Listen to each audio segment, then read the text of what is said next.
Hey, what's up, everyone? Good morning, good afternoon, good evening. Roman was first. Turd was second. And let me see if my thing is working. Oh, I don't see anything coming up on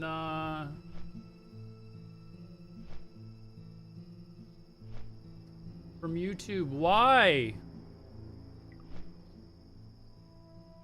Dylan, what's up? How's it going? Why does this need to do this like this? Why do you need to do this to me?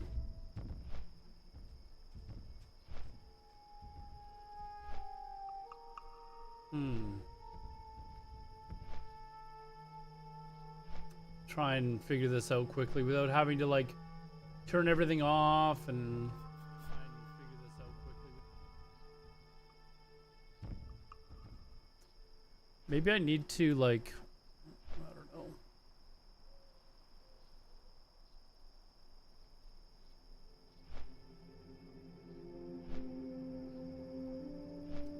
Oh wait, you know what? Hold on. Event or stream.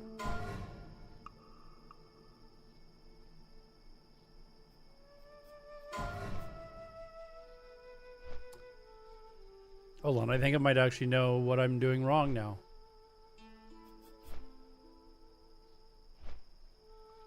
Let me test again.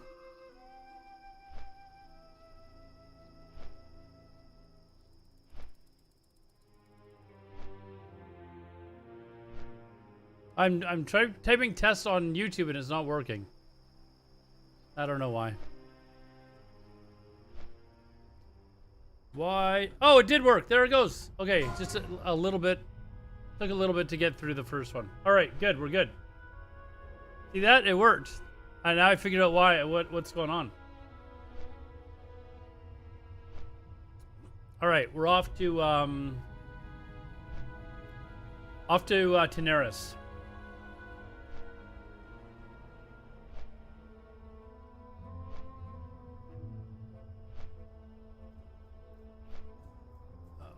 Throw that back up there. There we go. Done. So how are you guys all doing? I've been working on new not emotes, badges for the channel. I realized a week or so ago that mine are very outdated. So there's people that have like been subbed to my stream for like 5 years and they've only got like a 1-year badge or something like that, or 2-year badge or something. So I've come up with a couple of ideas. My IPTV has honestly been lagging quite a bit lately, the last week, and I don't know why, but I haven't really used it that much, to be honest. But the events that I was watching, it was lagging for some reason. It wasn't doing that before. So I just turned it off and then started streaming from sports sites that I watch, and it was fine. So. But yeah, I've got some ideas. I think what I might do is I might take the current badges and make them for bits badges instead. Because right now I have none. So people like donate bits and they don't even get a badge for it. Like I'm such a cheapo, right? And then I thought for 55 months here. Yeah, wait, hear me out. This is the idea that I had for the updated badges. Is that... Whoa, what's all this?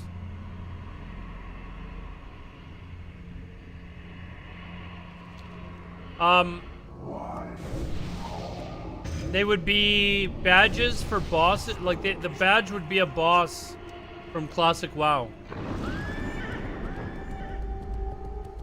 So, like, someone that with a 5-year badge would have like Ragnaros or something. I don't know. I think that would be kind of cool. What is all this crap?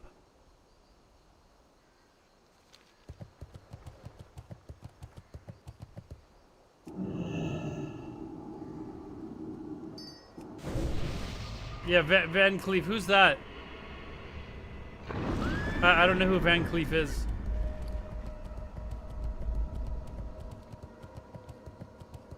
Anyways, that's the idea that I had. I thought it would be kind of a, you know,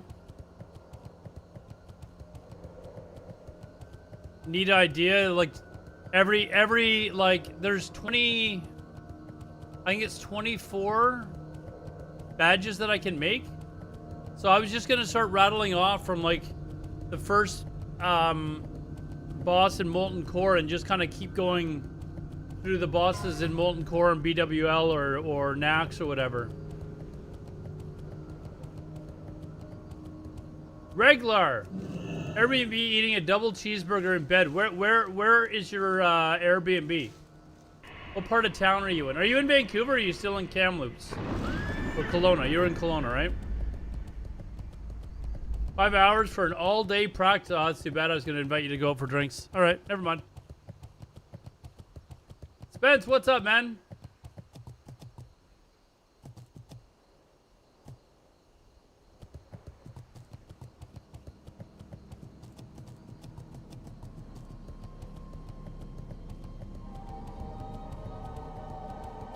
Oh, you're in Kamloops. Well, that doesn't do anything. That doesn't do anything, you know?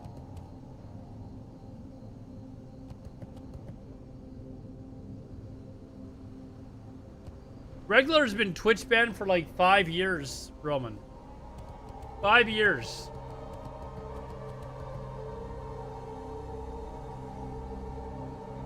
Check out Blackhawks rigged the draft lottery. I mean, probably.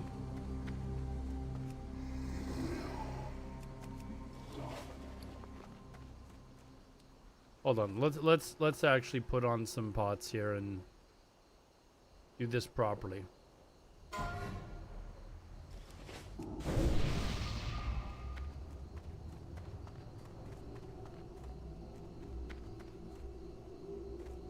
Roman Regular is trying to convince me that he's matured. He's not an immature shit anymore. Trying to convince me of that. What do you think?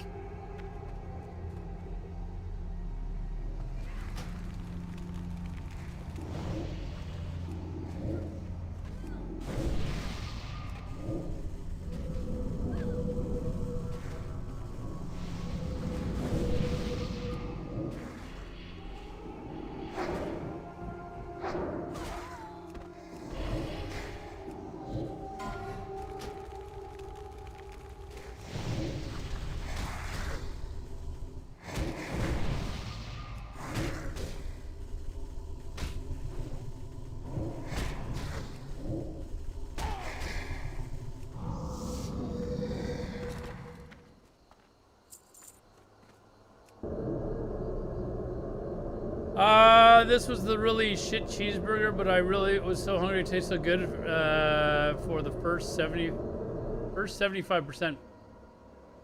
He had COVID. No, it was way before COVID that he got axed, dude. Way before COVID.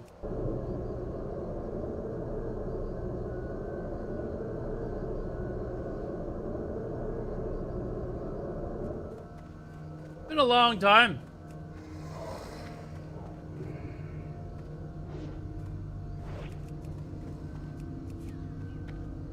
Ah, crap.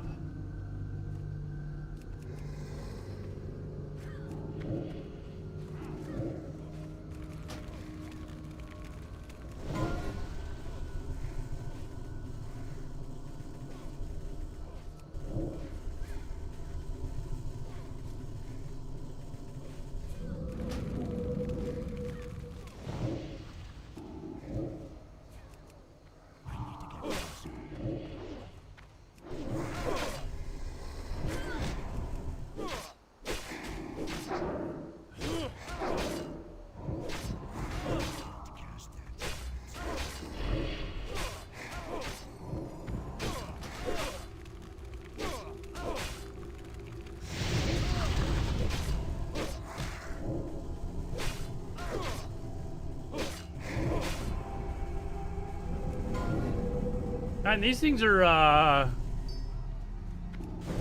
little bit of a problem.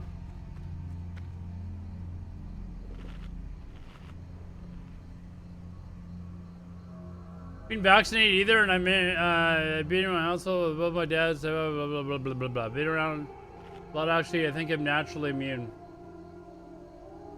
Or you're just a younger dude.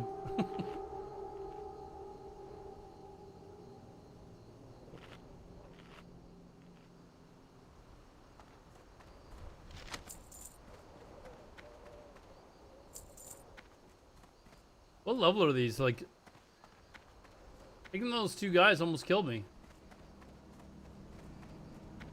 Yeah, I don't know what you guys think about that though. The idea that I had for new badges. I kind of like it.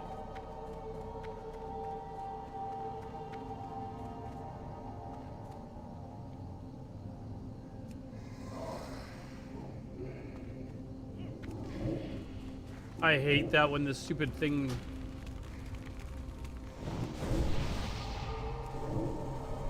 How much damage my pet is taking? What is this crap?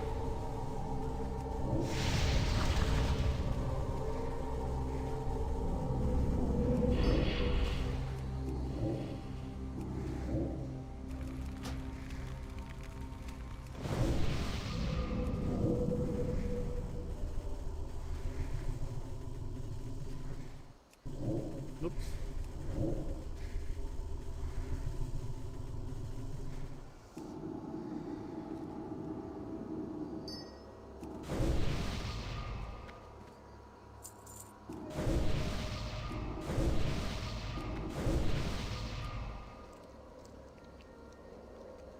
Me banned from the platform.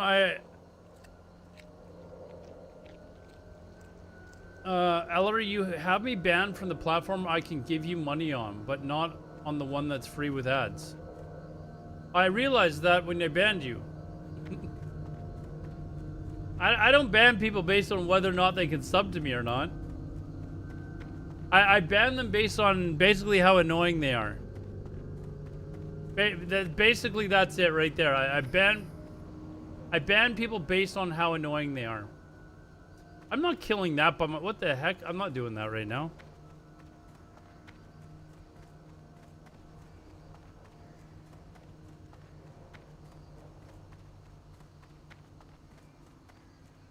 I'm glad you have notifications turned on over there, though, Reglar. I appreciate that. Thank you.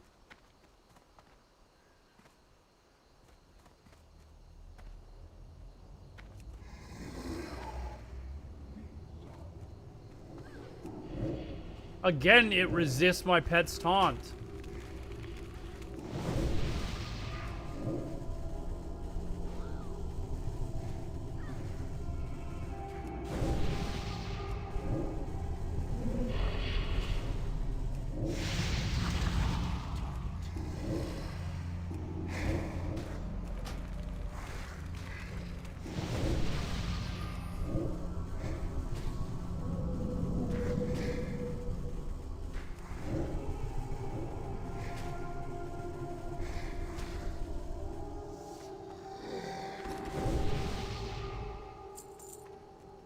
My pet would get absolutely mauled by this guy and his two ads.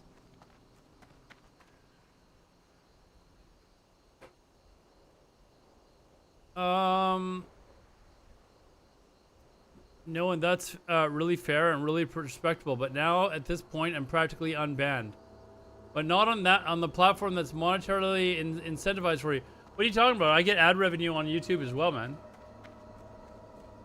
What are you talking about?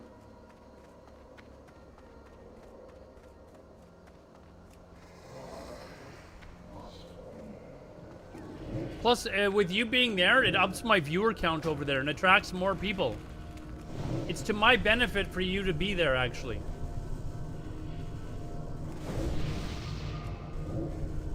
I'm trying to build up my presence over there.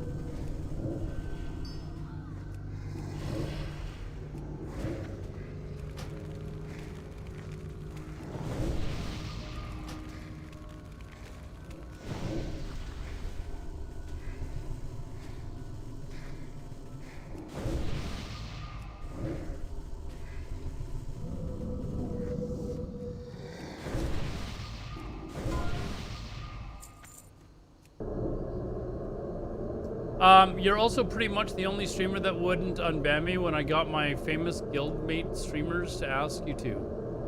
Who are your famous streamer friends? I don't even know who they are.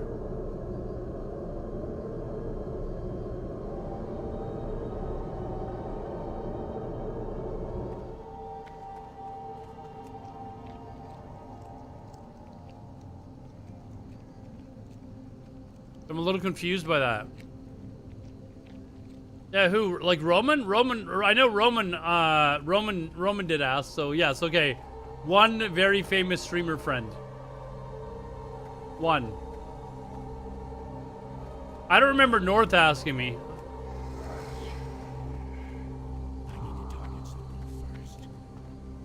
I'll be honest, I don't really remember North asking.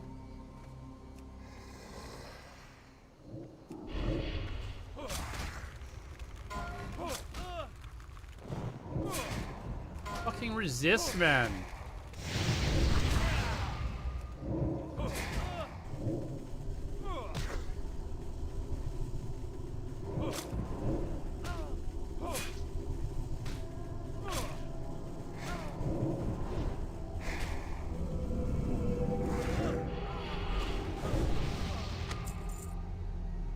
Someone I saw that someone died. I had Marksman ask if I don't know Marksman either, so I don't know who that is. Sorry.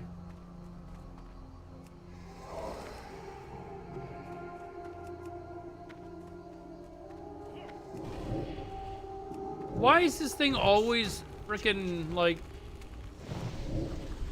resisting my pet? How much damage he's doing?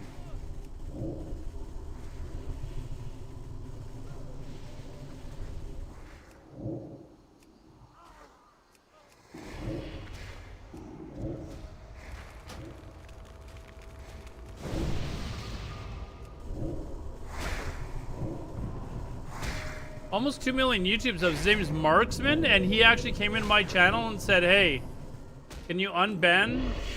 He actually did that for you? Too bad I really don't know who he is.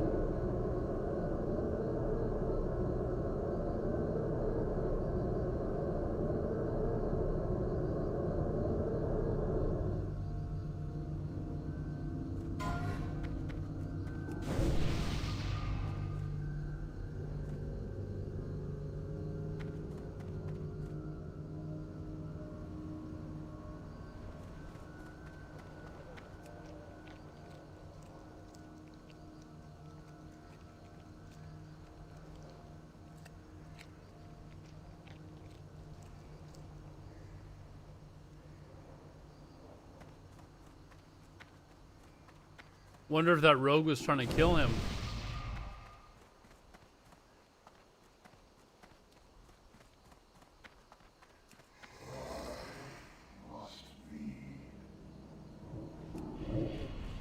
TBC guild, but not anymore after I kind of blew that up.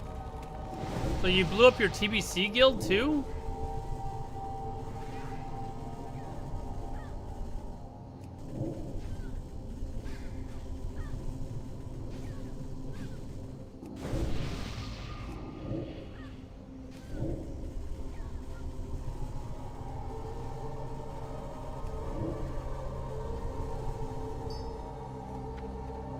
What is this picture, Roman?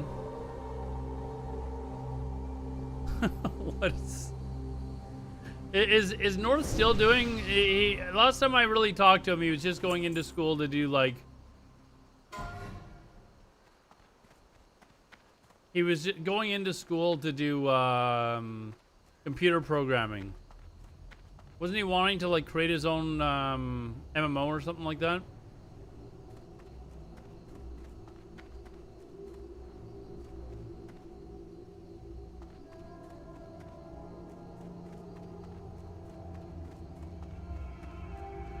I think that was kind of his plan, wasn't it?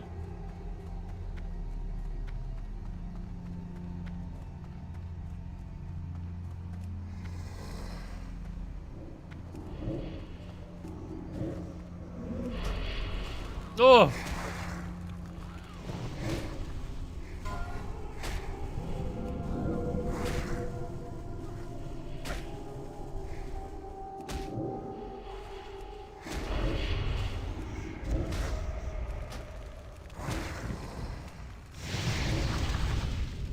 You realize how hard it is?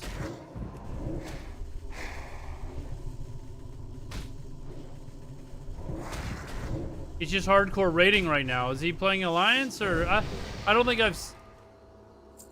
I think he was in the same guild as Bobka in Wrath or something, wasn't he?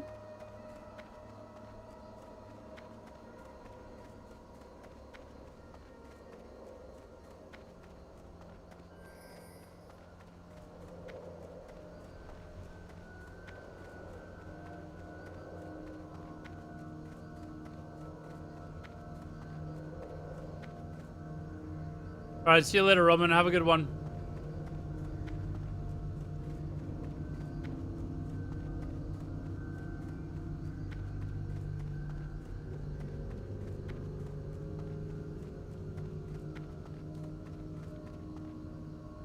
Oh, sorry, regular. Sorry. Regular's got to go to bed. Wow. All right.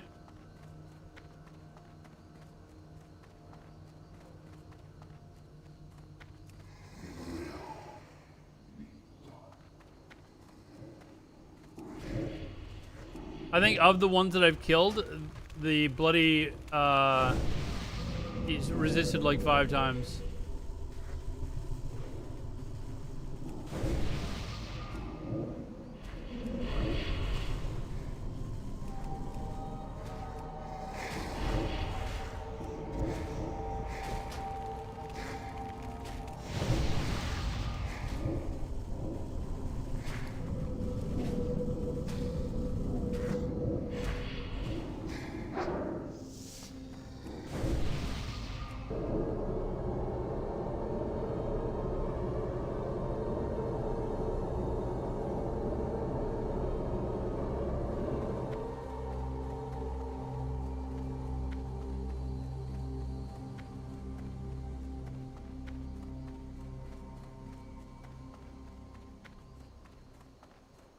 I want to get ones that are like not so close. I could get in trouble real quick if I aggro a couple of these packs.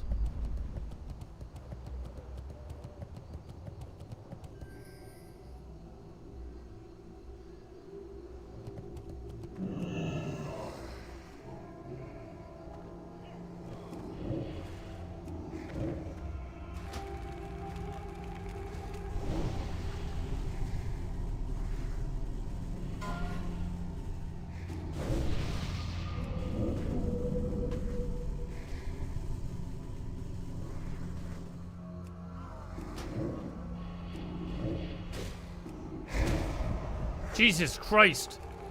Fucking, is that a rogue?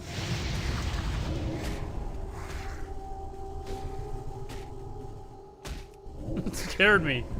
Some, you know, night elf just kind of running in. I'm used to PvP servers, man. This is...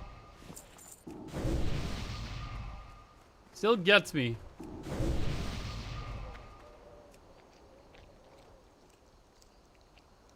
Won't you come near me and aggro? Don't be an ass. Come on.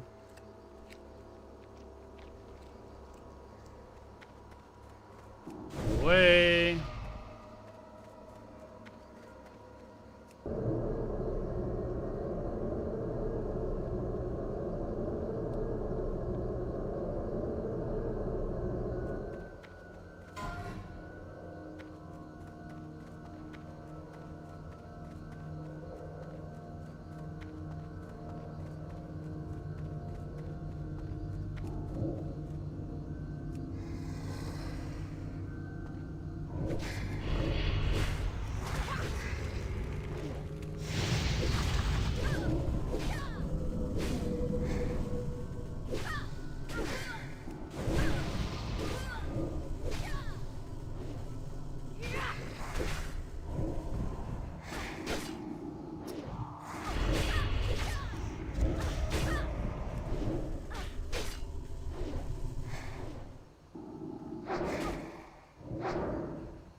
Roman, are you traveling around right now, or are you at home?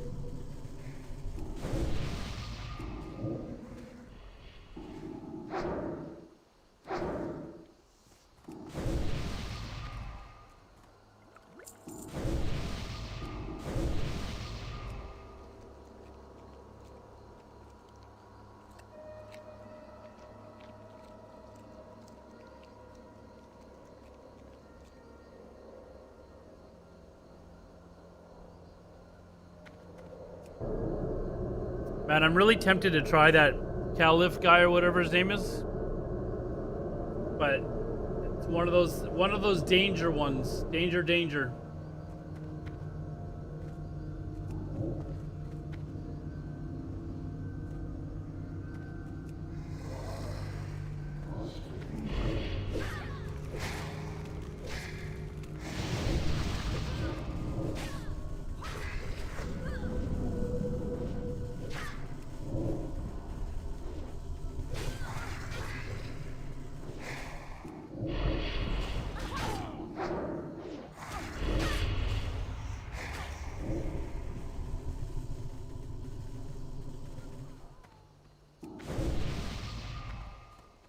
I think it's one of those ones I'll just come back to and never mind.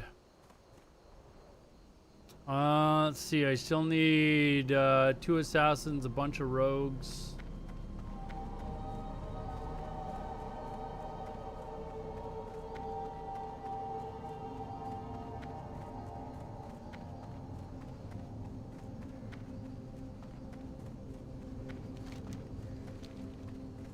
It was wasn't it your guys' Memorial Day weekend down in the U.S. today, this week as well?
Gotta look for more rogues.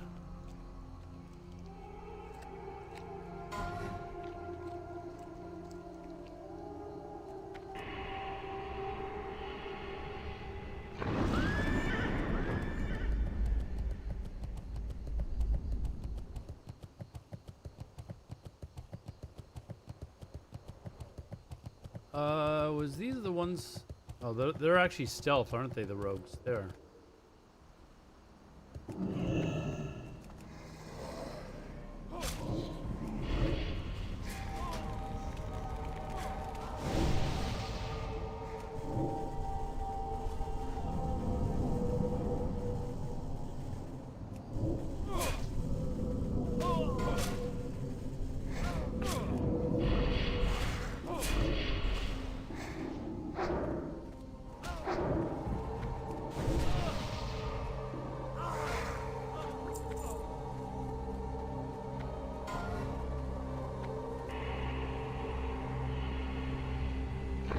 My dashboard show my bitrate? My OBS shows my bitrate.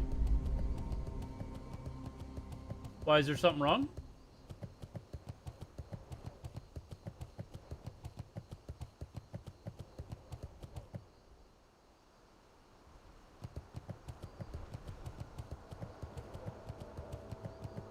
Do I look like extra beautiful today or like a little hazy?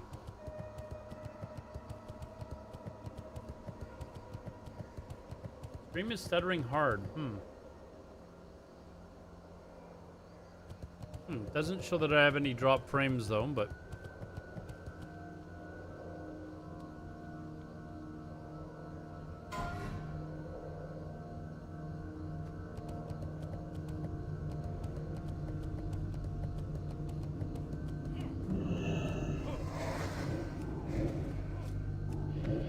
M Zombie, what's up? What's up, M Zombie? When is the time for that Warlock? When is it time for that Warlock to go? To go where? Where's this Warlock going?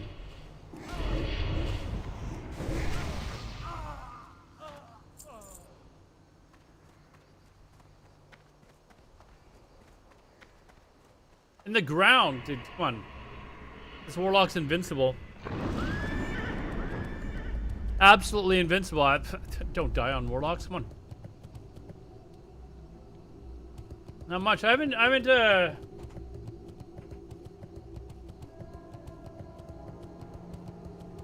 heard anything since our little conversation in my Discord, M Zombie. Nothing going on that you want to talk about? No? Okay. Just thought I'd check.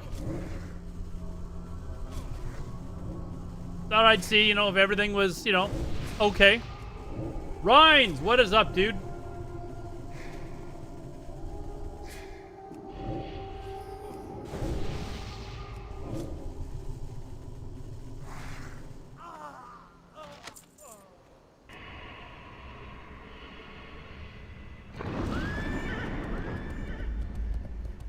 Another 8 hours of work, then you can go home. Okay. Roman was in chat, but my chat cleared. What's up, dude? Yeah, Roman is here, yeah.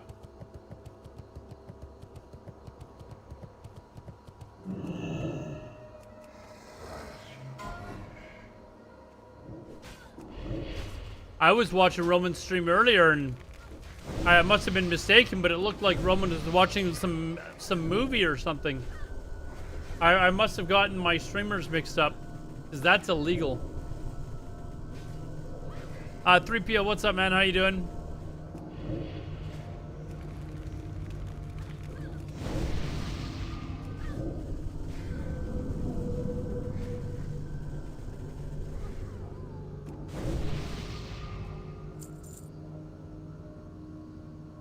Someone on his warrior. Wait, didn't he die on his warrior?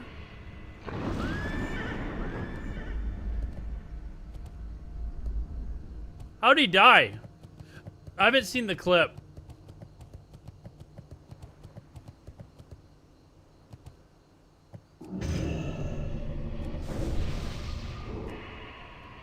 Lack of focus. Oh man, I told you that's what gets 90%, man. 90% of people, that's what's happening to them. They just like a momentary lapse of you know.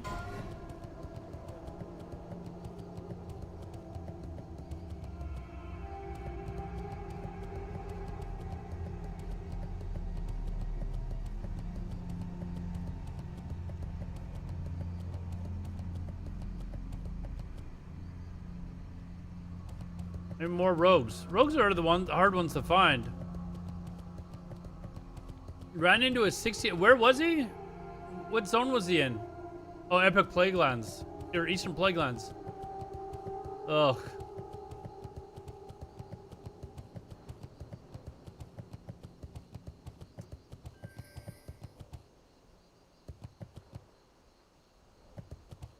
Oh, that's actually a rogue. I need this rogue.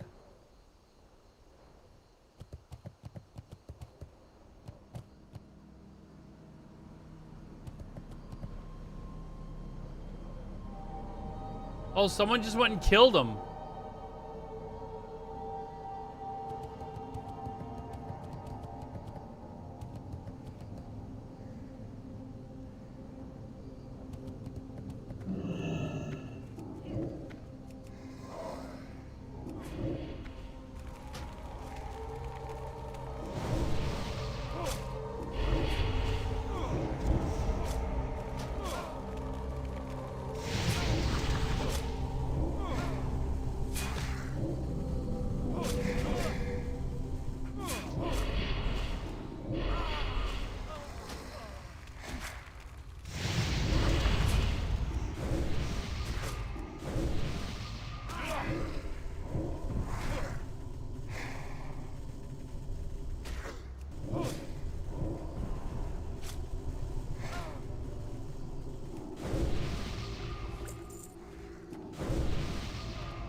Hey, that was 2 more rogues because somebody else killed Caliph.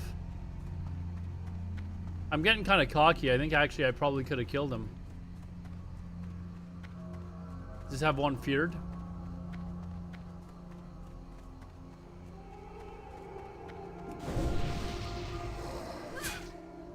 Whoa, whoa, whoa, whoa, whoa, whoa, whoa.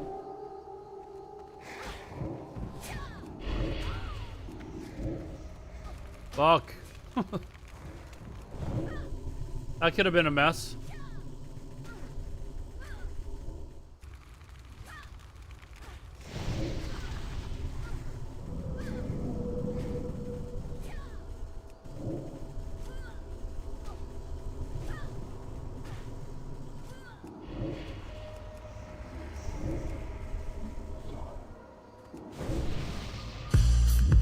Hey, you guys are saying it's saying that I'm streaming at 6,400 kilobits a second. Like, I don't know, and I've got no drop frames.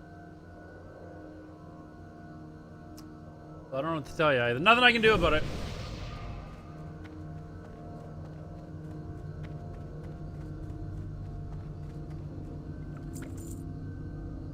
What do I need? I just need this mage, right?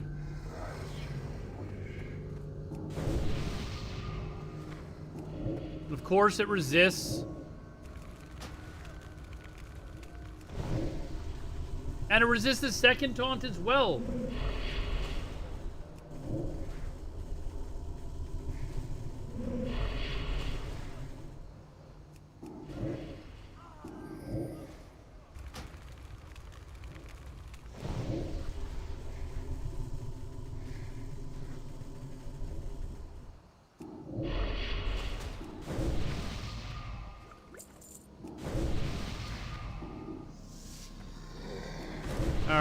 We're gonna skip this for the time being. I will come back and do it later.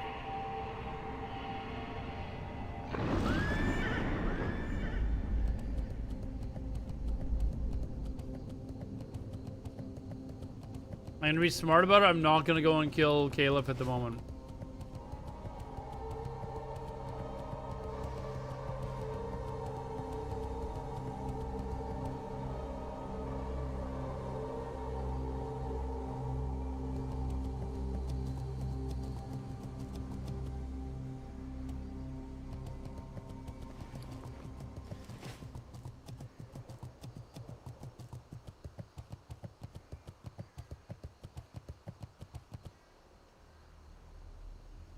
What's the quest that I need to like test the samples on these things?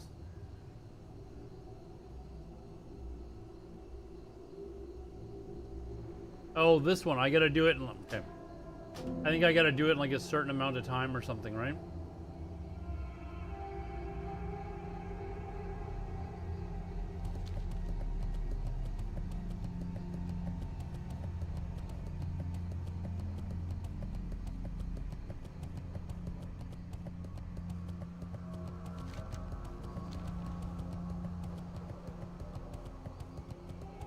Alright, we'll head back to town and... Looks like we're going to Feralus after this, so...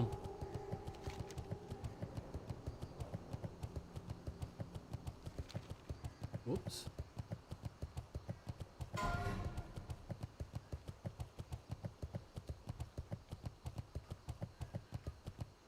What is the gold? I don't know what the golden kappa is. So I have no idea what you're talking about. Yo. Oh, that I don't know.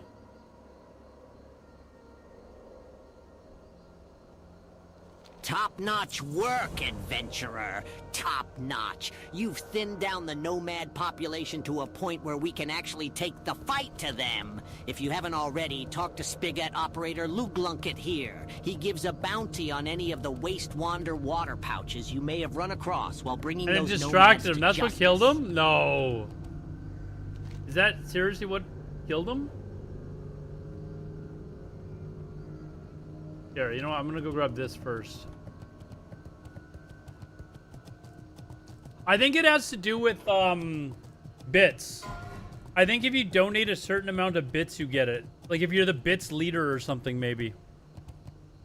And I'm not saying that so you guys will donate bits. I actually think because I was looking today at what like new badges, like redoing my badges and bits and stuff like that. And I was reading on the Twitch website, and they showed something about the Kappa, and one of them being golded, and another one being silver and stuff like that. So I think it's got something to do with that. That link was the death clip. Oh.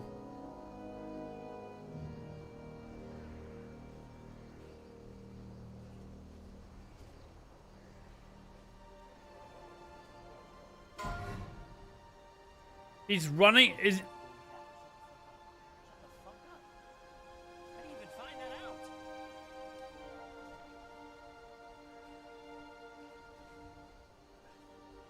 Oh, there it is. You can see it, dude. You wondered. No. Fear. Fear.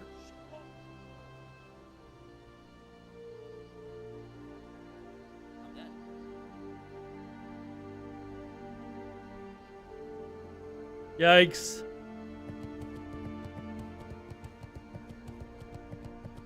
Yikes, dude. Yikes. Did Soda make it to 60? I don't know if he did or not. Well, he was feared over, but he was definitely out of the fear long before the bat came. That bat is CCable because I solo it on a Warlock. So I think Warriors have that don't they have that AoE fear or whatever it is? He's got something he could have used, couldn't he?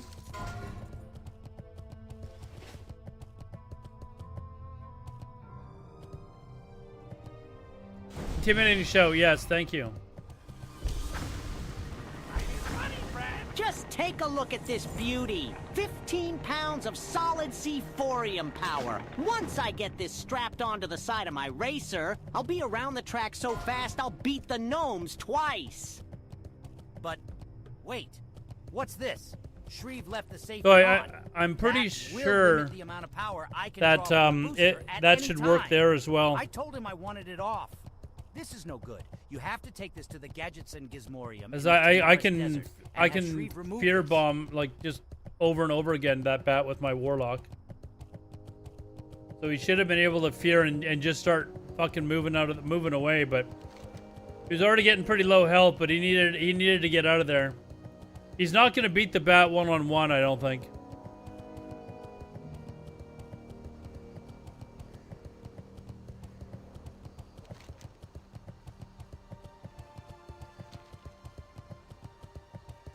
Yeah, not at that level. He's 57, so yeah. You could do it as a Warlock. I don't even think you could do it as a Mage, maybe. Warlock, maybe Hunter.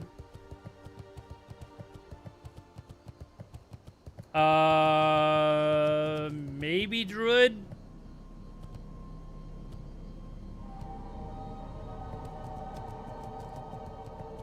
Just because you can, like, run and like... You can probably root it and dot it and stuff. I don't know. But you might run out of mana, actually, before you actually even are able to, like, kill it.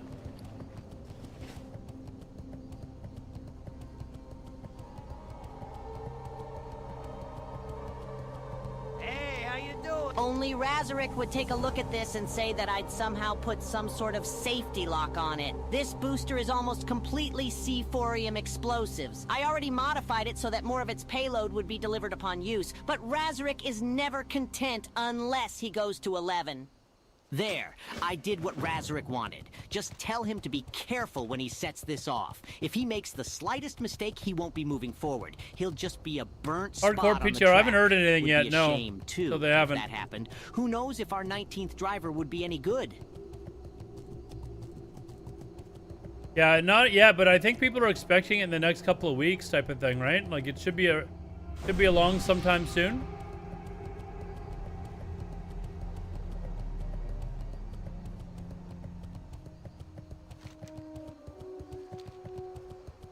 I mean, I think they made it pretty clear that it's going to be the next 2.5 months. So like we're looking at, what is it, June? So like mid-August at the latest that the servers are going to come out. I just want to know when Fresh Classic is coming out. I'm going to be honest, like if they Grin, what's up, Grin? Long time no see. I think honestly, like if they don't have something like definitively in place for for Fresh Vanilla, no changes by say like announced at the very latest by BlizzCon, I honestly think that like private servers will rise up again, and I fully you know, endorse it. Like, you know, it's the no changes community that kind of like now really that's more like it. I wish I could see the look on the gnomes' eyes when they see me set this pushed for off. this. Too bad I'll be too busy pulling Push off a for new course the servers fresh for Classic to come up. You know, the whole private server, you know, community, and now people are just being ignored. And it would be so easy for them to do. They don't need to like develop anything. They can just put up the same effing servers that they put up in 2019 and basically not do anything. So the fact that they're like just ignoring people, and like the voice for having fresh vanilla servers, like fresh no changes, is high, and Blizzard's just seemingly ignoring them.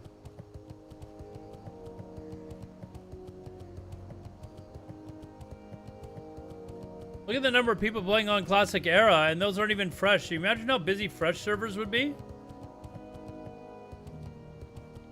It's going well, Grin. How have you been?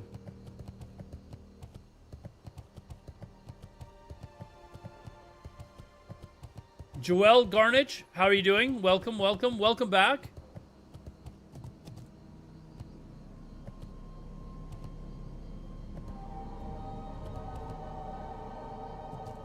I don't see many videos wanting no changes. I don't know, man. I hear about it every time I'm in chat, like on stream. Where would you like to fly to? I think the voice of all the people that are on Classic Era is pretty enormous too. That's because Classic Wrath is the current content. Just playing WoW and bullshitting. All any of us do.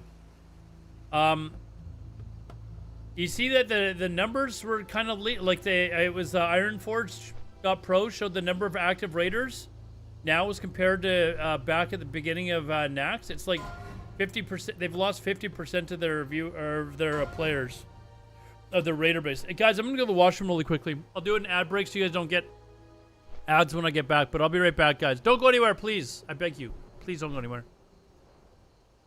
Oh, go to YouTube if you want ad-free viewing. How's that? Go to YouTube if you want ad-free viewing.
Do we have instance finder for Wrath? Instance finder? You mean like group finder? Whatever it's called? No. And I'm okay with that. Quite frankly, I don't give a shit about Wrath anymore. Not gonna lie, just don't give a shit anymore. Let me finish off the raids because I've never done them before, and then I'm out.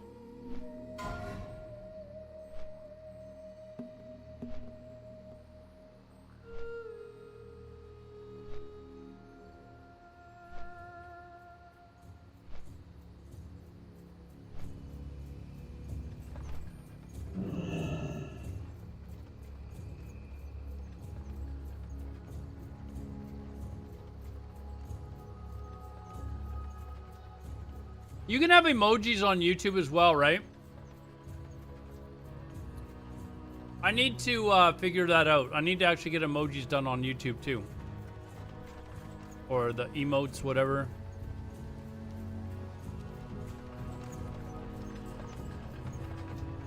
Oh, trying to bust my balls over here?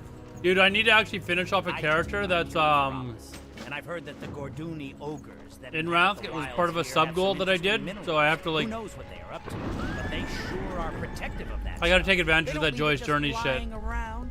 No, they bury it to protect folks like me from getting their hands on it. If you'd be willing, I'll give you my shovel. Go to the Gorduni outpost north of here and dig me up some Gorduni cobalt. Look for the blue glow, then start digging. Well met, adventurer. I've traveled with my companion down to the Feralis on a mission for Boost our myself Orgrimmar down, alright. masters. My life mate. I said I'd level the Corin the finds rogue great a rogue pleasure to 70. I'm in gonna clothing, do so I that. want to make her a new cloak adorned with the gossamer wings of fairy dragons. Would you be able to help me? Sprite darters with gorgeous wings I want are west of Camp Moyachi. The Knolls. But I want to get it done before this. They are a constant threat to the existence of this very camp. It is irrelevant whether they are indigenous to Feralis or not.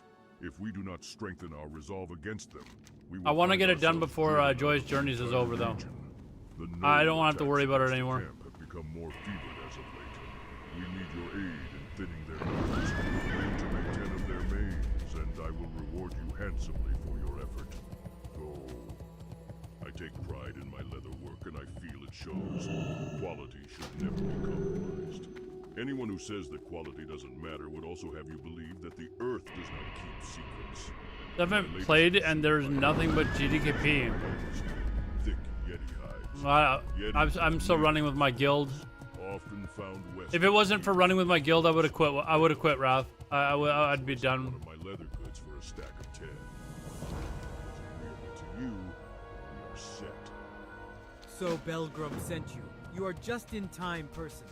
Let me explain the situation, and then you can decide if you are up to the challenge. But if Belgrum sent you, I am sure your courage is unquestionable. The effects of the Gorduni ogre tribe can hardly You go logged in the unnoticed other day? this area. For Wrath? Look around, adventurer. Their very presence scars this land.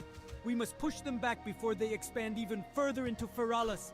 Follow the river north, and you will find their outpost. Matthew Reynolds, you ever go back to private servers or play Gummies Felmist? I will. Wanted here. I would go back to private servers. Yeah, I would have no problem with it. Felmist, I'm not really a fan of Wrath, or sort of TBC. I don't mind TBC, but I'd much rather play vanilla. I heard rumors that Gummy was putting up Felmist again. Not really a huge fan of TBC though. So even if it was like the only private server, I don't honestly know that I'd play it.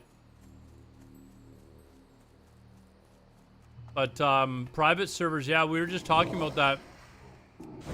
I said if Blizzard doesn't give us something like fresh, no changes, like at the very latest, like BlizzCon, like an announcement, I could definitely see people going back to playing private servers. I would have no problem. I would totally be okay with that.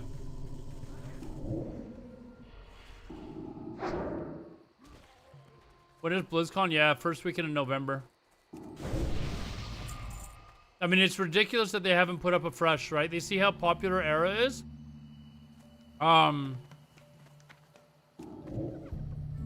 They see how popular Era is. And they don't have to, like, develop anything. It's ready to go. Like, literally just put it up. It's already there. So it's kind of stupid that they're not, I mean, we know why. We've talked about this before as well. It would kill Wrath. Like, Wrath is already dying quickly anyways, but it would basically just finish Wrath off. So I think they're waiting until later in their fiscal year so that the sub numbers look really good for their what is it, MUIs? It's called monthly MAUs. Sorry, it's called MAUs, monthly active users. And that's what they use in their financial disclosures when they're telling, you know, people that are investing in the company, brokerage firms and stuff like that, how many people are playing the game. So if they can close off strong, you know, by maybe announcing Classic Fresh or whatever around the end of the fiscal year, it looks good for them.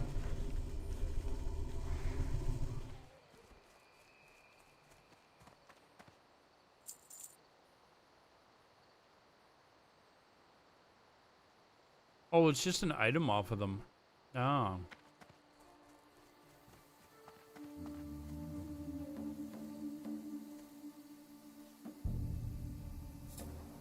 If they just pump a Need Candy Crush pack, we could have a fresh. I'm telling, like, they're gonna lose a lot of people who, like there are people, a lot of people that, like, don't get me wrong, like, hardcore is doing really well or whatever, but a lot of people are wanting fresh. You know, a lot of people are just wanting fresh. It's already there. It's ready to go. Why? What's the problem? You know.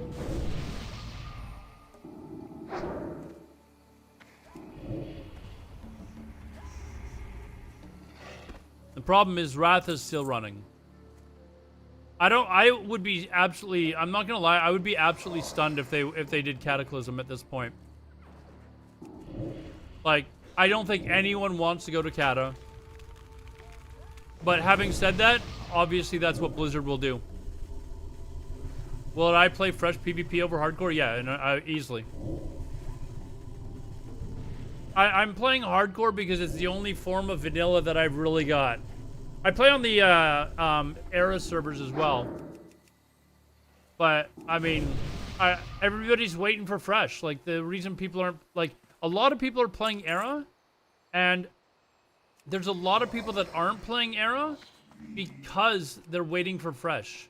Like, they're like, oh man, I don't want to go to a server where people are already running around in Nax gear. And that's totally fair, right? I'm one of those people. Like, I've got a mage that I started over there because it's the only form of vanilla we got. But I would kill to play fresh. The only shitty thing about private servers for me is the ping is so bad. Like, it's really bad. You know? Like, I have no problem with people playing on private servers. None. But for some of us, myself included, the ping gets to a point where it's like, okay, this is not fun. And then you've got, hold on.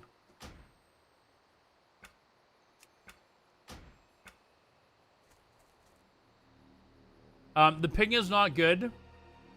And, hold on, where is this thing? The ping's not good, and I live in the western side of Canada. Like, you know what it's like for people that are over on, like, the, like, in Australia and shit? It's like twice as bad. So that's one reason why it would be nice if Blizzard actually did it. Because for us, like, private servers kind of, you know, they're kind of nice and stuff. The community is fantastic. But actually having no lag is nice. And it's very easy for an East Coast person to go, oh, you know what, private servers, we got to do private servers? Okay. Try living on the West Coast of North America or Australia or whatever and say the same thing. It's a huge difference.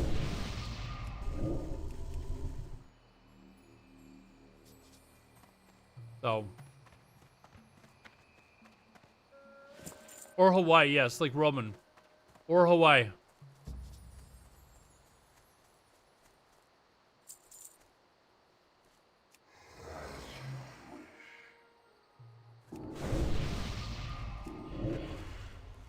But yeah, no, I loved when I played private servers. I thought it was fun. And I honestly think that I honestly think you're gonna see a rise in private servers regardless, because like I said, if Blizzard doesn't announce something about Classic Fresh relatively soon, I think you're gonna see people just playing private servers again. Oh, I'm not gonna get this right.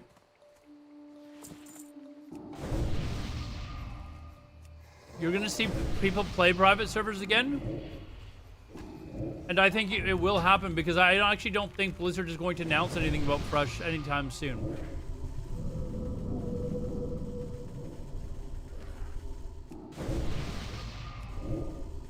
And you know, people would expect that, okay, it's gonna be, it should be announced by, say, like BlizzCon or something like that.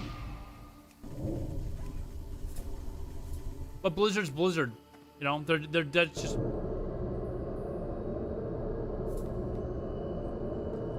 We have to get Fresh with Hardcore. There's no shot. There's no shot we'll get Fresh with Hardcore.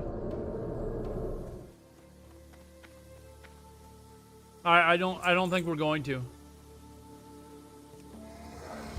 I remember when, like, a couple weeks ago, we were talking about, like, hardcore servers, and I said if they don't make hardcore servers with one life, where basically if you died, that was it, you were just going to have a bunch of us flood there and play on it like it was a regular server. That's what we would have done.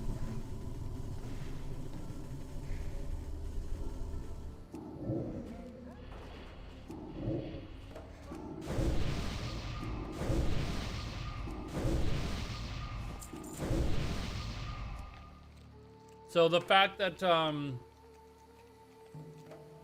like, it's one night, I think Blizzard knew that too. Like, those of us that wanted Classic Fresh would have just gone to these hardcore servers and just basically turned it into a Fresh server.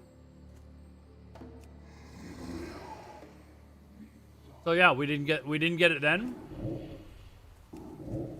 I honestly think if Blizzard were to announce it, they won't announce it until after ICC is basically done, and you're looking at probably 3 months from now for that to even start. So you're probably looking at 5 months from now.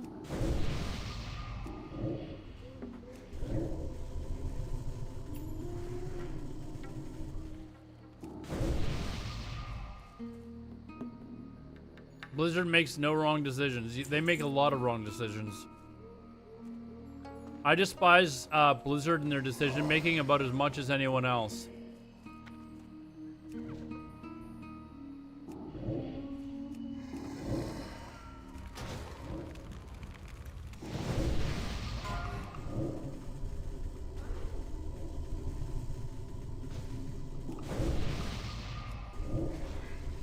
Reported? Okay. You can clip it and then tweet it out to Blizzard. Let them know that some hardly known Twitch streamer basically said that they suck. Go ahead.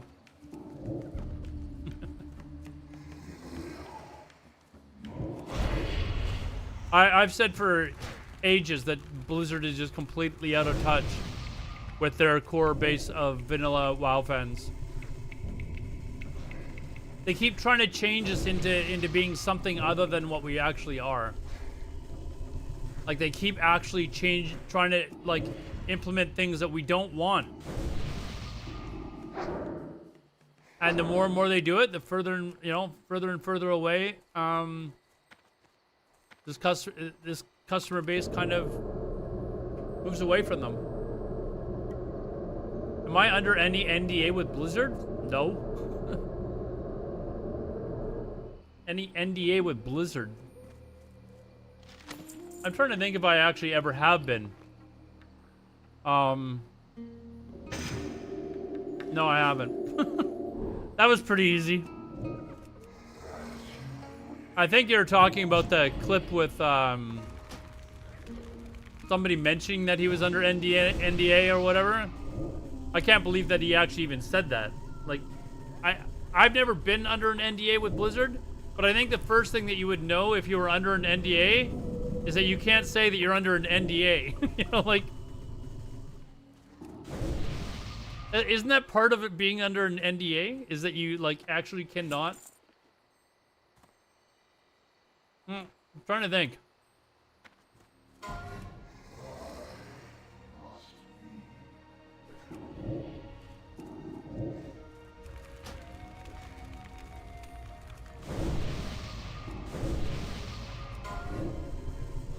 But yeah, as far as private servers go, I would like to see a return. I just wish there was a an option so that my ping wasn't so bloody bad, because I have a lot of fun playing on private servers.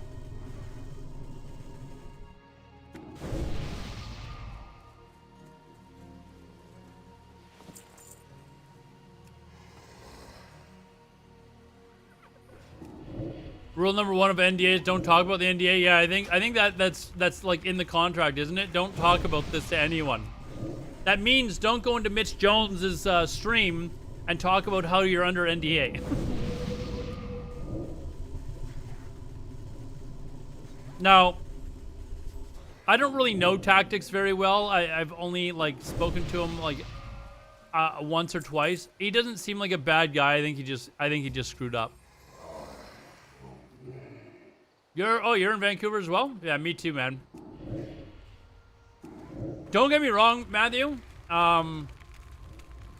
If private servers came around again, and there's no Classic Fresh from Blizzard, I would have no problem playing on Classic, and I would probably like tell everyone, you know, hey, these are a good option. It's just really annoying to deal with that ping, man. Like, really annoying. That clip of Mitch Jones cheating, especially when it's so obvious that he cheated.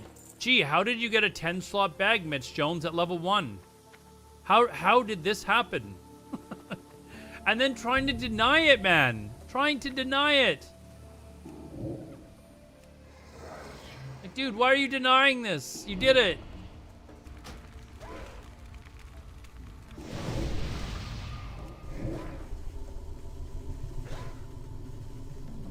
What happened to Tactics? I mean, there's a clip of it. It's pretty much widespread. He was in Mitch Jones' stream or something like that and talked about how he and some other people were under an NDA with Blizzard. And I'm assuming it had to do with hardcore servers and stuff like that. So, Cobalt! Ooh, dude, thank you very much, man. Thank you, thank you, thank you.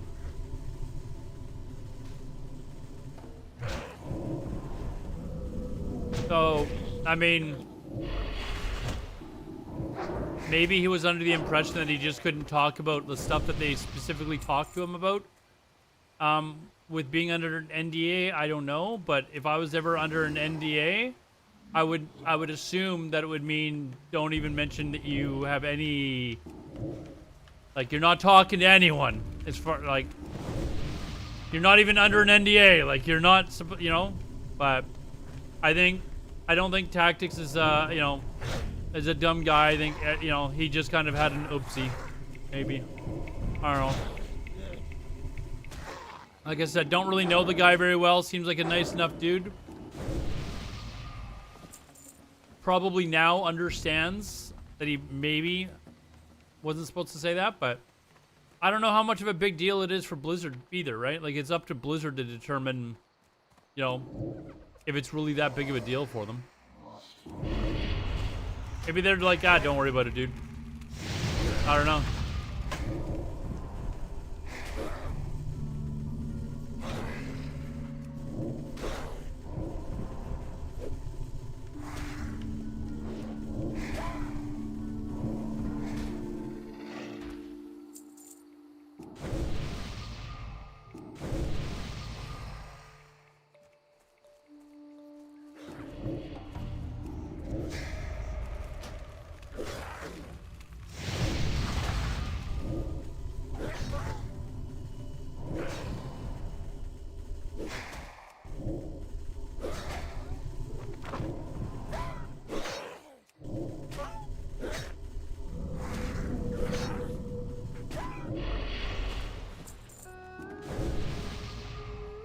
Having an NDA is if no one knows. Oh, this is true. I guess, yeah, this is true. You're right.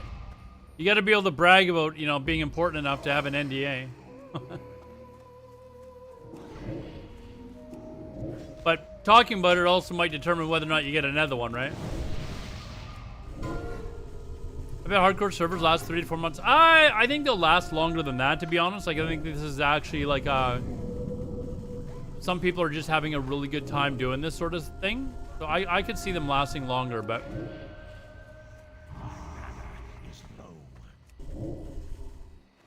I'm not gonna go get that. F that. We get some F that in chat, please.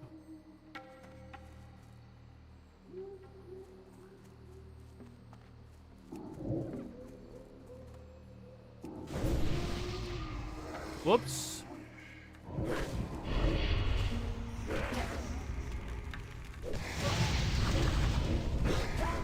Donsky, what's up, man? Some DDoS server and kills 50% of the people off? That'd be actually... You know what? I never even thought about that. Someone's gonna do it. Someone will do it.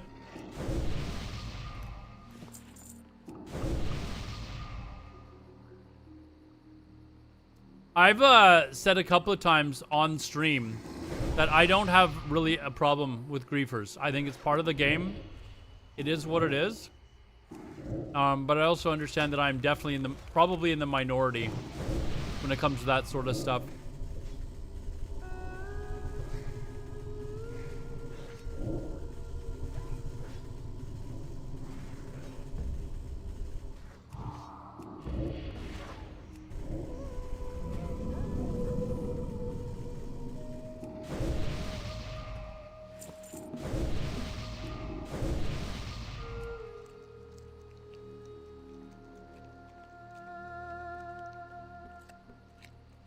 Leveling a holy pally? A holy pally? Trying to replace Orkney or something? What's going on here? No, I'm just playing hardcore. Just something to do on stream until they bring me out my damn classic fresh, damn it. What else do I need?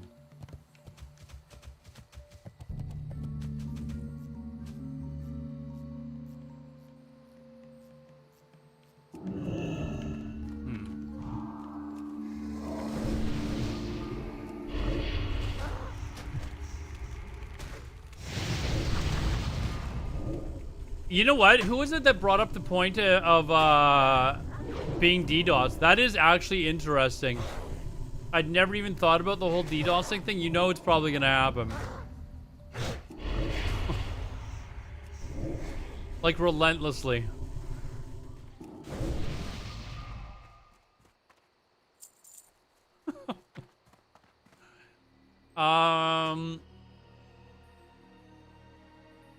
In Classic and PvP, whoever wins pretty much can keep winning and camping you in health, and they can eat to full while you run back. Yep.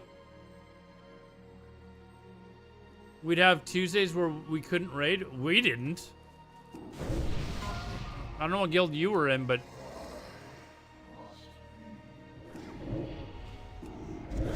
there was one raid with Aftershock that I remember. I think it was a Wednesday, actually, where they couldn't raid and blamed it on Bobka.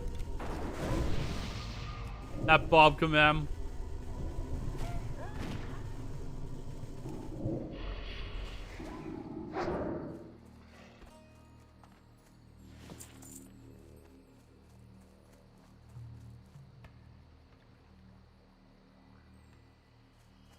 Oh, we're going over there now.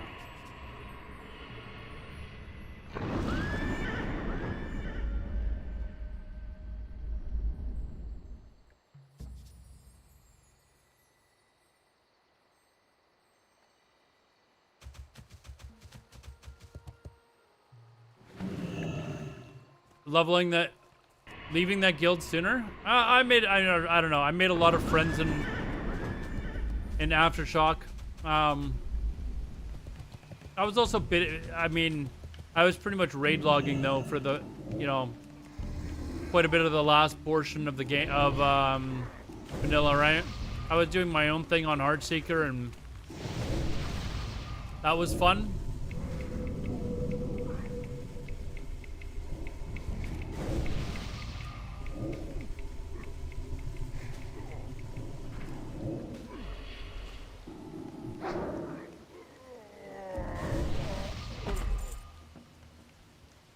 That DDoS was very embarrassing for Blizz, and the extent the DDoS would be mitigated. I mentioned this to Omar, but he couldn't say much. They put in tech to minimize DDoS and get law enforcement involved sooner. During BWL at least once, and Nax once. I remember that. Oh, during Classic, DDoS attacks happened a few times. Definitely happened a few times.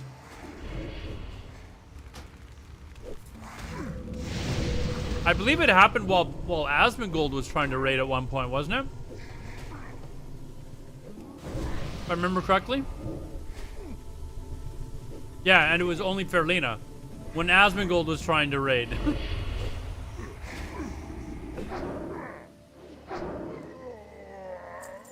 SM Benny, what's up, man? How's it going? Yeah, it definitely happened a few times.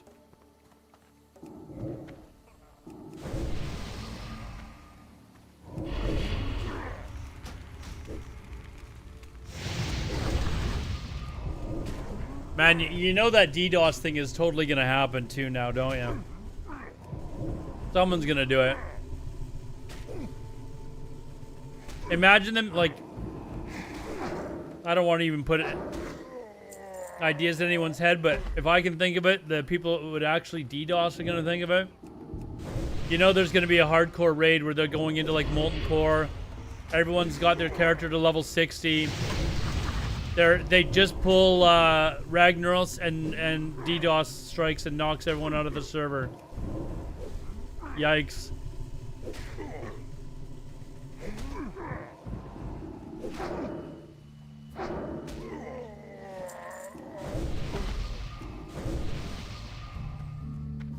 Yikes, I say. It'll happen, man. It'll happen.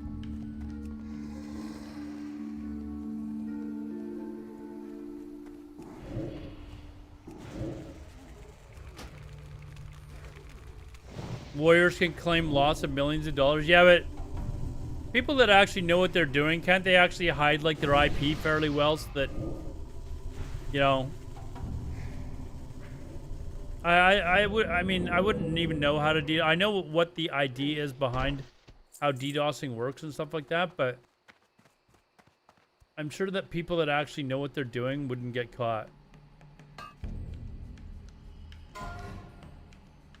Roman, you're saying that you cannot hide who you are?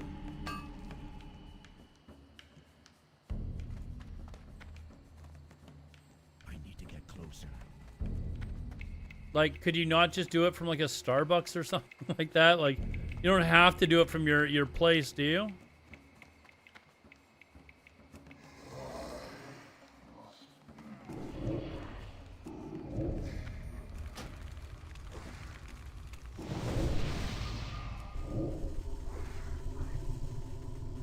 Well, a stolen laptop, a used laptop that you buy, like, I don't know. It just seems like...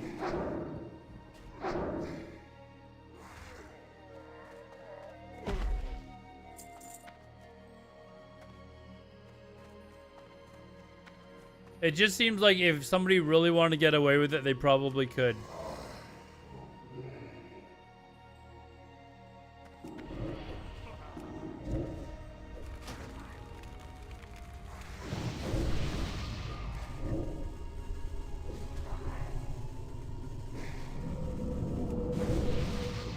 Yeah, could you not do it from a country where they just don't give a shit? Like Russia or something, you know, like... Hey, Benny, thanks for the follow, man. Hey, we're only 5 away from my next milestone for followers, by the way, guys, so... 13,395. Another 5 more and we'll be at 13,400. New high. Am I full-time hardcore? I mean, what else is there to play right now, dude? Like, if a fresh vanilla server came out right now, I'd play it.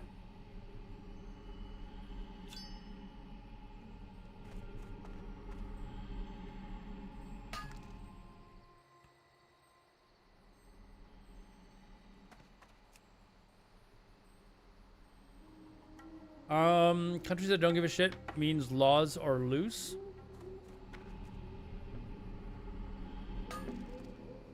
I mean, if Blizzard isn't willing to like knock down a like actually do something financially to get rid of a private server in these countries, because I don't think that they can. I don't know that they're going to be able to do anything with like they're going to be willing to do something against somebody that DDoSes once or something. I don't know. Maybe I'm wrong.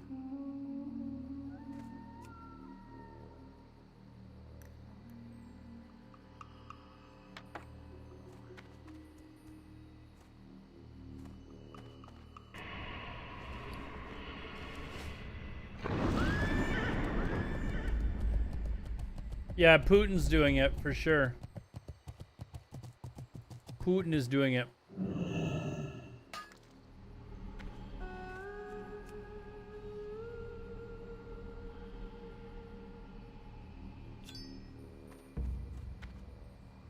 Difference between hacking a U.S. resource? Well, do you think that if somebody did it from Russia, Roman, though, that Blizzard would actually be able to do anything about it?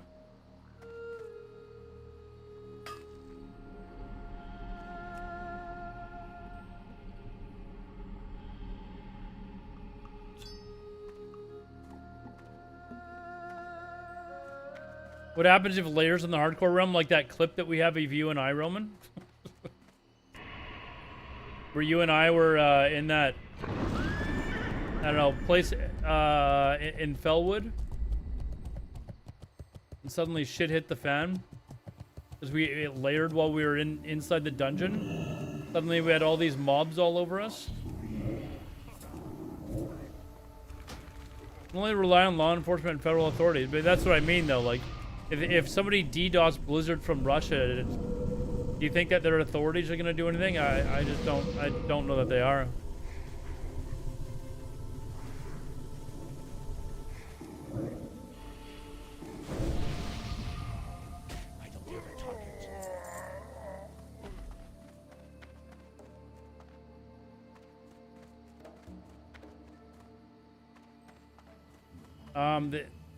They had to trademark a weapons merchant for the. Good to trade for a DDoSer, yeah.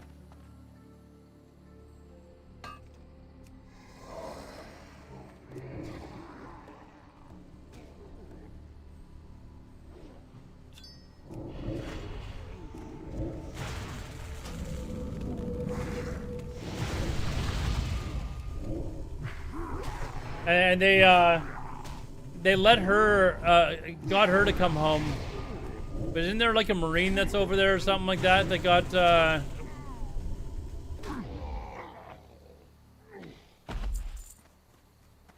like I heard somewhere that there's actually like a Marine over there that is still over there.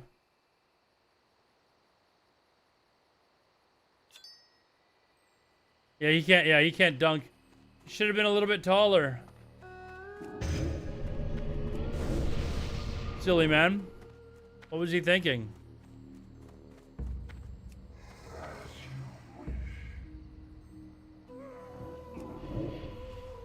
9:30 boomy bedtime. Oh, Roman. Roman.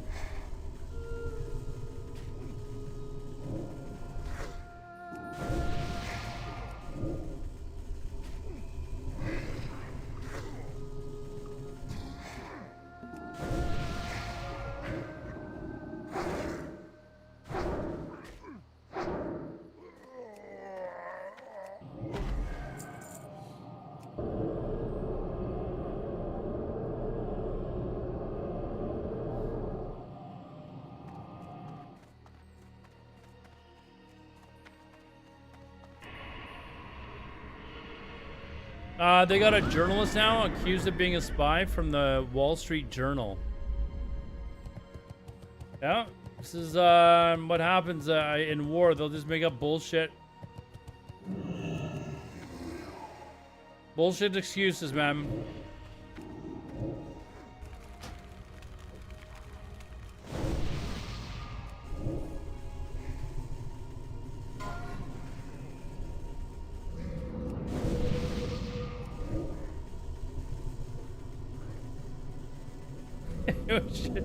Should be locked up for working for the Wall Street Journal, Roman. That's maybe a little bit excessive, I think.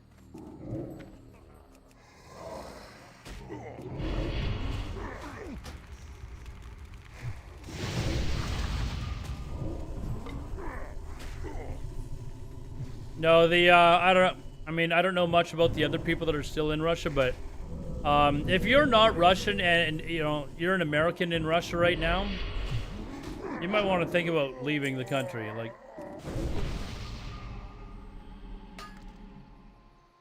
Like don't play hockey there, don't play basketball there, don't work there. You know, don't give them a reason to do anything. Leave the bloody country.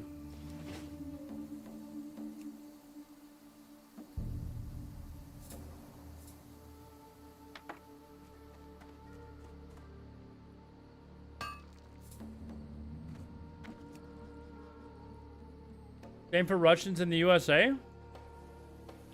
I haven't heard of any Russians being held like as spies in the US.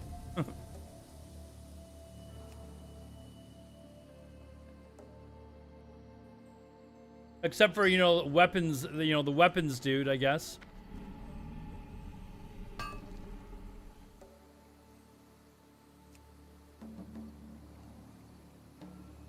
The International Soccer Association made it so foreign players can leave Russia teams without having to pay. I know a bunch of the pro hockey players, like as soon as the war started, they immediately left. There's a kid from here in Vancouver who basically just as soon as the war started, he just bailed on the team and came home.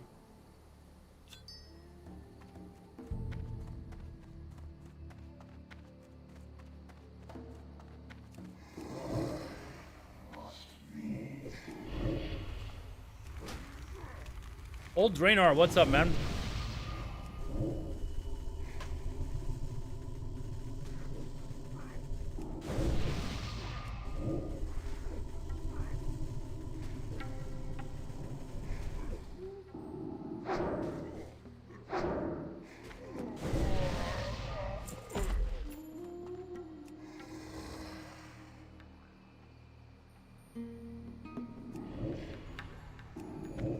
Yeah, Old Draenor, you're a big Warlords of Draenor fan, aren't you?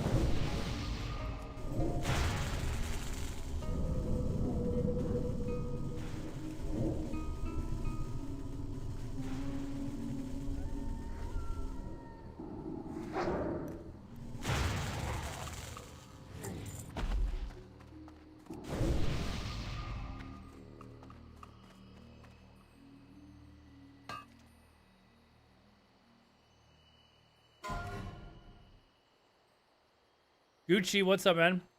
Is this Alex Sensual co-host guy? Co-host guy? Co-host? Host of what? I don't know that Alex and I have much in common. Except for we both maybe don't like Blizzard.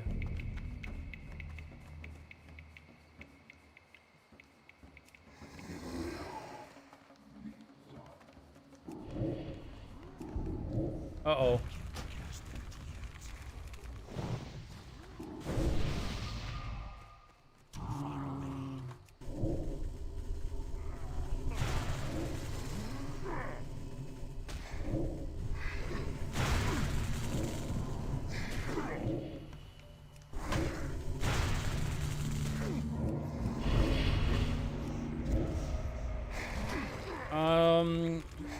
I lack the self-control when I'm bored, so I totally would run 20 Garians big classic one. Garrisons, you mean? Garrisons? Remember how big of a deal that was to get garrisons?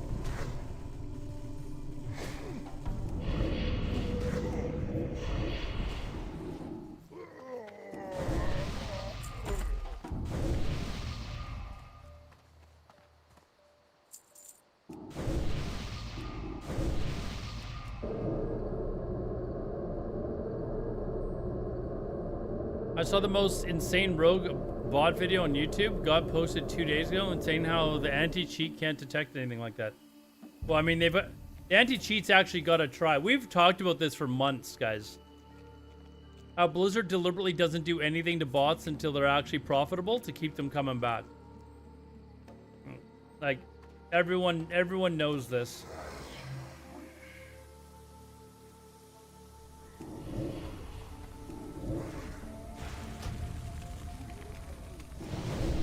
Like, that's why you never see bots banned that are like level, like, whatever, 40 or something like that.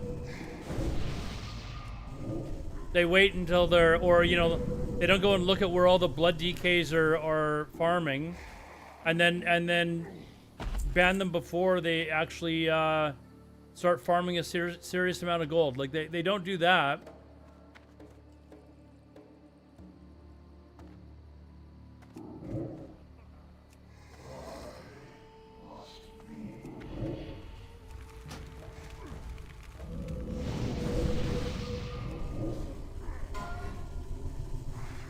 Anyone who doesn't think that, anyone who actually believes that Blizzard isn't totally okay with bots, I don't know what to tell you, man. Like, it's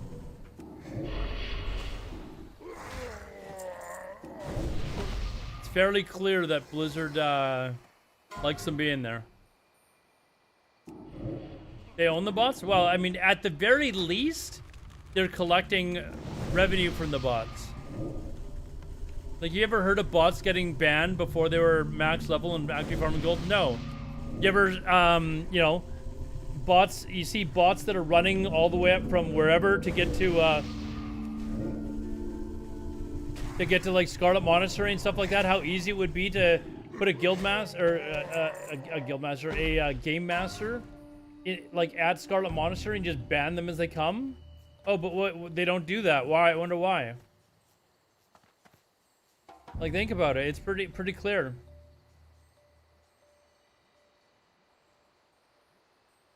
Why wouldn't they just start a bot company in private? Who says that they haven't?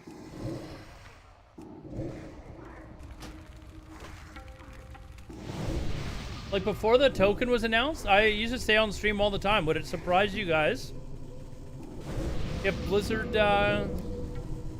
had accounts on G2G and was selling gold there? Like, would it actually surprise you?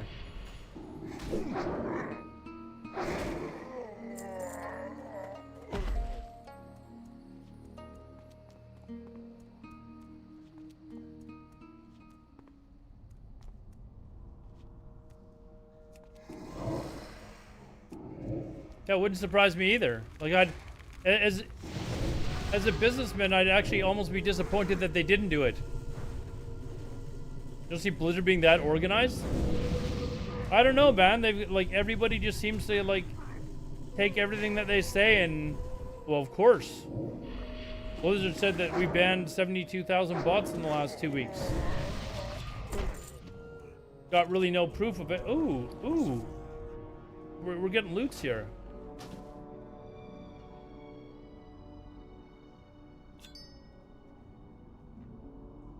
Take that. And that. I need 2 more ogres and mages.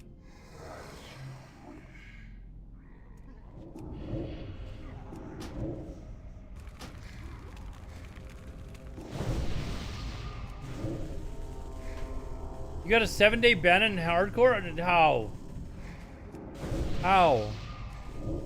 Bungie not only goes after hackers, they sue the ones that make the hacks. Blizzard care. Lots of things they could do.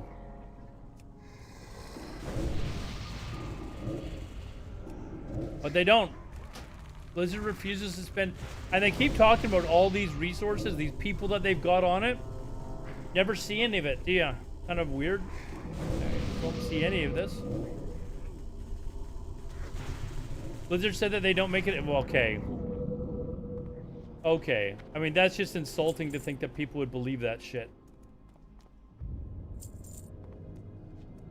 I'll tell you exactly how much money they make on the token. You ready? $20 off of each token. That's what actually what they make. Like it's ridiculous for them to even claim, you know, that they don't make anything.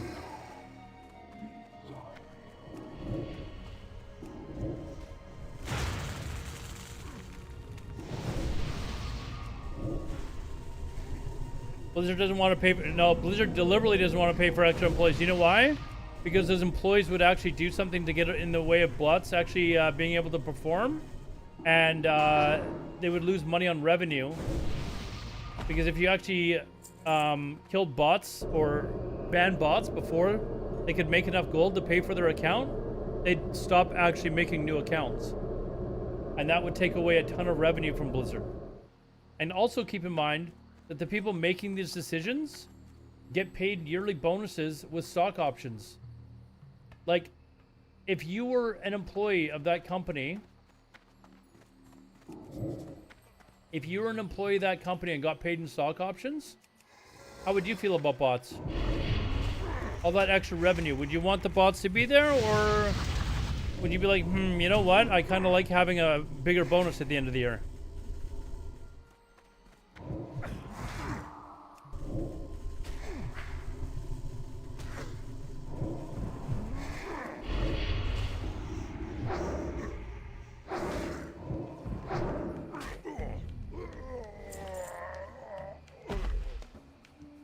When Greenwall was a thing and basically called someone stupid for dying.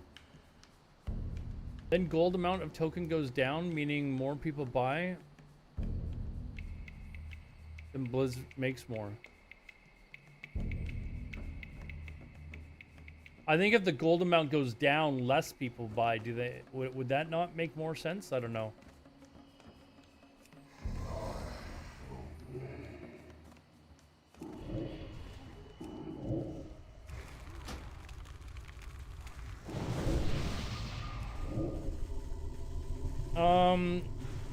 I don't ever say anything too bad because I'm on my main account or anything that would jeopardize the account. So you actually got a 2-week ban in hardcore? Ridiculous.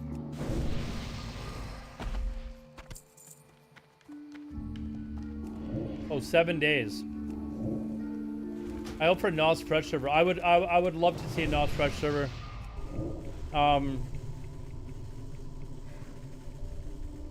But again, the ping is just really annoying to have to deal with someone that's playing from my area, right?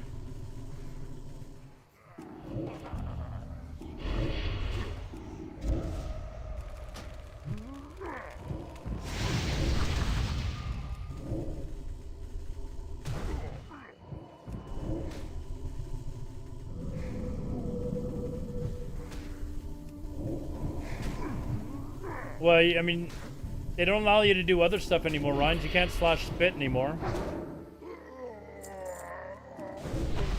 Can you imagine people getting so upset with slash spit that you'd have to take it out of the game? Can you imagine?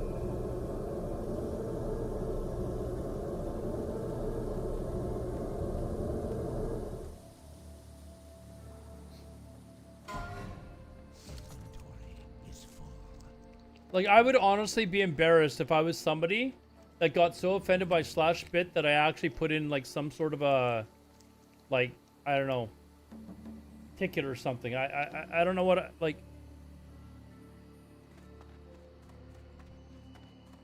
I'd be embarrassed. Like...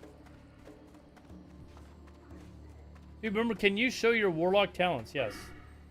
I go down Demonology until I get to improve. This is just my hardcore leveling Warlock.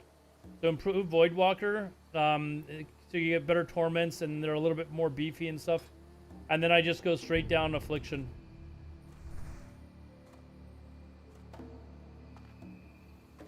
That Turtle WoW is doing hardcore as well.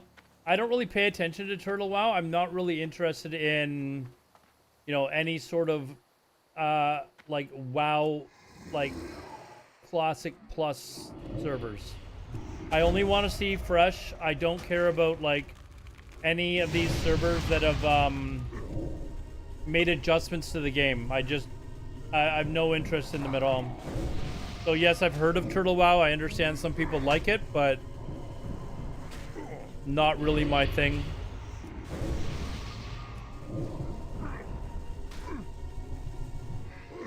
I think people were opening tickets for being spit on. For sure they were, dude. It's the society we live in these days, man. People crybaby about shit like that.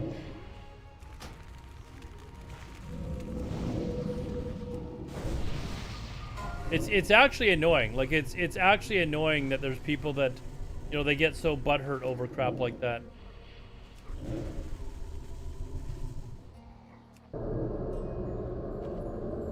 Why did they pick WoW? No, it's just people that play on Turtle WoW Rhines. I guess they're now trying to do the hardcore challenge on Turtle WoW. I'm not really a fan of, like, I looked at some of the changes that they did for Turtle WoW, and it's not Classic Fresh. I want to play Classic Fresh. I don't really care about these other versions of the game that people have tried to come up with.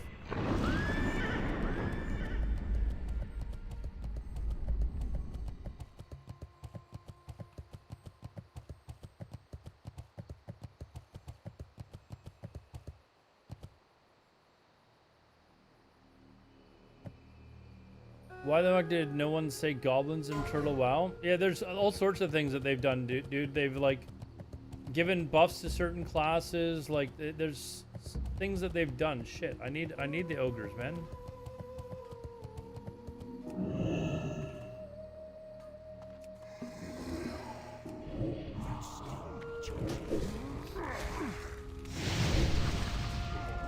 There's another one that somebody had mentioned. I can't remember what the name of it is. But it's a PvE server, so immediately I was like, no, I'm out. And I believe it's more of a TBC server as well.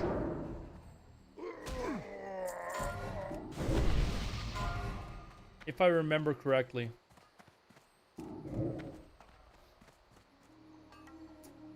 Henry, I heard the same corrupted GMs that ran Elysium is now running Turtle WoW. I have no idea. I have no idea about anything who's running Turtle WoW, anything like that. I do know that it is popular, but it's not the type of WoW that I want to play.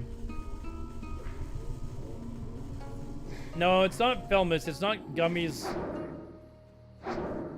There's another. Trying to remember what it was.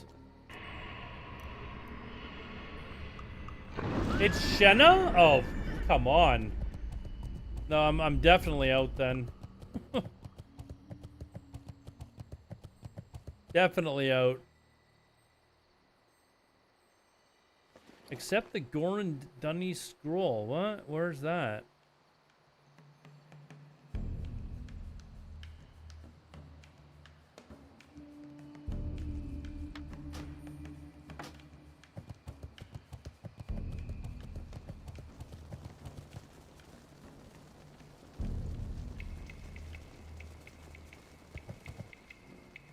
Oh, is it up here or something?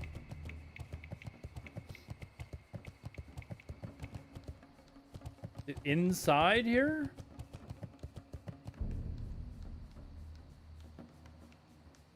Where the hell is this scroll, chat?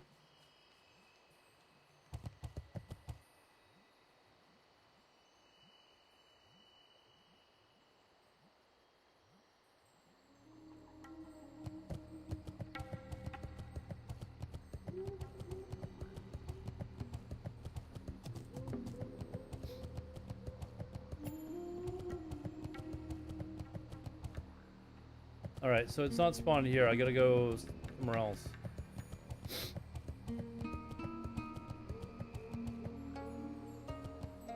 But yeah, no, if Shenna and Krog are running it, then yeah, I don't think I have any interest. You know what? I'm gonna be honest here. Like, people are talking about, like, the costs of private servers, right? Why don't they just... and again, I don't know how like they're already using it, like disobeying copyright laws and crap like that. Why not just charge everyone that wants to play $1 a month? Flat out $1 a month. I would pay $1 a month to play. You know, $12 a year.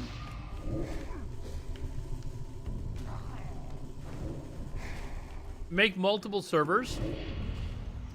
One for you know, Asia, for the Asian players, and then one for English-speaking players. You know? Can I go this way or like?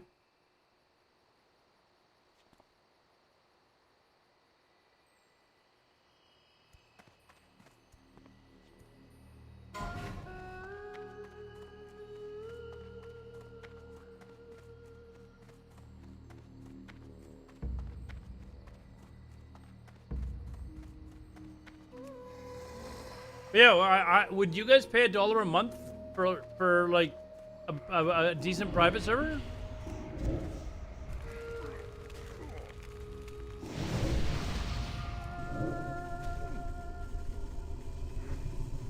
I would.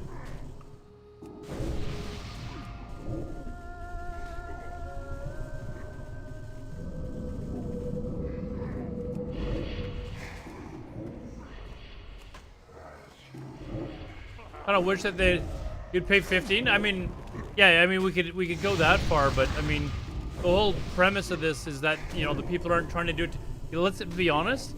If everyone that was playing on the private server paid $1, you would more than pay for the servers. Like, you would probably actually make a decent living off of it.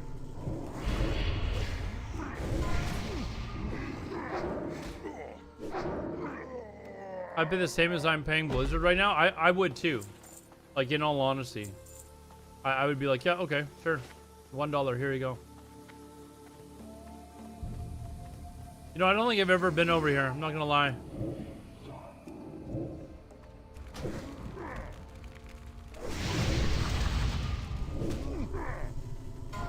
Yeah, whoever's putting up a fresh server, you know, just make it so that it's classic fresh.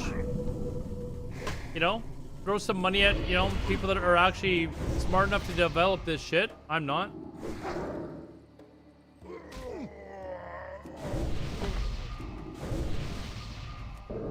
And you know, make it like a phase by phase, like proper server. Vote Lights Hope had 10 to online at a time. Yeah, that's 12 to 15,000 people online at a time. So it's probably like 5 or 10 times the amount of that in actual people that are playing. Let's just say it's 5 times the amount. So say 50,000 people that actually had active accounts. It's $50,000 a month. Like, yeah, you could probably employ a couple of decent, you know, devs to actually make sure things were being run properly. A couple of GMs to make sure that, you know, bots weren't running on the server and crap, you know?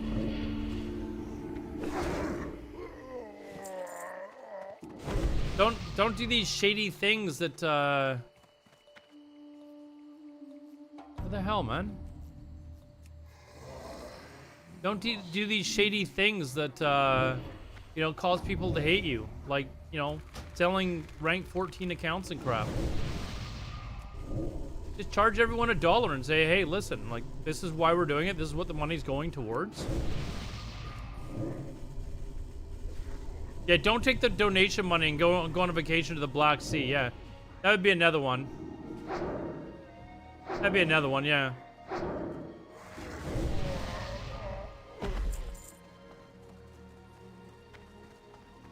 Oh, there it is. There it is, chat.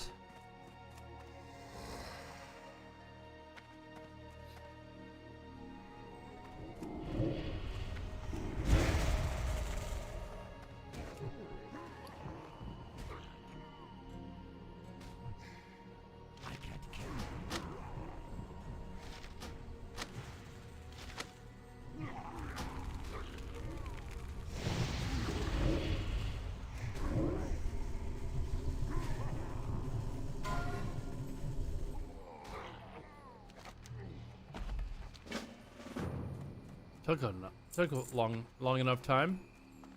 Can I go down this way? I don't even know actually.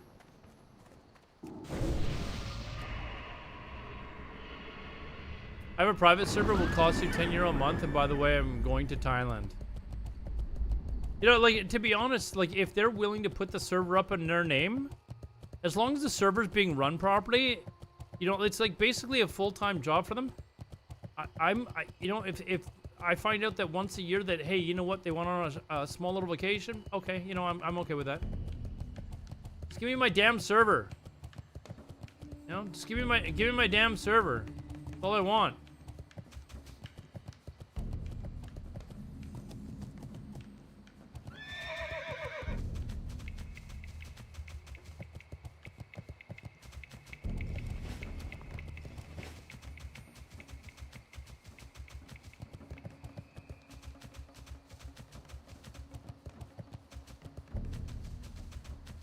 You would donate, but Blizzard would most likely shut them down. They can't though. That's the thing. That's why the private servers were up for so long, because they just said no, we're gonna keep running it, and there's nothing you can do about it. You know.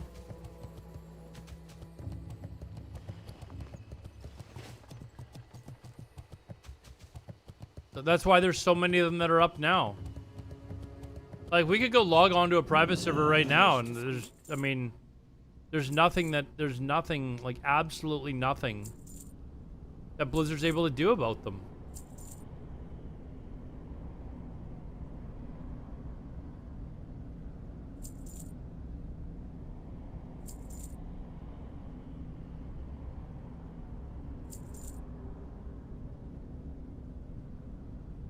Russian host location. I believe France is another one too, isn't it? What's the most active server? What's it called? Hold on, I'm on the Discord. The most active one is Everlook. The only problem is that when Blizzard shut down the Chinese servers, all of these Chinese players just flooded it, and it's like 75% Asian language being spoken. But that's why I said, like, charge everyone $1 and then put up 2 servers. One for Chinese and, you know, or Asians, and one for you know, English. And this is proof of a good start, adventurer. Your skills as a soldier are to be commended. You are not the only one I ask that task of. Many before you have fought them, and in times past our efforts have kept them at bay. Recently, though, their attempts to push northward into our area of influence just have an idea. increased dramatically. Their attacks have also become more savage, almost as if they were desperate. I have a plan, though, adventurer, that might settle things once and for all. yeah, Zombie, it's really easy to get away with not streaming it. Leaders of the Knolls, alphas as they call themselves, to be taken down within rapid Like, you could succession. actually, If we're able to you know, just, execute this I mean, sort of swift and you precise can put Everlook devastation in your against them, stream it would title if cause you want, chaos but in their ranks. that's how people get Perhaps caught, it would also drive right? a message through their thick, flea-bitten heads that we can and will That's how people are destroy. getting caught. I want you to be the messenger of my will. Eliminate 5 of their alphas within 1 hour for this to work, adventurer, or we'll remain at this impasse. Perfect. I will take these along as I continue my travels, adventurer. I'm sure I can find someone that will pay a pretty penny for this cobalt. Partner stream, private Here, server. take I've this streamed for it your while I've trouble. been partnered, so yeah. The most you'll get, them zombies, you'll get like a 3-day ban your first time. This scroll, you found this in the Gorduni outpost? These seem to be plans for some sort of dark ceremony, adventurer. So it's From not. what I can make out, this ritual is conducted by the Gorduni Mage Lords. Find one of these Mage Not that Lords, big of a deal, and from really. him, gather an orb. The orb of a mage contains great power, and will help us discover more about this ceremony and the magic that the But if you Gorduni do it like wield. 3 times in like a short Excellent, period of time, or get adventurer. caught In 3 time, times the like a land will heal. you know, We short must period of not time, give like up. 6 months or something like Now that, they will you have actually ban your proven that account. You are a true fighter. I trust that you possess the courage to continue with the task at hand. Travel to the high wilderness, southwest of here. There lie some abandoned and destroyed structures on land that once belonged to the Night Elves. Look for these ruins, and when you see the withered trees and desecrated terrain, you will find the Gorduni. Push them back. These ogres are much stronger than the ones you faced previously, adventurer. Be aware.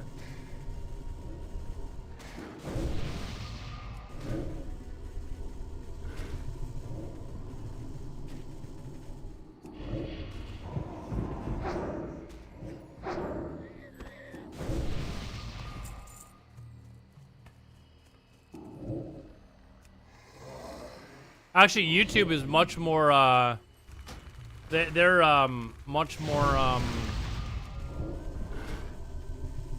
willing to dish out a much longer ban. I think S1 got a 3-month ban or something like that from, I can't even remember if he was able to post videos, but I don't even think he was allowed to stream for 3 months or something. Watch M Zombie get banned on his first stream. That would be like just M Zombie. Let me put it to you this way: I streamed private servers for a couple of years, never got banned. But I was also smart. Like when it was like a new server or something like that, I never streamed like a fresh server.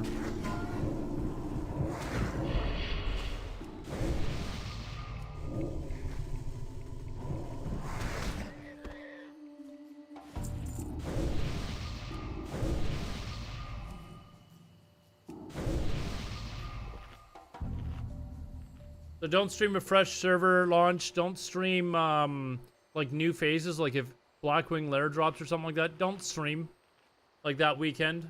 That's when they tend to like to give out their bans.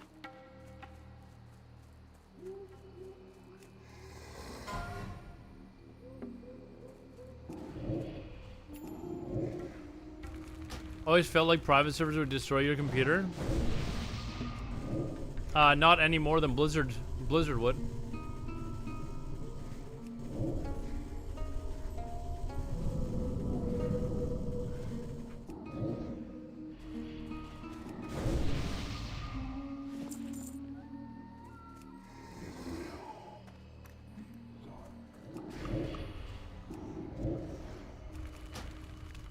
Mike Yabar saying the WoW token is the only thing that stops. Yeah, I saw that several times. I've actually got very little respect for the dude now. I mean, to think that we're actually that stupid.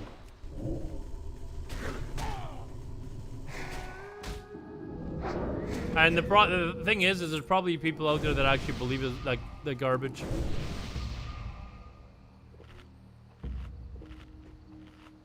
You know, it's embarrassing. You know, and they also said that they don't make any money off of it. It's like, dude, you make $20. You know, you make $20 off of it. I guess you could argue that some people are using it to actually pay for their account, but I would venture to guess that there's far less people. I don't know.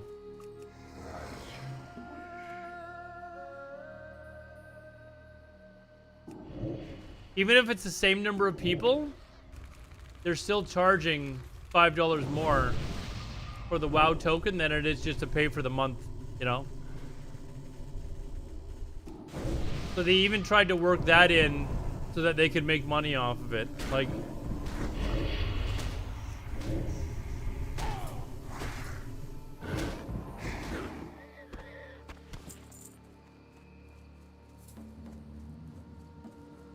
So yeah, it's ridiculous. It's insulting. You know?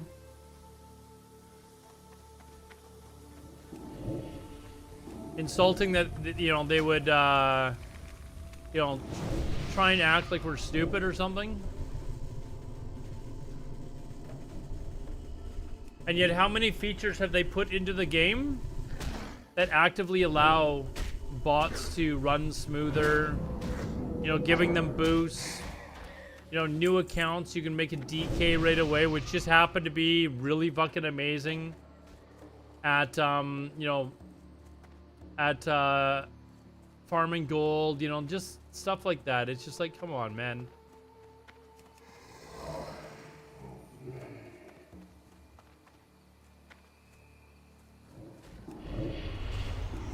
How can they fix Wrath of the Lich King? By taking the servers down. They can fix it by actually taking the servers down.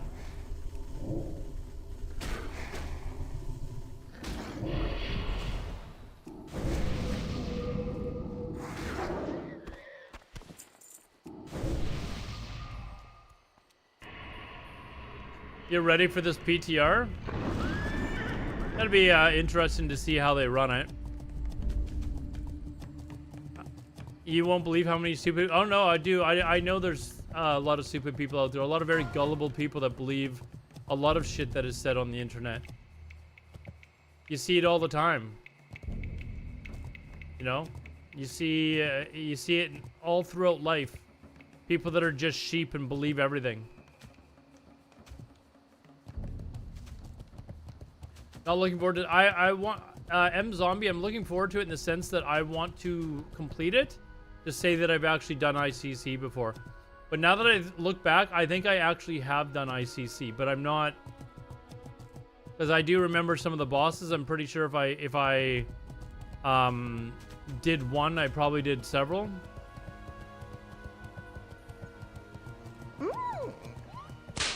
Jay Boogies, hey, thanks for the follow, guys. Guys, I'm 4 follows away on Twitch from reaching my next milestone. If you feel like helping out, up to you. No pressure. Wonderful adventurer. These will do nicely. There are enough here to make a cloak for Corin, and possibly even more. Anyways, I hope the trip wasn't too dangerous. The area of Feralis Paladin is now to not get ready known for being ICC. It will be the forgiving, last but raid you've for me. obviously I done mean, well enough. Thank you again. I wanna adventurer. finish it. Just I wanna get my guild through Classic. What did they look like? But I'm not The going any Grim further. Totem Like clan. there's no We way I'm found playing some of them. Cataclysm. Like Belgrum, not a one of our chance. masters has an interest in their kind. Hold on, I He's need even put a bounty on food. them. You have to go back, adventurer. Go back and bring me their horns. Piles of them if you can. The Grim Totem are not to be trifled with or underestimated. Go back and slay them. Let the rivers in Feralis run red with their dark blood.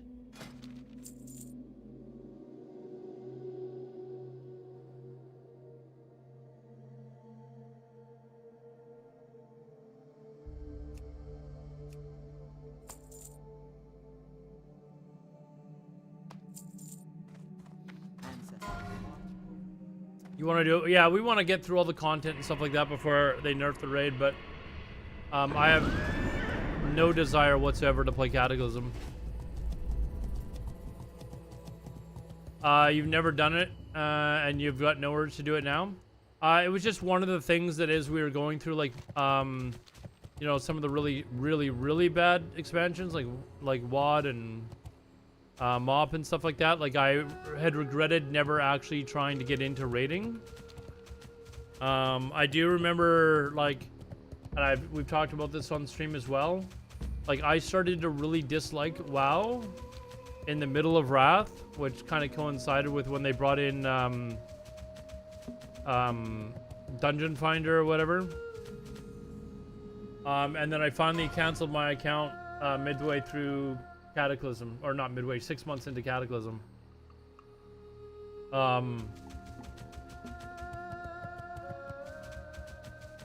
That quest voice add-on is amazing. Yeah, I had intended on using it to learn the lore, but I just find that I just block it out. Hold on. Excuse me. Hey, where are these alphas? Okay, they're in there. Huh.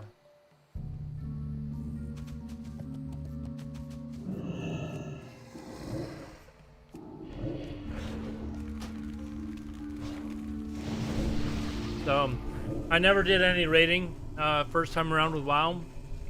So I really want to finish the raiding content, and then I'm pretty much done with Classic.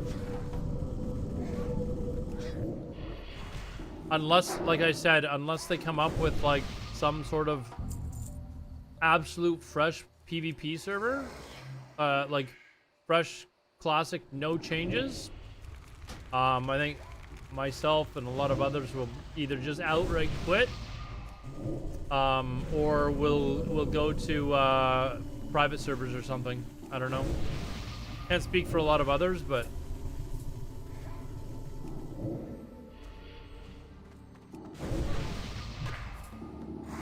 hey, wait, what? Did he heal? How did I not see that?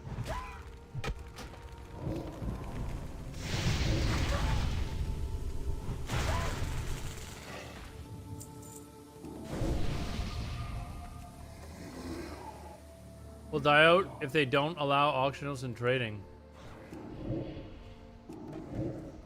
I mean, Why not just allow trading at 60? The second you allow trading, M-Zombie, you allow bots.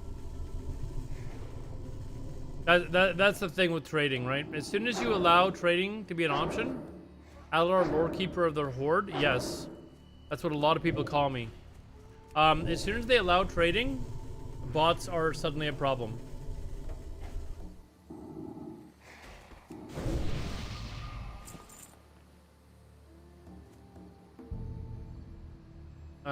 Let's see.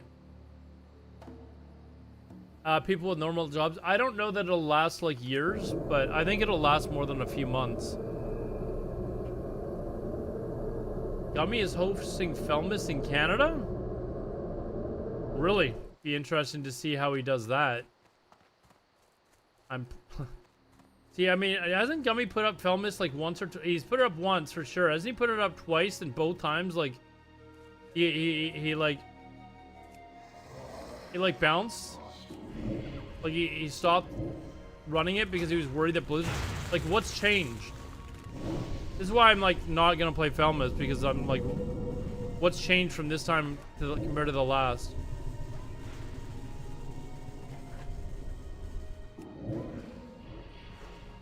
Why can't they have strict rules on one hardcore server and make GMs run around and ban bots? Because they don't want to spend money on GMs. Like, that is literally the reason. You answered it. You answered it yourself.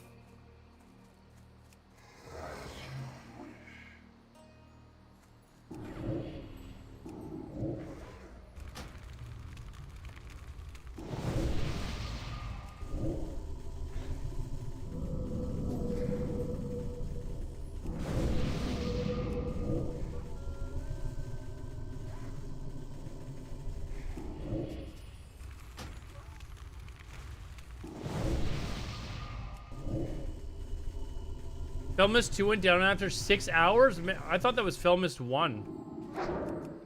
Oh shit, oh shit, oh shit, oh shit, oh shit, oh shit, oh shit, oh shit, oh shit, oh shit, oh shit, oh shit.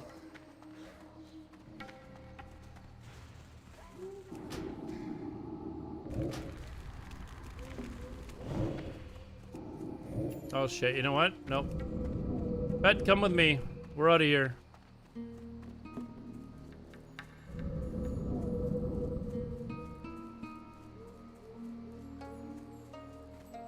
Oh shit, I almost ran into the next one. Fuck.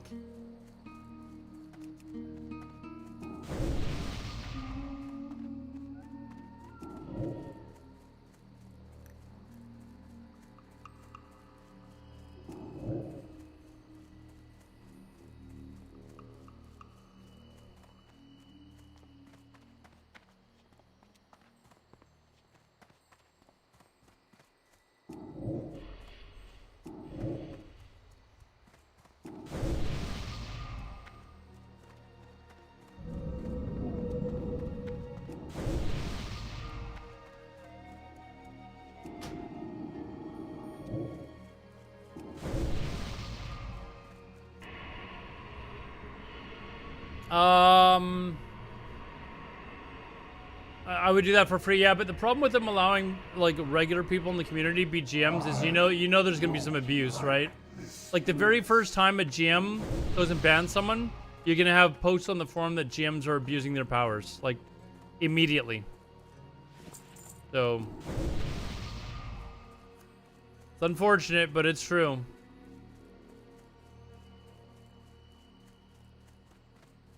Suspicious players to jail pending further. Yeah, but they'd still need to pay for someone to actually then go and look over everything that is being accused of them. Blizzard is just not willing to spend money on it, and the reason they're not willing to spend money on it is because it would actually dramatically impact their revenue, and like that would be bad. Like, you're asking them to pay for employees, which takes money out of their profits, to pay to do a service that dramatically affects the revenue in the game negatively, right? Like, keep that in mind, right? Like, that's the issue.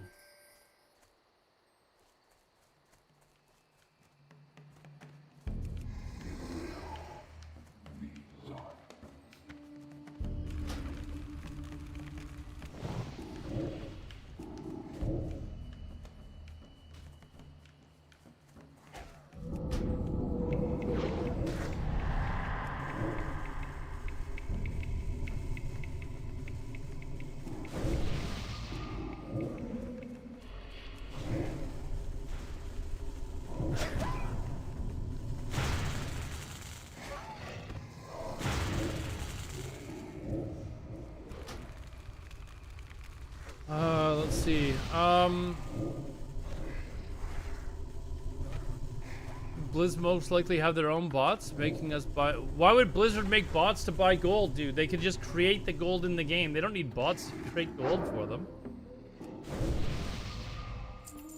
I was saying that they probably just have accounts on G2G. And sell the gold through G2G. And then guess what? When you buy it off of them in G2G, it also gives them a list of people that are buying gold. So, like, once every, like, 4 or 5 months, they can ban people and say, hey, you're banning you for buying gold. I've seen this video. What is this? Oh, boy. I have seen that, yeah. Yeah, I think we watched that last stream.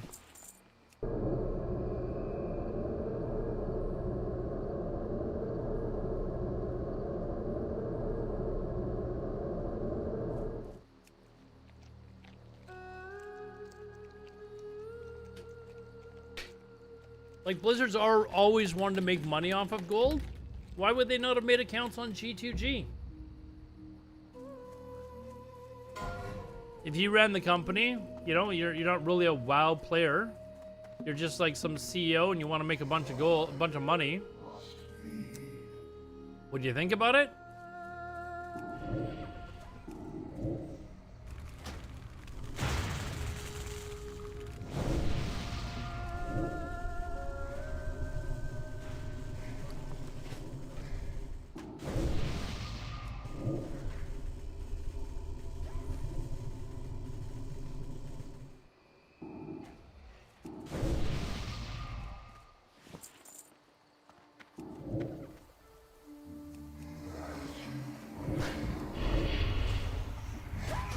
Way to get rid of the bots, just undercut them until they never gave up. I mean, they could, I suppose.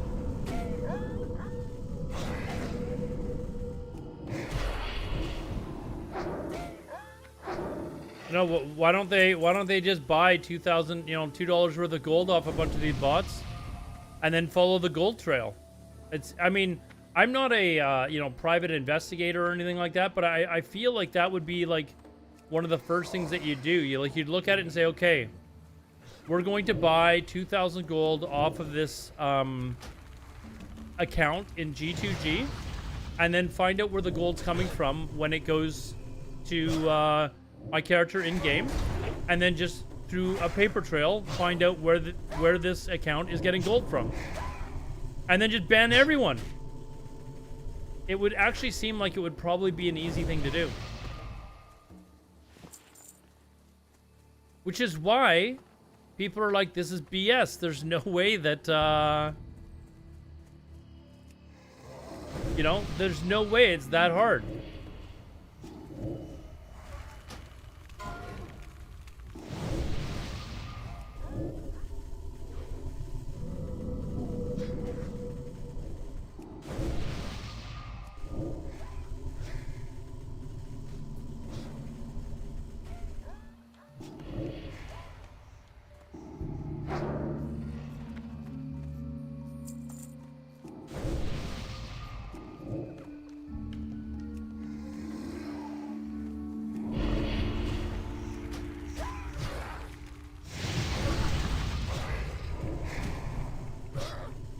Be a great way to get rid of the boss. What if Blizzard just banned GDKP? That would probably solve a lot. It would solve a lot.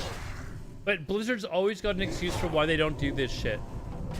And their excuse for that is there's a lot of players that really enjoy that style of game, blah, blah, blah, blah, blah type of thing. Even though, how many times have we heard them use the excuse that it's antithetical, or whatever the word is, to how they want their game being played and all that sort of other shit, right? Like,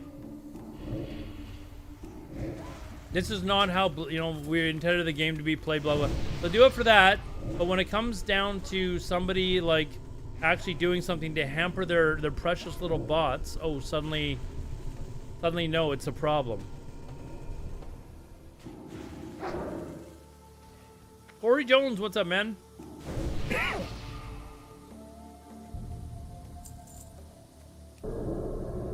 I mean, they could probably make some sort of a, like, database and like actually take a look at who is where these accounts are getting their gold from. Like when you like if I was to go and buy gold from like 10 different accounts on G2G, find out where those people are getting their gold from, who they're transferring to. Like you could have a oh man, it fucking spawned all 3 of them.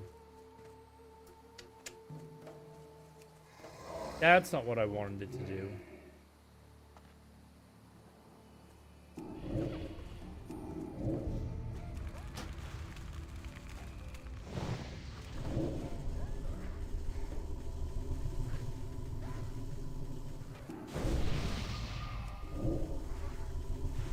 Yeah, but Ryan's, you play like a ton, man.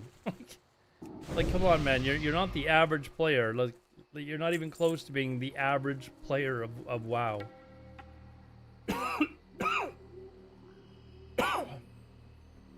You're also relatively experienced at the game too.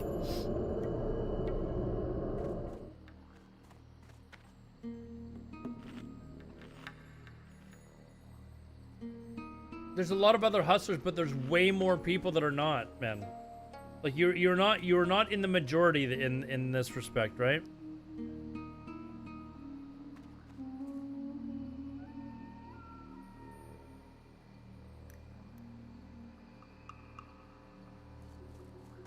All right, let's give it a shot. Go, go, go, go.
Oh shit, he got a pat, he got a pat.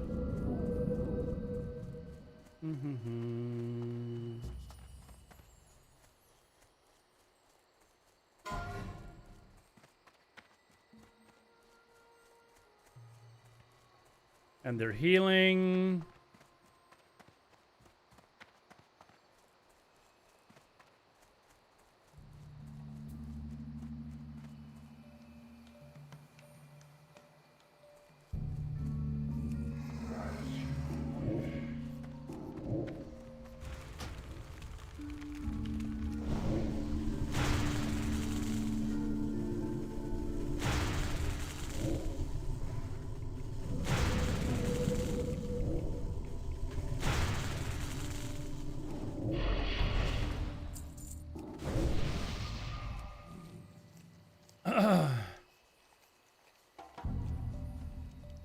I mean, I'd probably bet at least 65% of players in Classic bought gold like once. I wouldn't disagree with you, Runs. But a lot of those people are forced to. Like, I don't understand your argument. Like, they can't keep up with the rising costs of items when other people are buying gold. I don't know what your argument is.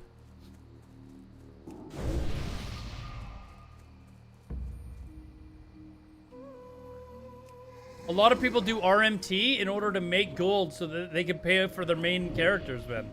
Like, a lot of people are doing GDKPs on their alts to be able to pay for the consumes on their mains because they can't make enough gold because everything's so bloody expensive because of gold. Like, I'm not sure why that's difficult. It's pretty easy to understand.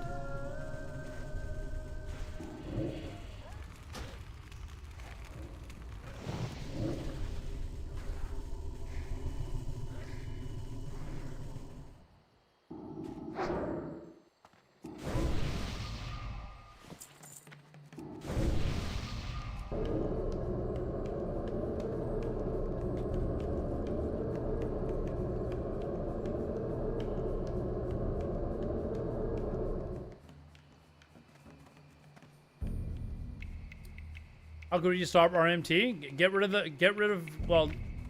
getting of GDKPs would be a step.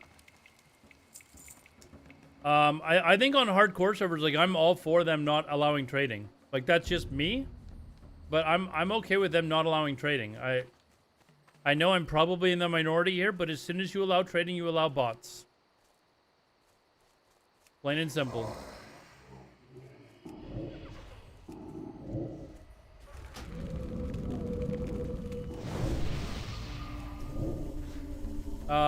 As far as like other ways, like I actually like what they did in Season of Mastery where they didn't allow you to boost. Like, I am perfectly fine with them not allowing trading, where the mobs don't give you XP, because part of the problem is people buy gold and then they immediately log into the game, get gold, and then they go to an instance and they give it all back to the bot, which then just resells it. Like, they need to nip that little method of bots being able to just get back the gold. You know? But Blizzard's not willing. Blizzard is just not willing to do these things. So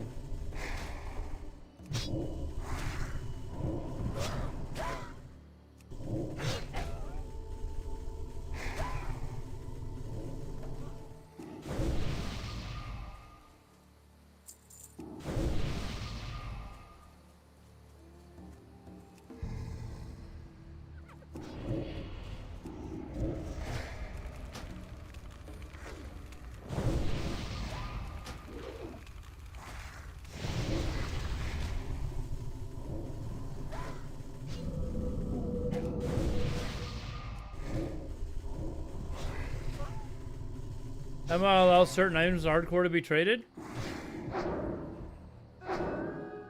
I mean, where do you stop though?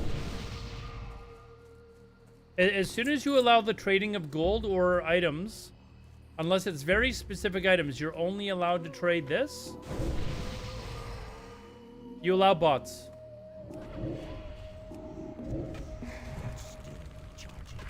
So.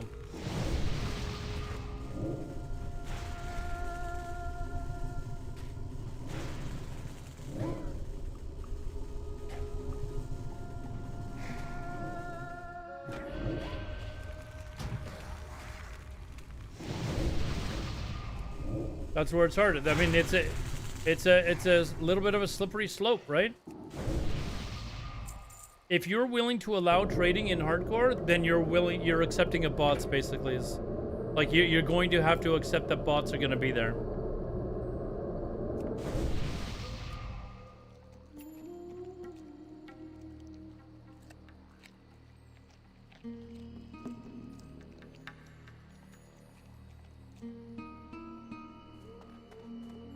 Oh man, I was clearing this, you jackass.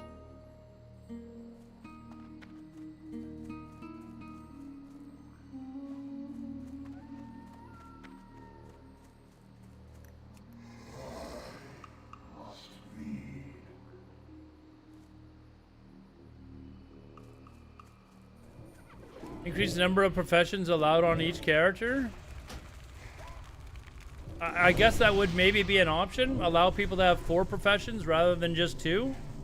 And then everyone can just go engineering and alchemy and you don't have to worry about it.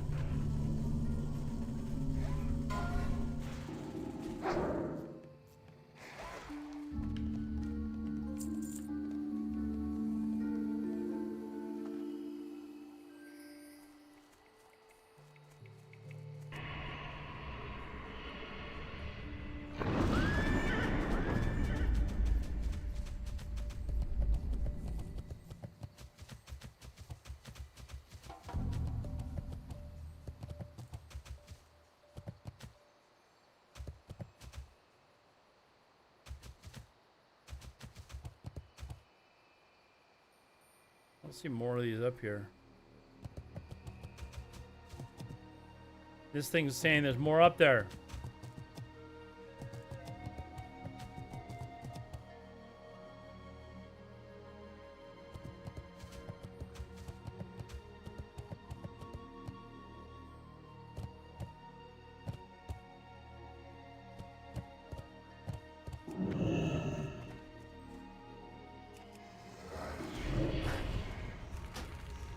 It saves your progress on different ones, and you pay to respec into professions almost. I mean, this is your way of getting around trading.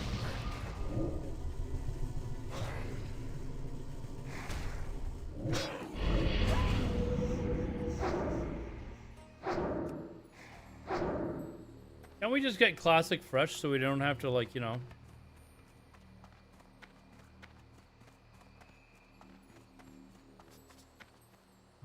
That'd be a nice, you know.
Need to see if I can... I'm just sitting around this one camp and not waiting, not going to other camps.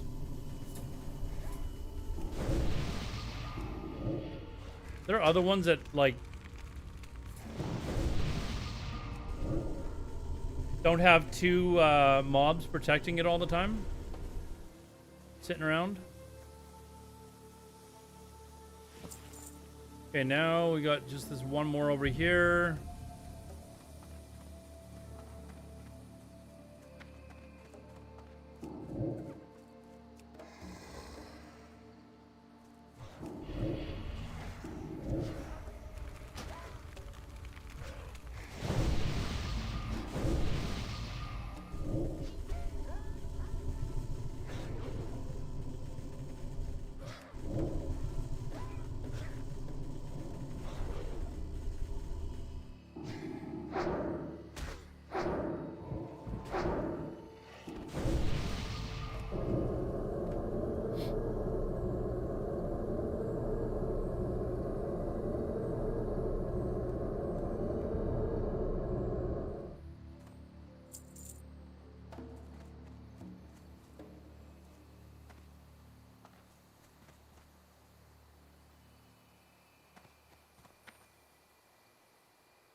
Oh, man.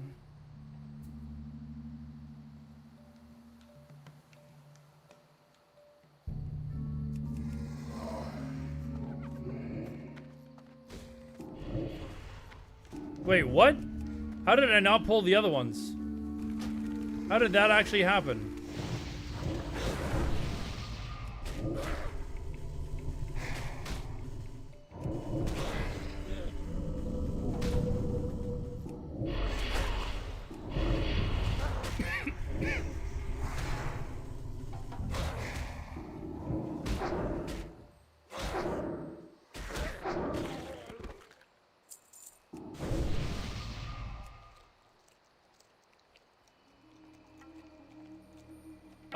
Hold on. No trading prevents it. Yeah, no trading does prevent it 100%. How many players are willing to go that far, though? Right? Like, how many people are actually willing to go the distance and say, okay, you know what? If it means getting rid of bots, I'm willing to go to the route of no trading. Probably, you know... Mongrels. I need the alphas, dude. I need the alpha.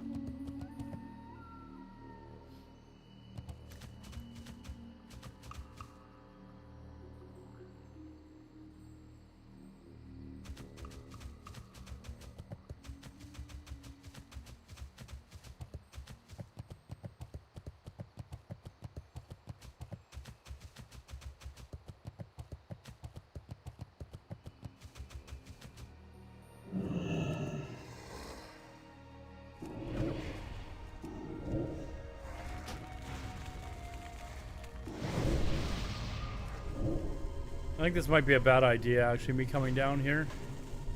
I had such an easy escape route up there.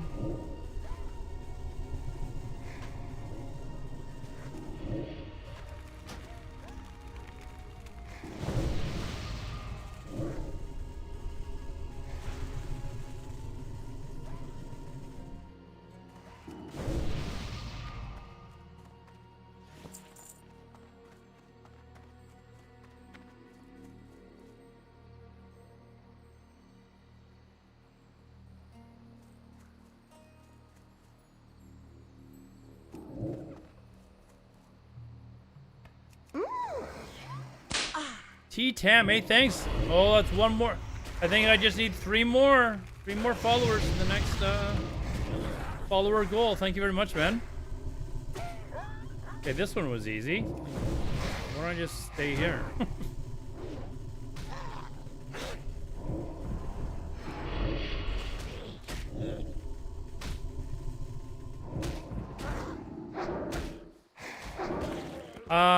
If I had more money, I don't know if I'd buy gold, then...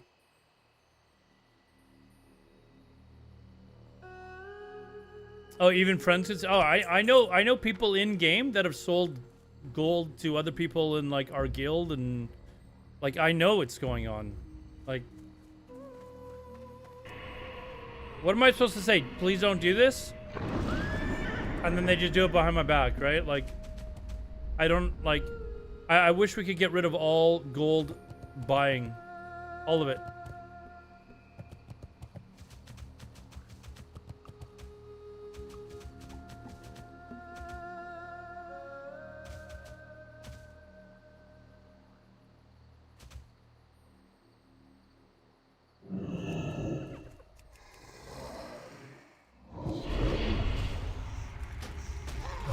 You don't need to get rid of over half the player base. If half the people that do GDKPs are doing them on alts to be able to pay for their mains.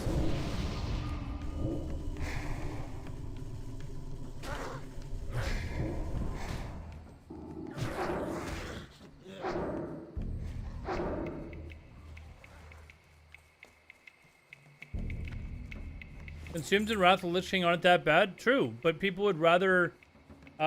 people would just are raid logging because the game sucks so bad, man.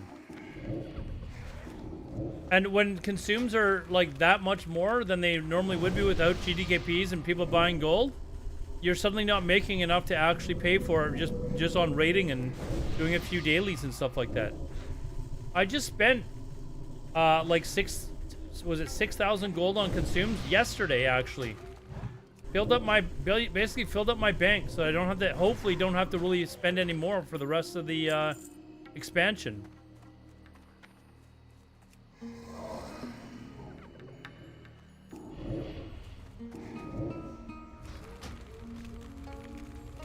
$25 dailies? Who the hell wants to do 25 dailies? Listen to yourself. Who the hell wants to do 25 dailies, man? Like, fuck that. No.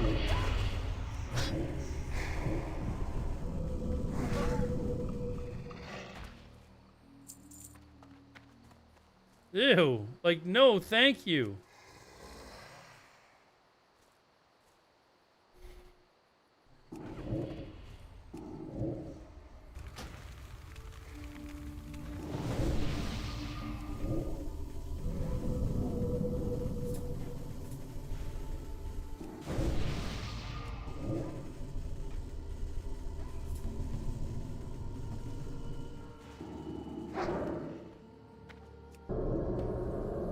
Caster pots were the most expensive thing. I don't know what melee consumes cost, but I know that my flask of the frozen whatever the hell it's called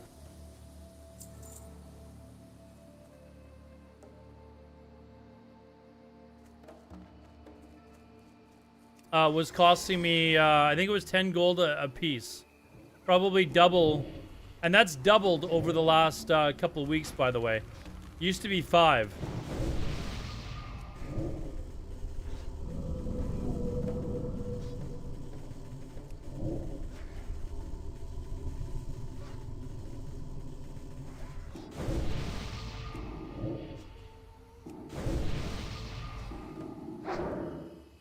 PvP sucks with DK and Paladins.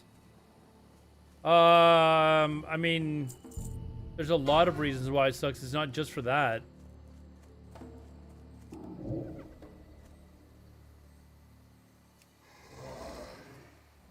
There's a lot of reasons why Wrath sucks. There's just nothing to do in the game besides raid logging. Cloth worthless? No, I make like 2,000 gold or 3,000 gold a week on cloth.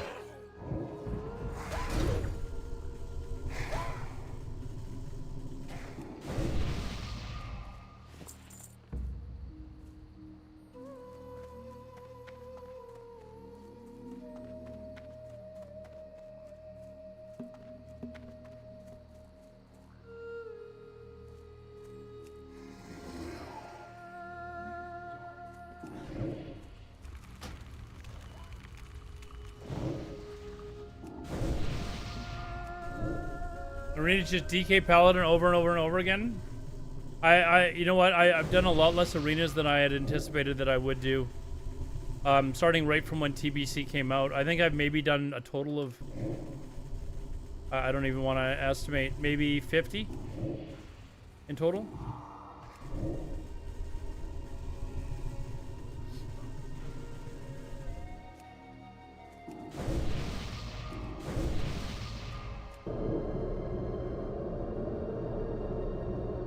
I much prefer world PvP. I've never really been huge on arenas. I like world PvP, wiping people of their world buffs, all that sort of stuff. That to me is a lot of fun.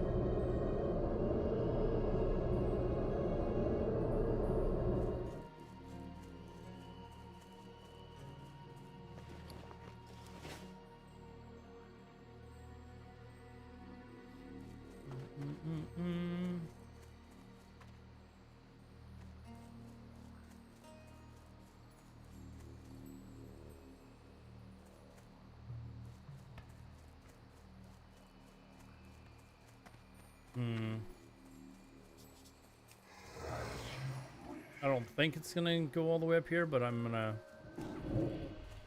do this just to make sure.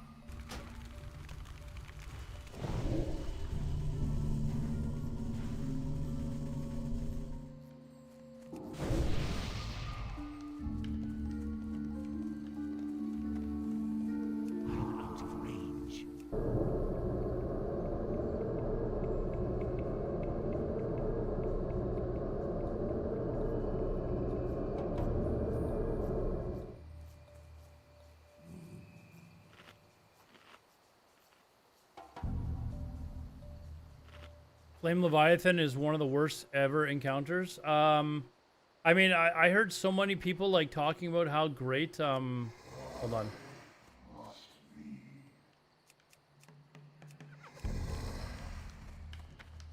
How great Alodar was, and I'll be honest, I'm kind of meh on it.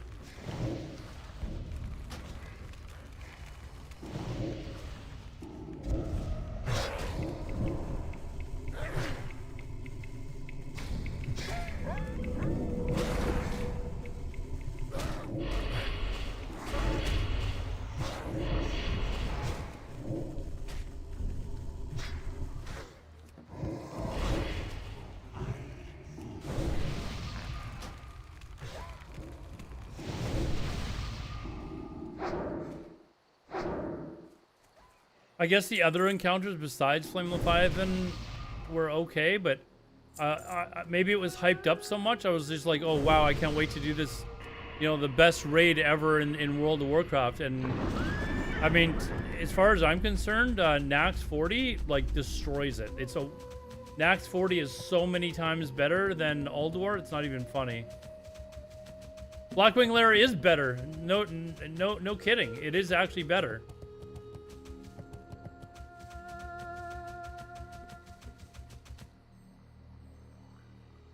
Alodar was great back in the day. It's aged like hot milk.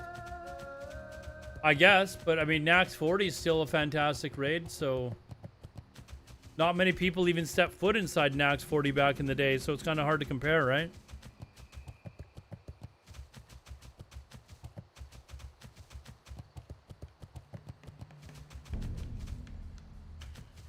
Can I get up there over here?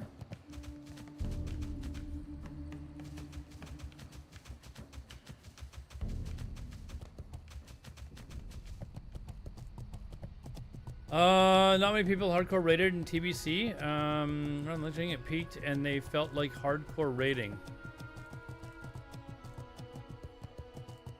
I think SCC was better than Alodar. I said in a tweet a couple of weeks ago that I said something like hot take that some people are probably not gonna like, but TBC is better than Wrath. And I actually had a lot of people that were like, "Yep, I agree, yep, yep."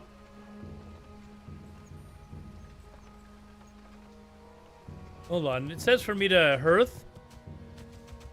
I'm not hearthing. I'm almost 44. I want to ding here. We're gonna ding and then we're gonna hearth. What brings you here? You've done as I have asked, and for that I salute you. Take this small Go grind for a little bit here. compensation Got a little over a bubble. With their numbers thinned and their leaders slain. Yeah, I mean, I think TBC, TBC, looking back, was a better game. The leveling experience, like the rating, I just think it was better. Such a frenzied state. Before they have a chance to regroup, though, I want to find out what is causing it. Gnolls aren't the sharpest tools in the shed, but they will no doubt have some sort of documented strategy on their recent activity. If we were to find those plans, then we'd have a clearer idea of what is making them so worked up. I want you to head back to the Woodlaw. Lich King was really white because of Arthas and all this. You know what a lot of people keep going on about is how Wrath of the Lich King was like the peak of WoW, was the best, blah blah blah blah. It was the peak of their subs, all that sort of stuff. You know what Wrath also was? The very first time that there was as many people quitting the game as there were that were starting it for the very first time. And people kept reading that incorrectly, like, oh, it's, you know, people were saying, oh, it's the when it had the most subs, therefore it was when it was the best. No, no, no. That's when subs stopped growing.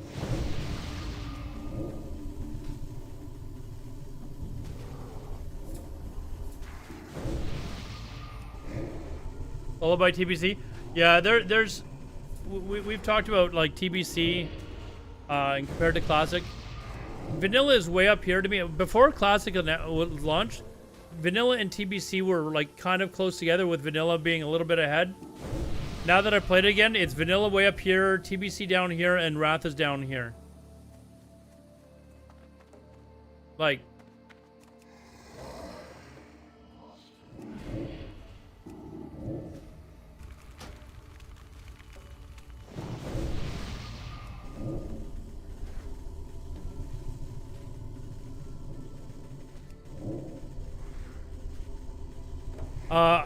Firelands, I think, was the only. Is that the one where you're like in a zone and you're like basically running around, like there's a bunch of like lava and shit like that, and you're just kind of like running around?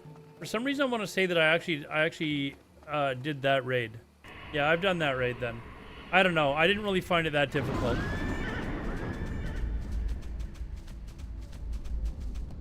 You lost your 52 shot. Hey, dude, you're allowed to appeal that. Or are you allowed to appeal? I don't know. I think you're allowed to appeal that, dude. Yeah, you just appeal everything. Not on Hardcore Fresh, though. That's a too fucking bad in Hardcore Fresh. It's not recorded. Oh, well, that's a shame.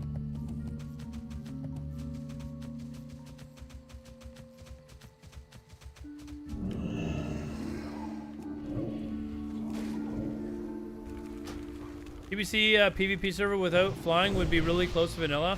I would like to play TBC with no flying. Like, I would actually be right there with you, man.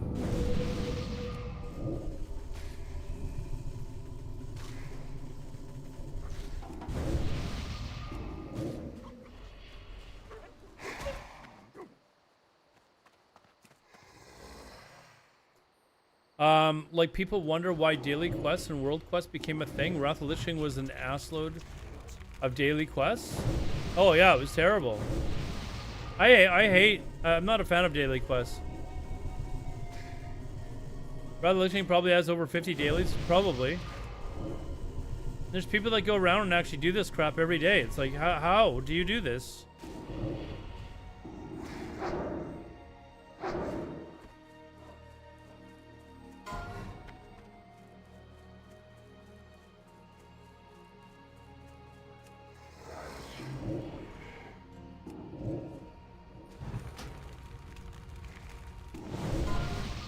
You know what I miss? I miss like the whole like, you know, having to get attuned, like having to get attuned to do Blackwing Lair, having to get attuned to do Molten Core. You know, like I think that sort of crap, like having to run BRD to actually, you know, having to go out and do the Onyxia attunement, like that is what made, like some of what made Classic so bloody, you know, brilliant, you know, like. But then you have people that are not really true Classic fans that were just complaining, and they enjoyed the more, like, the version of WoW that retail became. It's like, you know what? If they don't want to play Classic, let them play retail.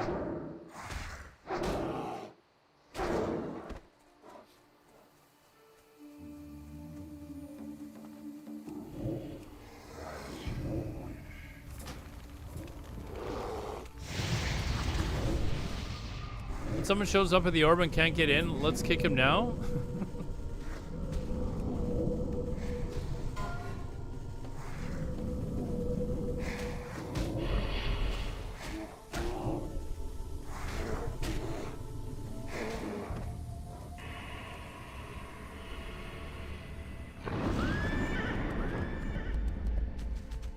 TBC without flying and summoning stones could potentially be the best version of WoW ever. I hate summoning stones. Like, that's one thing that they put in Season of Mastery. Like, Season of Mastery was, like, outright just garbage. Like, and putting in summoning stones was just one of the things that was absolutely just terrible for the game. But there were things that I didn't mind that they did, like the nerfing to getting boosted in dungeons. I thought that was actually, you know, I guess, you know, they threw 10 ideas against the wall and one of them was decent.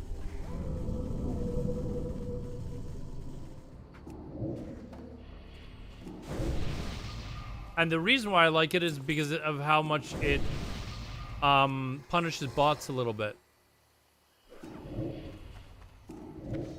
Like, people weren't just buying gold and then just immediately giving it right back to bots, you know?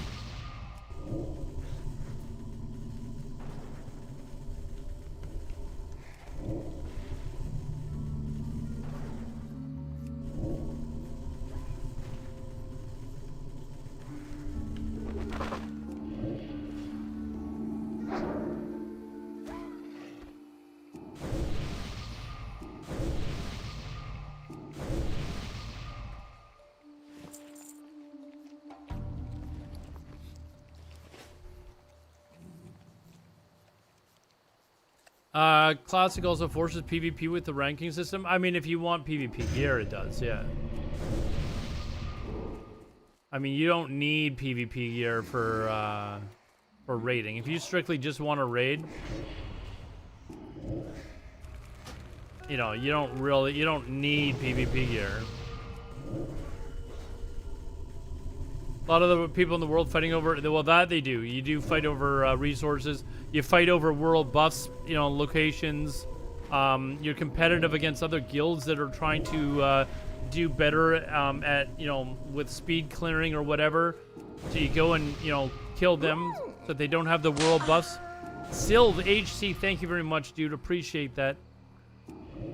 You know, like, I think it's... Ooh.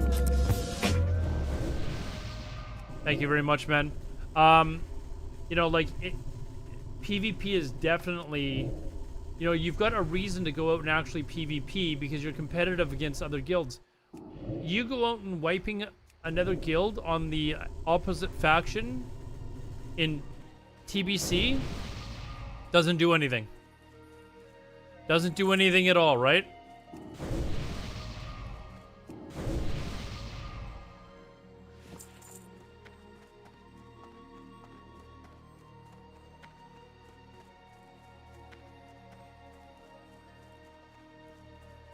That's why vanilla is like, it's got these little nuances that make it such a great version of the game.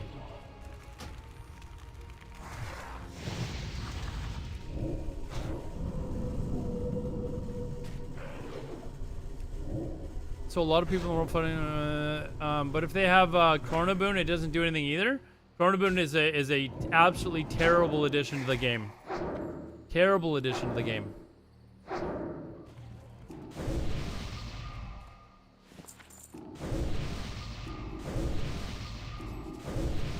Another dog shit idea by Blizzard. Like, just a dog shit idea by Blizzard.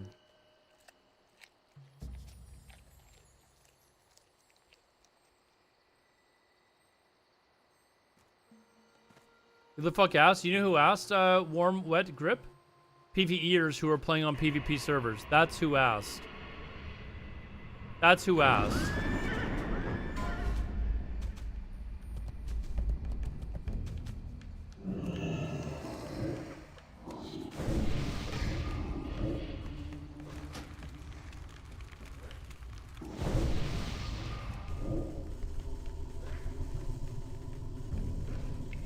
And even the implementation of how we've gone over this, even the implementation of how they brought Chronoboon into the game was ridiculous. Like allowing you to apply it the second you got Chronoboon rather than having to wait until your PvP flag was off. Like, hello? And you know why? Because they're catering to PvEers. That's why. They're didn't even take into account of how it would, like, seriously negatively impact the game. They just threw it in and... It's a stupid idea.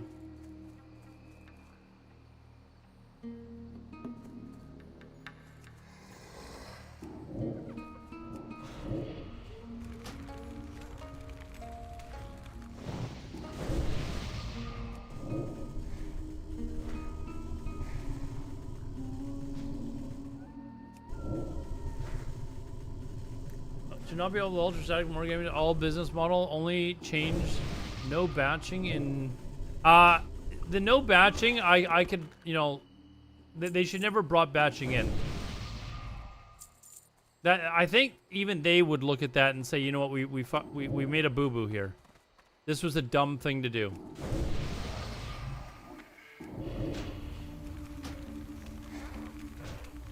Did they take batching out for Season Mastery?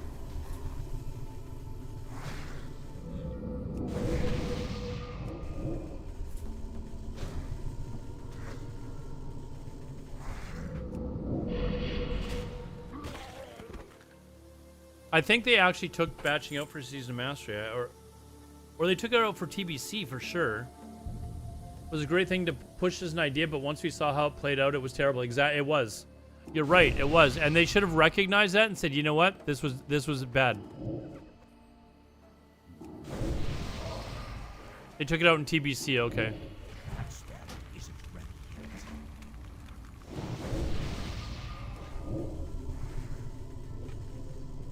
But yeah, the idea when they launched it, people were like, oh, okay, you know what, maybe that'll work.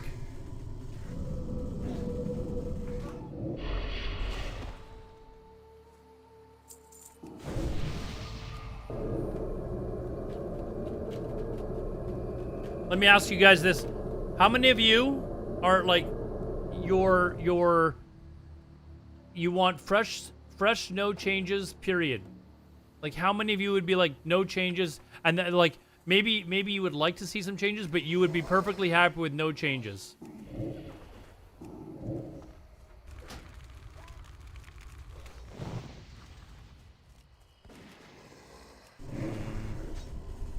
Just Rhines? Come on, guys.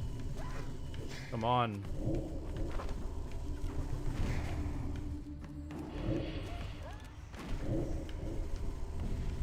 Rhines, let me ask you a question. I don't have a target. if they brought the rating in, say, you know, whatever this version of Season of Mastery is that they come in, and they said, okay, we're going to allow you to raid the regular raids, but there's going to be a hardcore mode, which is basically the same raids as that were in Season of Mastery. Would you be okay with that?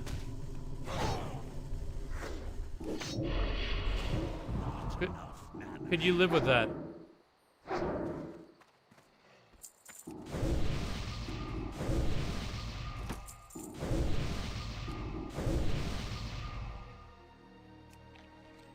Probably. Like, there's probably a list of things that if you were to actually say, okay, this is what we're presenting as a list of changes. Like, for example, getting rid of batching. I think people would be okay with that if they got rid of it in a Classic Fresh. Getting rid of dungeon boosting. I think a lot of people would be like, you know what? Okay. You know, it wasn't an original vanilla, but I can see how it's hurting the game. I could see how people might be okay with the idea of hard modes for raids. You know? Allow you to just raid the regular raids if you want. But there's going to be a hard mode added as well. I think... Now, that's not what I would want. That's not what I would want. But I could see there being enough people that would be like, you know what? I'd play on that.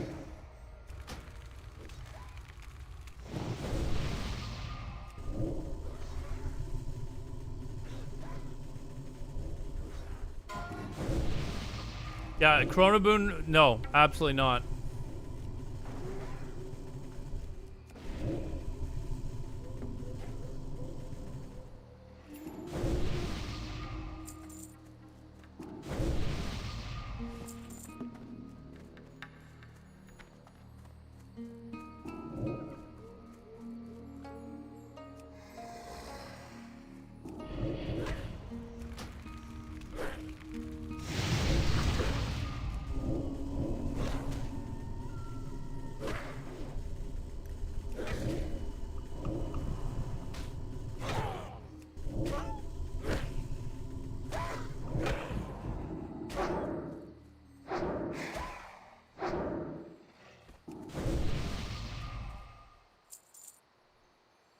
Courage World fighting would be cool.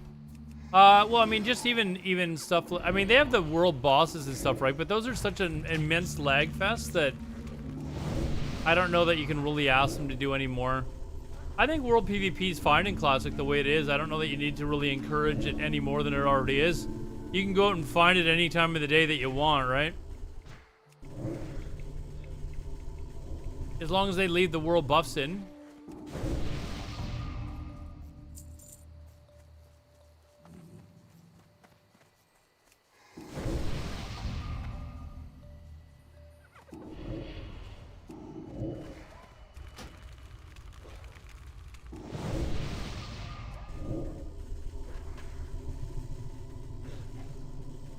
Arena gladiators use weak orders to snipe. Yeah, I saw that. Like, that's just...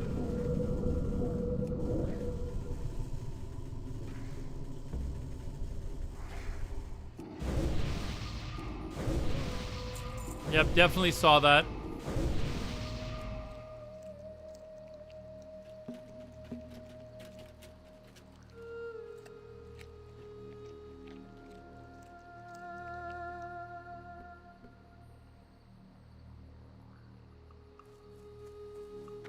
What if they banned weak ores?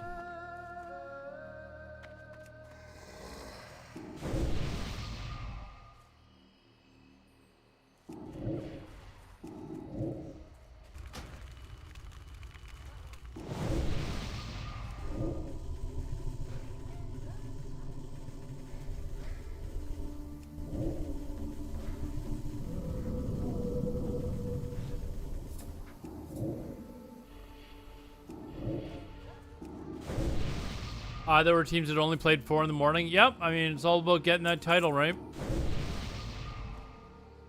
All about getting that title. Or they're only playing groups that they've beaten, you know, several times in the past.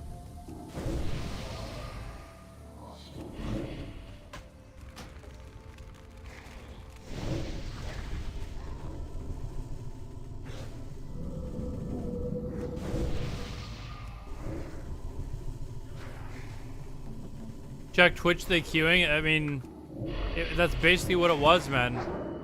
Like it recorded all the teams that we're currently playing. I don't know the gist of it after that, but basically, like, you were not going to get like tougher teams.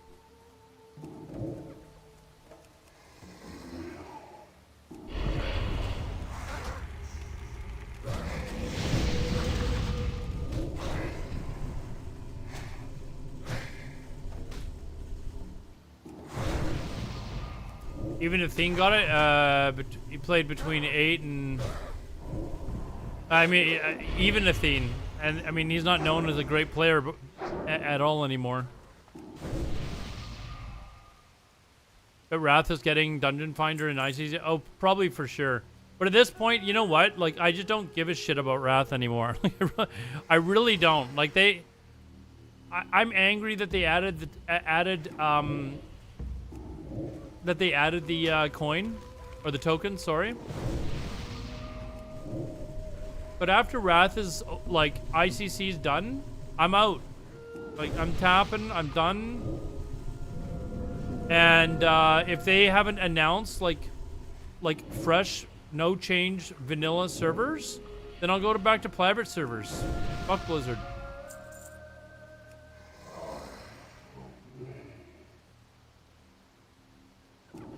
Alodar waiting for the res tokens. Yeah, I mean, when's that going to be on the shop? When is the res token going to be on the shop, chat? Anyone? Anyone on YouTube know?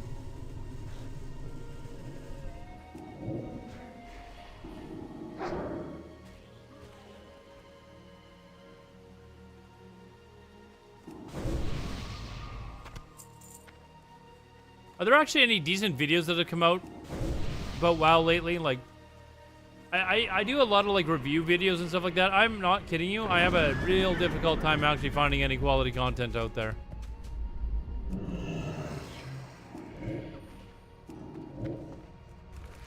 What's this?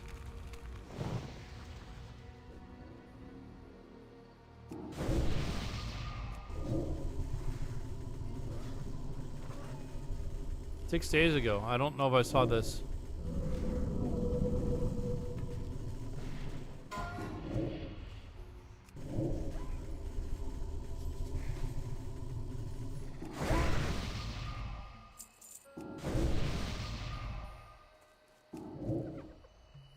I think I level here.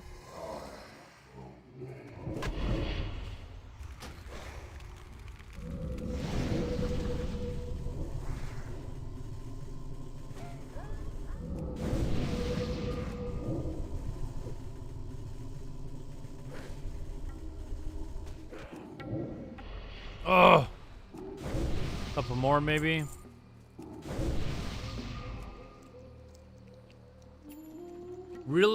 Reality of Blizzard doesn't disable PvP on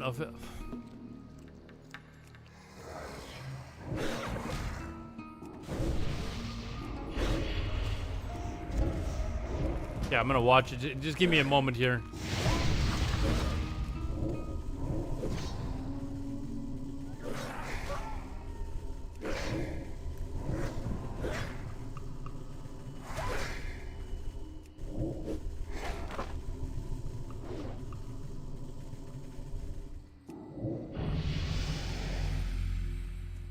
Boom. All right.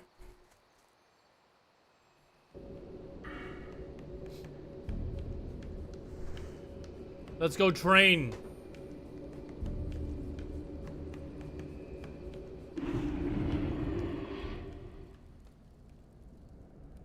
Stop running it up and give your head a shake. I'm not spending a dime on that game.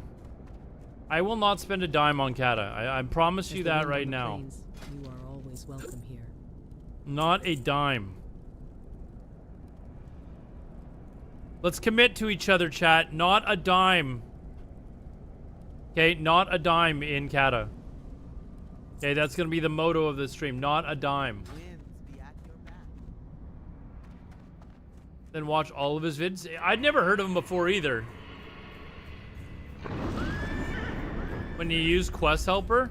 Well, I mean, how can you call it hardcore when you allow trading? Like, I mean, how easy do you want this to be? Wait, what?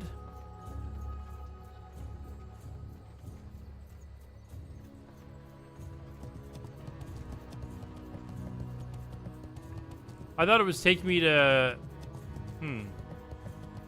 Camp Mohadawachi or whatever. What? You came across Tauren in the area? You're joking. What did they look like?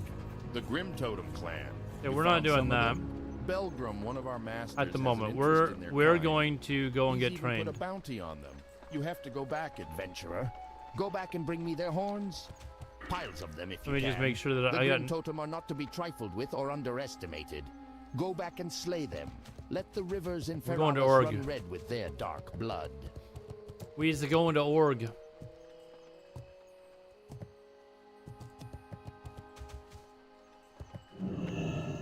Where would you like to fly to?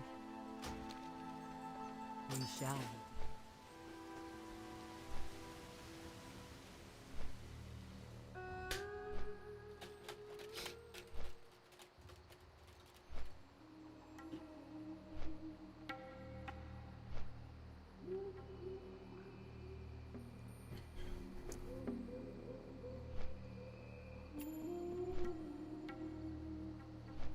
It's a paid guide to help support streamers. What?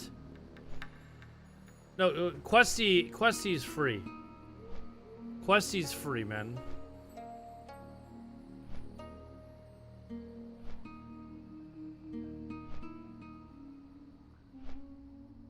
You think they listened to Asmongold when they added trading? I mean, I don't know that they've officially said that they're adding trading or taking it away, have they? I don't think they've actually said one way or the other.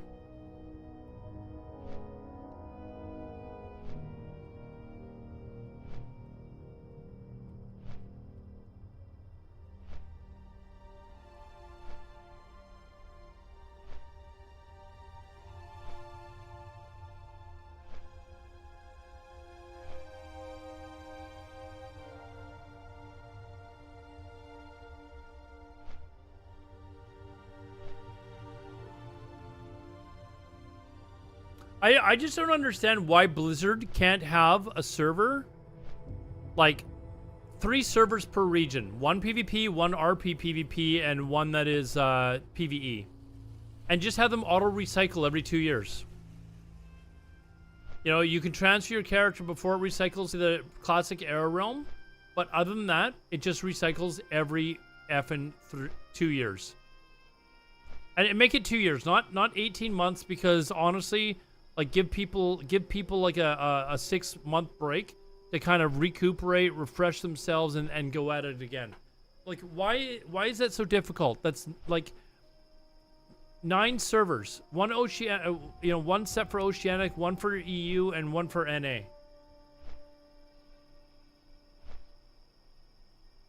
No, just you don't keep the ones running. Allow people to transfer those characters that they made to classic era, and then just refresh. Boom, go again. You know, like just every 2 years. That's like what people want. They want to play vanilla, and I don't know why people don't understand that there is enough people that would easily fill 9 servers. Like easily. Is anyone doubting whether or not we would be able to fill 9 servers of people? Like easily, right?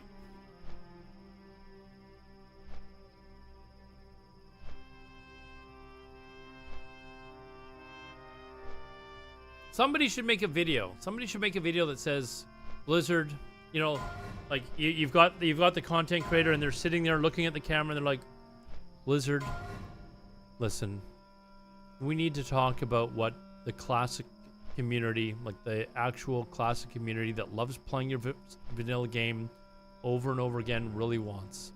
And they want something that would be very easy for you to make and create and manage. Just 3 servers per region that refresh or recycle every 2 years. 1 PvE, 1 PvP, and 1 RP PvP server per region. That's 9 servers in total, and just every 2 years it automatically refreshes, and anybody who's got any characters on those servers at the end of that 2-year period can then transfer them to classic era servers that are currently still up. Could we please still do that, Blizzard, for the community? But no, of course not. How long have I been playing WoW for? I played beta, so since we were allowed to play beta, so I think it was around June or something like that of 2004. Pet Melfek, thanks for the follow, dude.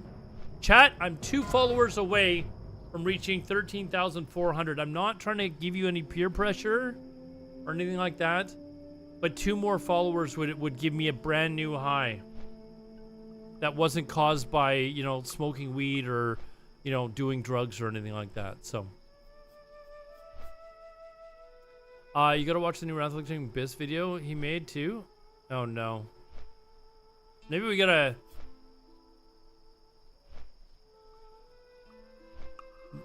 Nico Cado Avocado. I'm not familiar with this person. But seriously, we need somebody with some like I don't know, presence in the community. Someone that's got like a voice, you know, that means something. We need, you know.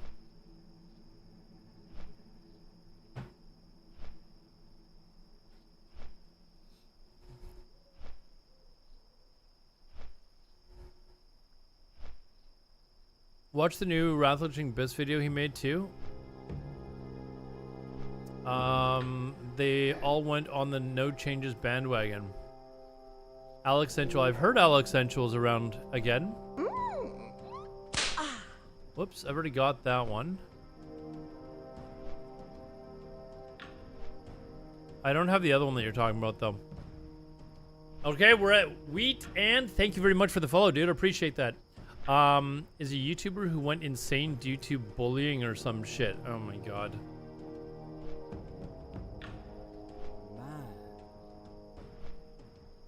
Oh, I think I've seen that one, yeah. I think I've seen that one.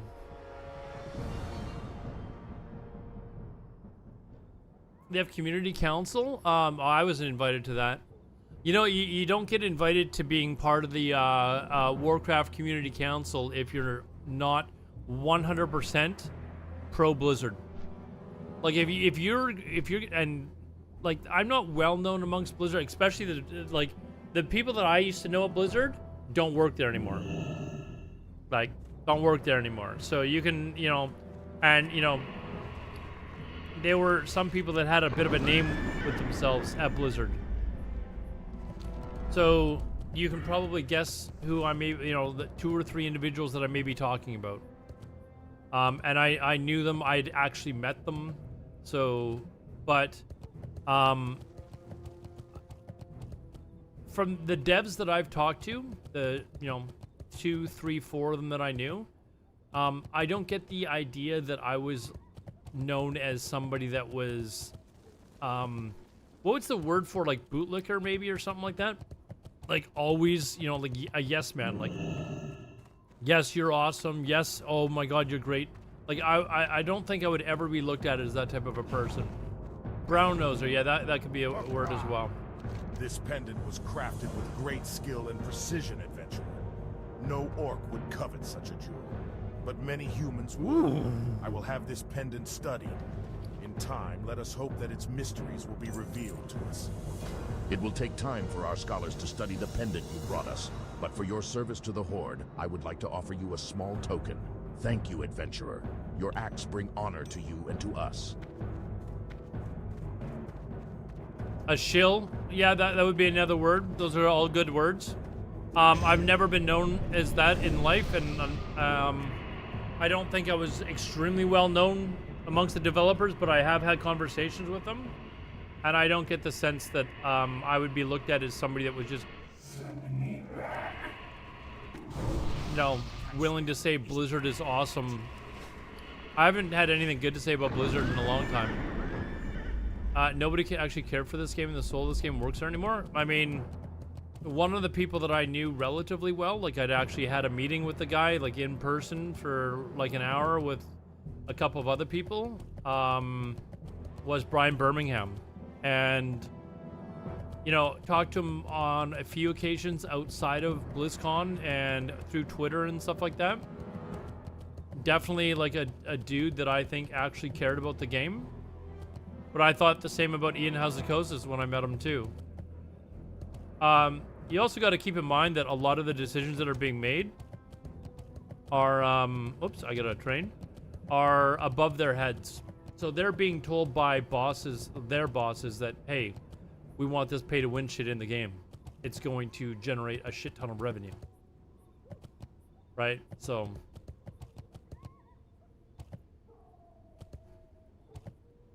but I mean, I've not had many good things to say about Blizzard for a while now. You know enough to be dangerous, but you still look like you need training to be adventurer.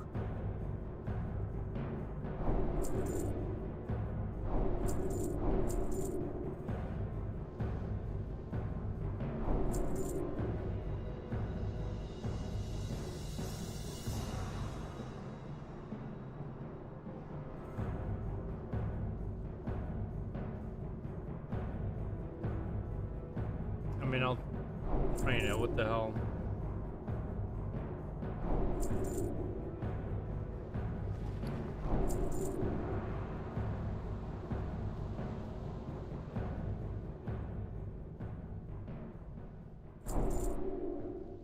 Go with honor. All right, what did we all get here? We got drain mana. Anyways, so the people that got onto the classic community crap, I can guarantee that a large chunk of them are probably just yes men. And I think several of us who like my main focus is on what's best for. I like to think my main drive is what I think is best for the like true vanilla community. Like this is what the base core group of people would like to see. And unfortunately, that goes against a lot of what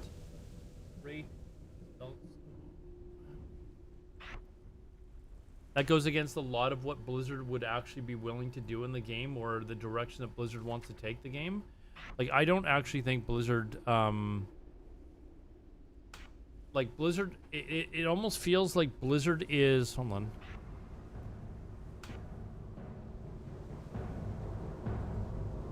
What did I just, it almost feels like, hey, no, I had that there. What the hell? It almost feels like Blizzard is trying to mold people to get used to ideas like pay to win. So then they'll be like, oh, okay, you know what? Maybe retail's not so bad. Maybe retail's not so bad. Maybe we can actually play this, retail game.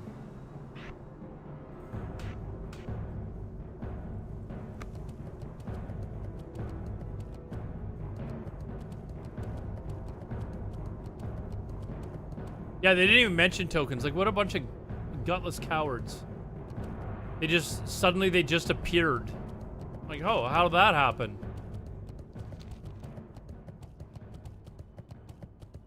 Read the last, hold on. What? I have zero trust in current Blizz creating new oh, that's me too, dude. I've been preaching that for like years, dude. Blizzard has not shown any ability to actually develop this game any further, at least when it comes to what the classic community likes. Like, they are so out of touch with their base, they have no idea what they're doing. And that's why when people say, "Oh, I want to see Classic Plus, I want to see this and this," no, you don't, because Blizzard would be in charge of developing it, and they're absolutely like idiots. Like, they don't know what they're doing. Like, look at the changes that they made. Where do you get dual? Where do you get heavy mage weave bandage? I can't remember right now. So yeah, I have no faith in them at all either. I always wonder how you, from someone who came from private servers into Solaris and all that, feel about what Classic is terrible. Like, what Blizzard has done to Classic is it's a mockery of what Classic should be. And they're doing it out of greed, basically. Like, if you guys aren't playing Wrath, Besides the grunts outside, I would. my brothers and I fought at the I mean, I Battle would of encourage you to Highlands. unsub. Any who seek to If you have steal no from the reason to bank play must Wrath, face just us unsub. first. You know, like.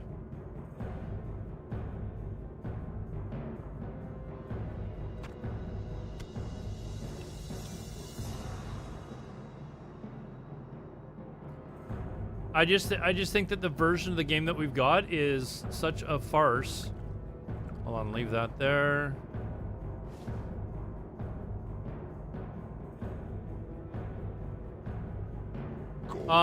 And like, they've allowed it to, Blizzard have allowed it to run so far away from what Classic was that they've ruined it. And they've either done it for one of two reasons. One, they've done it deliberately, which sounds fucked up, but, you know, hear me out. They've done it deliberately because they can profit off of it. So, I mean, makes sense, right? Why do they allow bots to prosper? Because they make money off of the, you know, generating revenue off of their, sorry, let me just fly down. Off of, their down on the world from the monthly back of a subscription, right? wind rider. Down. So it kind of makes sense, right? Or the other one is just they're just too inept, like they have no idea what they're doing, and that's maybe actually even scarier. Classic Plus is called retail. Classic Plus is TBC. Plain and simple. Classic Plus is TBC. You want additional storylines, additional raids, blah blah blah. That's called TBC. Welcome to Hellfire Peninsula. People who ask for Classic Plus have no idea what the current WoW team puts out. Yes, they do. It was Season of Mastery, and look how much of a disaster that was. Like, it was an absolute disaster that what they came out with the Season of Mastery. If that doesn't prove to you that they have no idea of what they're doing or how to develop this game, I don't know what else to tell you. But you can't honestly look at Season of Mastery and say, you know what? That was really good. Like, maybe one or two things that they put in Season of Mastery would be classified as okay. Like, the other 10 things were absolutely terrible for the game. Like, terrible for the game. The Blizz team is probably snowflakes, and when they see videos and hate, they get mad. Probably, yeah. Like, they don't actually have the maturity level to actually, you know, say, you know what, let's bring these people in and talk to them and find out what the vanilla, like, no changes community, what it is that is making them so angry. You know, like let's sit down and have a conversation. Because when you're talking to us, and I lump a bunch of you guys in as well, who feel the same way that I do about only wanting classic, fresh, no changes, we don't see why it's so difficult. Like I said 10 minutes ago, like, put in 3 servers in each region, 1 PvE, 1 PvP, and 1 roleplay PvP, and just recycle it every 2 years. And then at the end of the 2 years, before they delete the servers and restart new ones, you can transfer your characters to Classic Era, rinse and repeat. Like, they don't even have to pay for anything to develop the game, right? Like, they've already done that. The hard part's already done. So from all of us, we're sitting here going, why can this not happen? When you have such a large base of people that do not want to play the game with changes. You know what I mean? Like, there's so many of us that want to play fresh, no changes. Just allow us to have that. And then we'll shut up. You never have to talk to us again. Like, we'll just leave it the way it is. You know, another thing, like, don't allow transfers, none of that crap. Just throw it in there and say, here you go. And just have it auto recycle every 2 years, and then everyone's happy. You would mind or would not mind, M Zombie? People who ask for Classic Plus from current Blizzard are people like asking current produce Miley Cyrus to produce a new Led Zeppelin track. Yeah, I mean, yeah, why? I mean, there are sometimes when musicians will do like a cover of a song and it is actually really good, but most times you're sitting there going, no, the original was way better. Decisions are made by one of the 10 managers under Bobby who don't play WoW.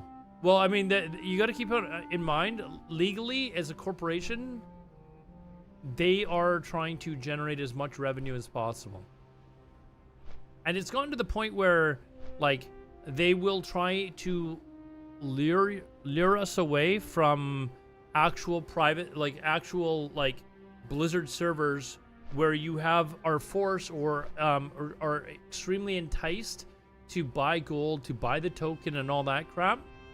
Like, that's why it's probably going to come to Classic Era and all that sort of crap too, right? Like, eventually they're going to try to monopolize as much as they can. And it's got to get to the point where people just say, you know what? Nope, screw this. We're going to just go play private servers again.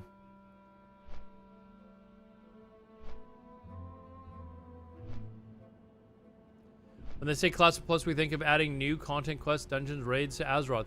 I get that, Venom, but they, like, Blizzard already tried to add different or make changes to original vanilla with Season Mastery, and they showed they had no idea how to do it. And like, they probably could have taken a round table of like a bunch of people and said, okay, this is actually what they should do or should have done, and said, hey, we would like to make some changes. Those of you that are actually, you know, paying attention to what the community wants, what do you think would fly? Because as I mentioned earlier, there's some people that are here that are absolutely flat out like they want no changes. But if I said to you, okay, listen, we're gonna roll out fresh servers, but we're going to put in where you can't have boosting like they did in Season of Mastery, I think a lot of people would be okay with that. That's a change, but I think a lot of people would be like, okay, yep, they'd be like, yeah, okay, let's do that. Or, you know, what else did I mention? Like hard modes in raids. Like, so the new mechanics that they put out in Season Mastery, they could just call those hard modes in raids. You can still just do normal modes and just raid Molten Core, no, you know, 40-man normal over and over again if you want. But if you want, you can do hard modes. The boosting is a good change. You know, even getting rid of the boosting, I agree. Hold on, let me catch up. They can just copy the seasons from BDO. I never played BDO, so Classic had many problems to the Warriors at 60 full world buffs. That has to be fixed. I mean,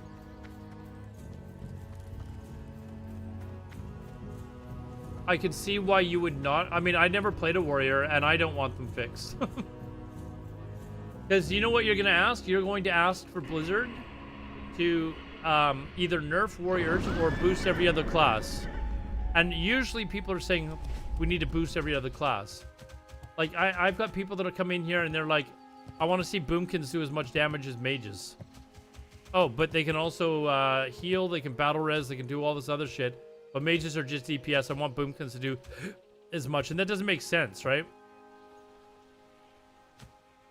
Like, it actually doesn't agree. And if you're talking about, like, warriors being too powerful and you've got raids that are full of warriors, okay, well, that's fine. You can't have a raid that's just warriors, though, first of all. But second of all, you know how much harder it is to gear up a raid with just warriors in it? It's really slow, unless you're doing splits, and a lot of people don't want to do splits. Like, a lot of people don't want to do splits.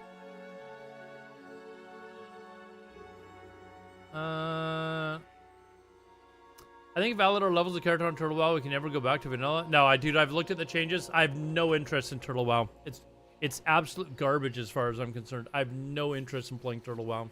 It's not no changes.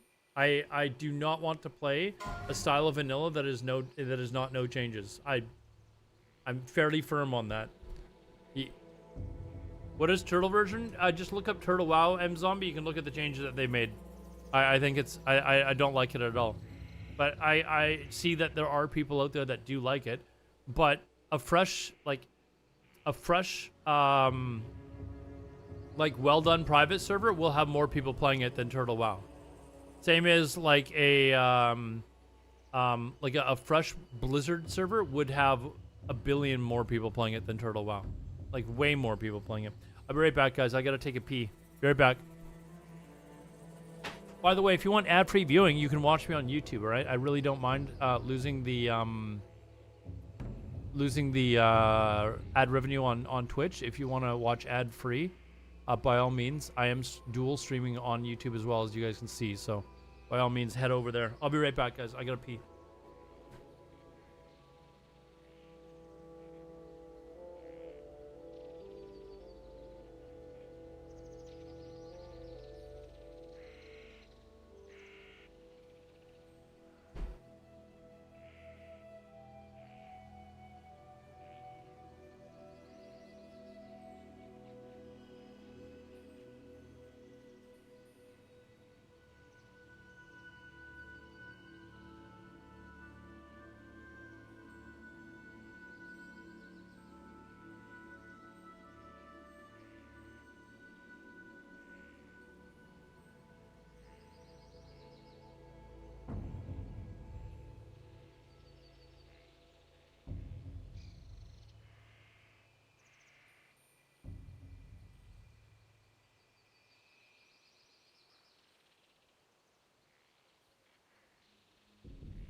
All right, we're back.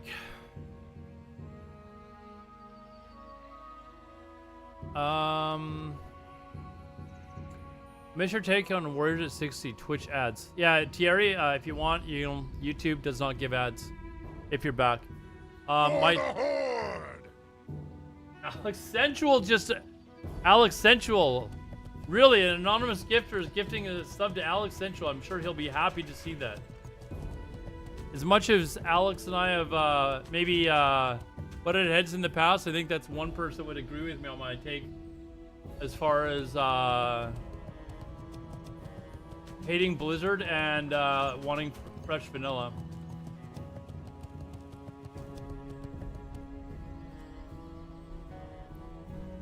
But I have seen that Alex is sort of back, and I've watched a couple of his videos on YouTube.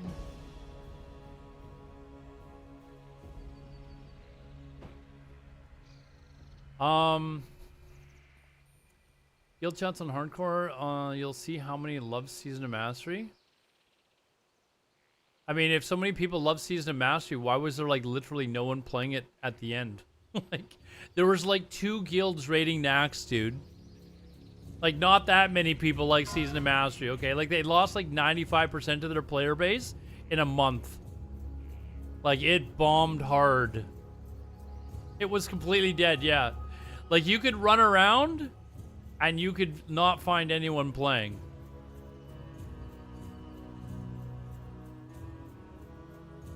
There are like 10k people playing on Turtle. Yeah, no life.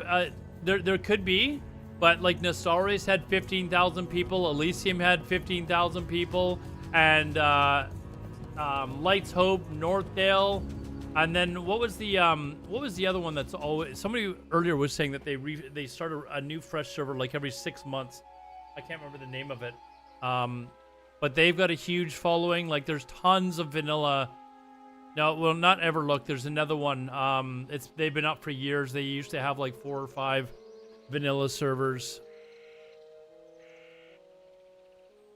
Warmain, I think that's the one I'm thinking of. Warmain always had tons of people. Like, there is definitely a crowd of people that want fresh vanilla.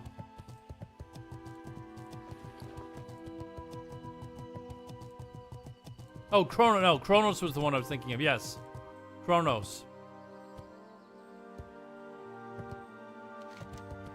Anyways, yes, I would definitely, and as I said, you know, get rid of, if Blizzard isn't willing to commit to a fresh, no changes server, then screw Blizzard. Go play on private servers. Like, I'm not gonna tell you not to. I would do it myself. I will be doing it myself. It just sucks, the ping. The ping sucks from the West Coast. Like, hard sucks.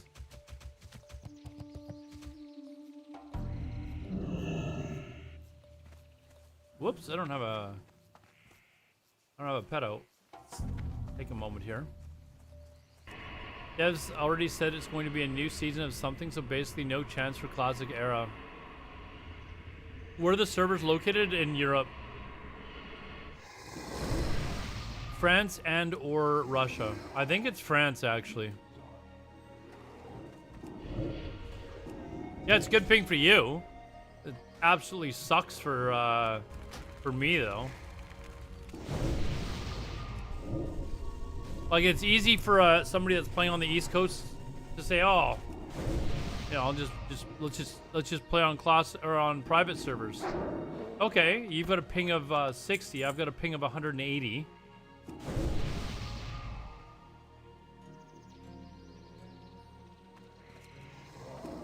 Yeah, 270 on Everlook as a mage. Are you playing from Australia? See, that's another thing. Like, Australians, people in Hawaii, it's like unplayable. Like, you know, you can't really tell people to boycott playing on Blizzard servers when they literally don't really have another option. Private servers are not really an option.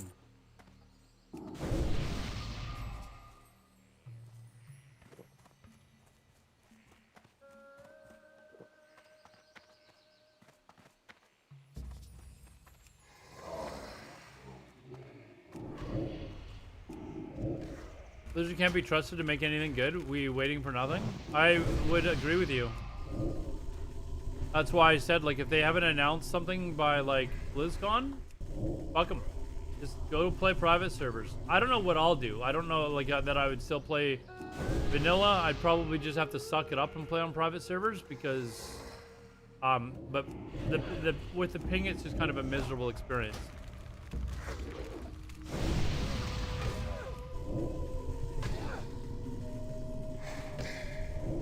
100% they're gonna announce something at BlizzCon.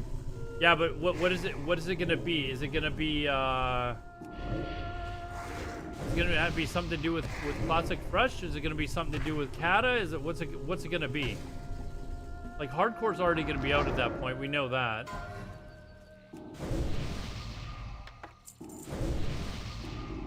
Right?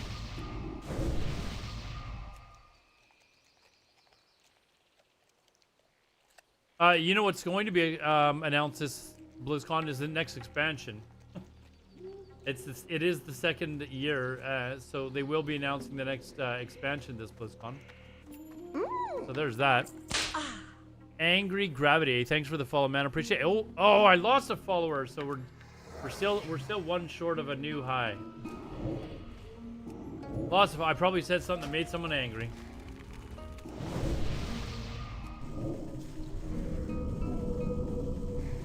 Kata in the new season of Mastery. I don't know that they're gonna go Kata. Like, I just feel like there's so many people that do not want to play Kata that Blizzard may have just said, you know what, we're not developing this anymore.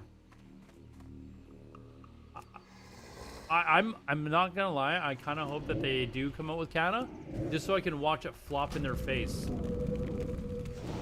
Like, I want to see Cataclysm be dead in like 2 weeks.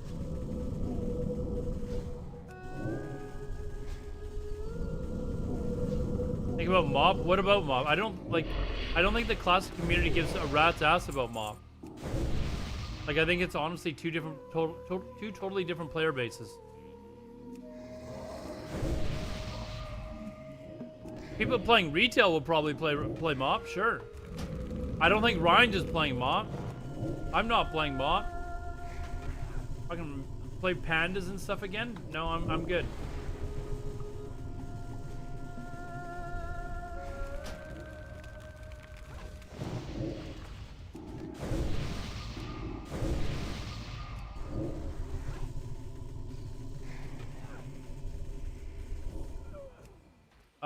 Same people streaming Rathalich will play Cata. I'm gonna be honest, Ryans. I don't think streamers are going to Cataclysm. Like, I really don't. I think you will see a lot of them. Like, if we don't have an option for like a private server or something like that, I think you'll see a lot of them go play Classic Era, to be honest.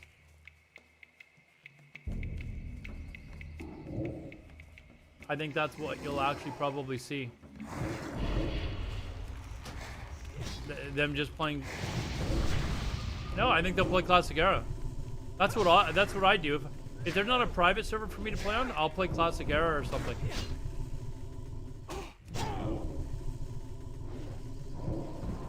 WoW 2. You know what? Okay. I'm gonna throw this out there, guys. I think they very well could likely be looking to make WoW 2 right now. Like an updated WoW with a different engine perhaps, or I saw something that a video that Bellular did earlier, and I was like, you know what? A lot of this actually makes sense. I would not be surprised if that was announced.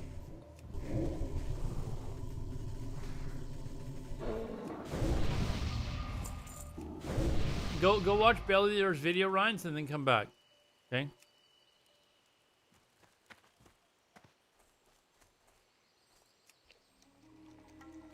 What about everyone's achievements? What about everyone's achievements? Like, they can still... Why can they not just transfer over the achievements? I'm talking about, like updated graphics and stuff, Ryan. I don't mean, like a totally different game.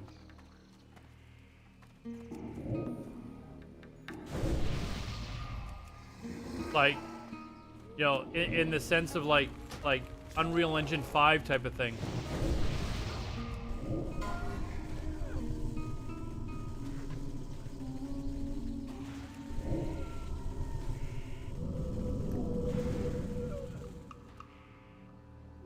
You think that's WoW 2? I mean, go watch, I mean, we can watch Bellular's video, if you guys want, but it's...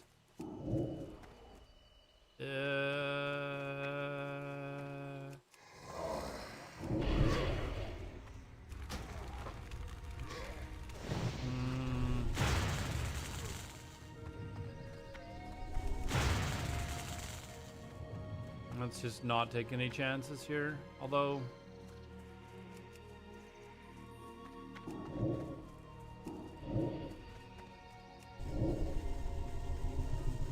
I think I got this anyways.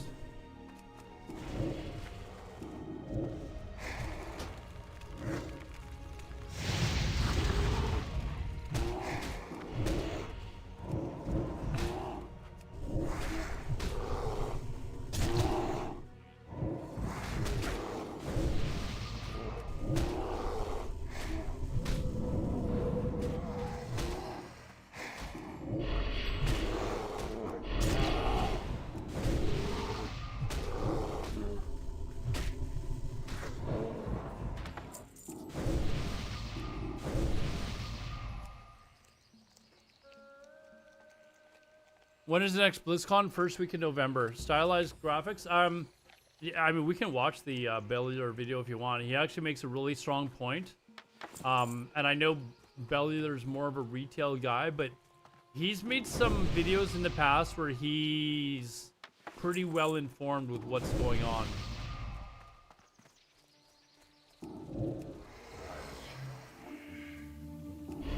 Played it in the corner. I mean, I'd probably just take a break and just sit there and watch it.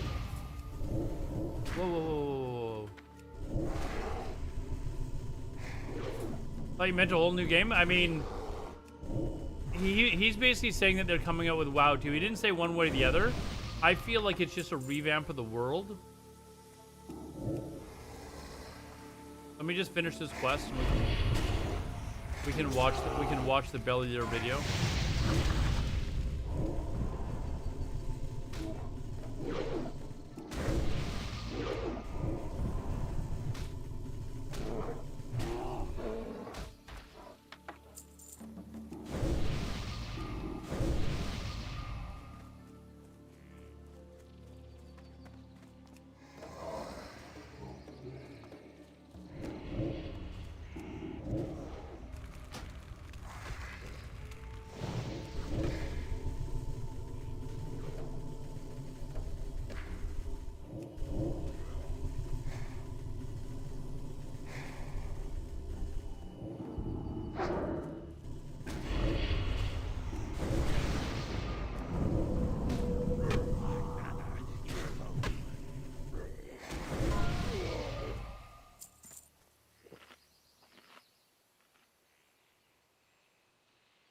I think I need like 2 more, guys. Give me get 3 more, and then I'll go back to town. We can watch a Bellier video. We'll watch that other one too. That one looks kind of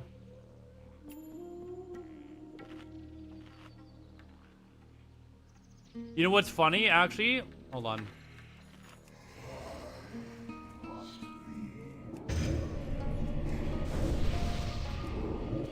We're in Perilous. I'm gonna mention this before we watch the video as well. In fact, I'll wait till I finish this to actually announce it, or to mention what I was thinking.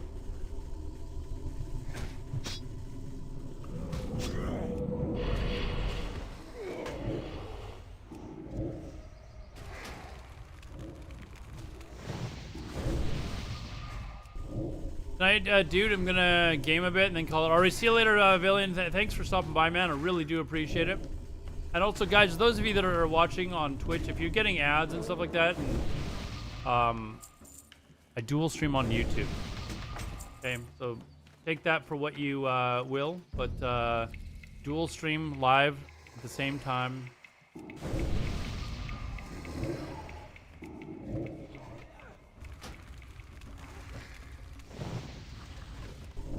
Just imagine they make WoW 2, the hype would be unreal, and just imagine if they made it for the players, not for the monies.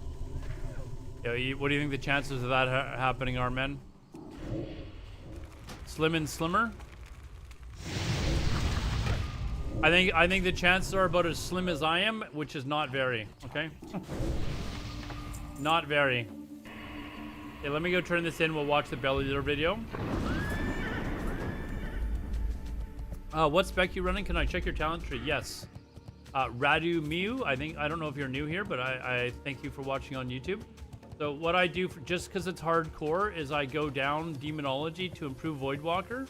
Just because you get an improved, whoops, hold on. Gotta go this way. Just so you got the better taunt, you know, and sacrifice and stuff like that. It's a better survivability. It's maybe not the fastest spec for leveling, but it's not slow. Like, I know there's the, Succubus leveling build, which is probably a little bit faster, but I do level very fast on a Warlock, but the Succubus build is probably a little faster, but probably also taking a lot more chances. Like, if I suddenly pull a bunch of mobs, I can stick my Voidwalker on them and hightail it out of there, and he'll stay alive for long enough for me to get away. And then I just basically go straight down Affliction. I do take 3 points into Suppression, just so when I'm, you know, attacking a mob that's like above my level or something like that, it doesn't resist and stuff. So, but otherwise I just go straight down Affliction and take the obvious. Where is the quest I turn in here? Over here. Waiting for a fresh. Also shows North Korean videos on YouTube. I do sometimes, yeah. For the dear leader, my former boss. People forget that many games Activision Blizzard owns. They own a ton, man. Like, I was thinking about trying, is it Warzone or whatever it's called, the free FPS game that you can These play? are good 'Cause horns. I wouldn't be paying. I wouldn't be giving. Well done. I'll take these from you, and be sure to tell Belgrum as soon as we return to Orgrimmar. I wouldn't be You've giving helped Blizzard me any twice money. now, and for that, you have my mark. Perhaps in the future I can Do some help wrath you. raids, but Good raid luck to logging you. basically waiting for fresh. What? Like everybody, Ah, man. So I did mention a bounty, didn't I? Well, They're that'll not teach Call me of to Duty. open my mouth, won't it? What's You it did called? the work, so I suppose it is only right you reap the Or maybe greatest it's, reward from it. Take the horns. I'll have them put in a crate for you. Find Belgrom Rock Mall in the Valley of Warzone. Honor. He'll want to know Warzone. what Call you of Duty saw, Warzone. and Yes, he'll you're right. reward you for your hard work. Be well, adventurer, and thank you again for everything you've done. All right, let me pull up the Bellular video.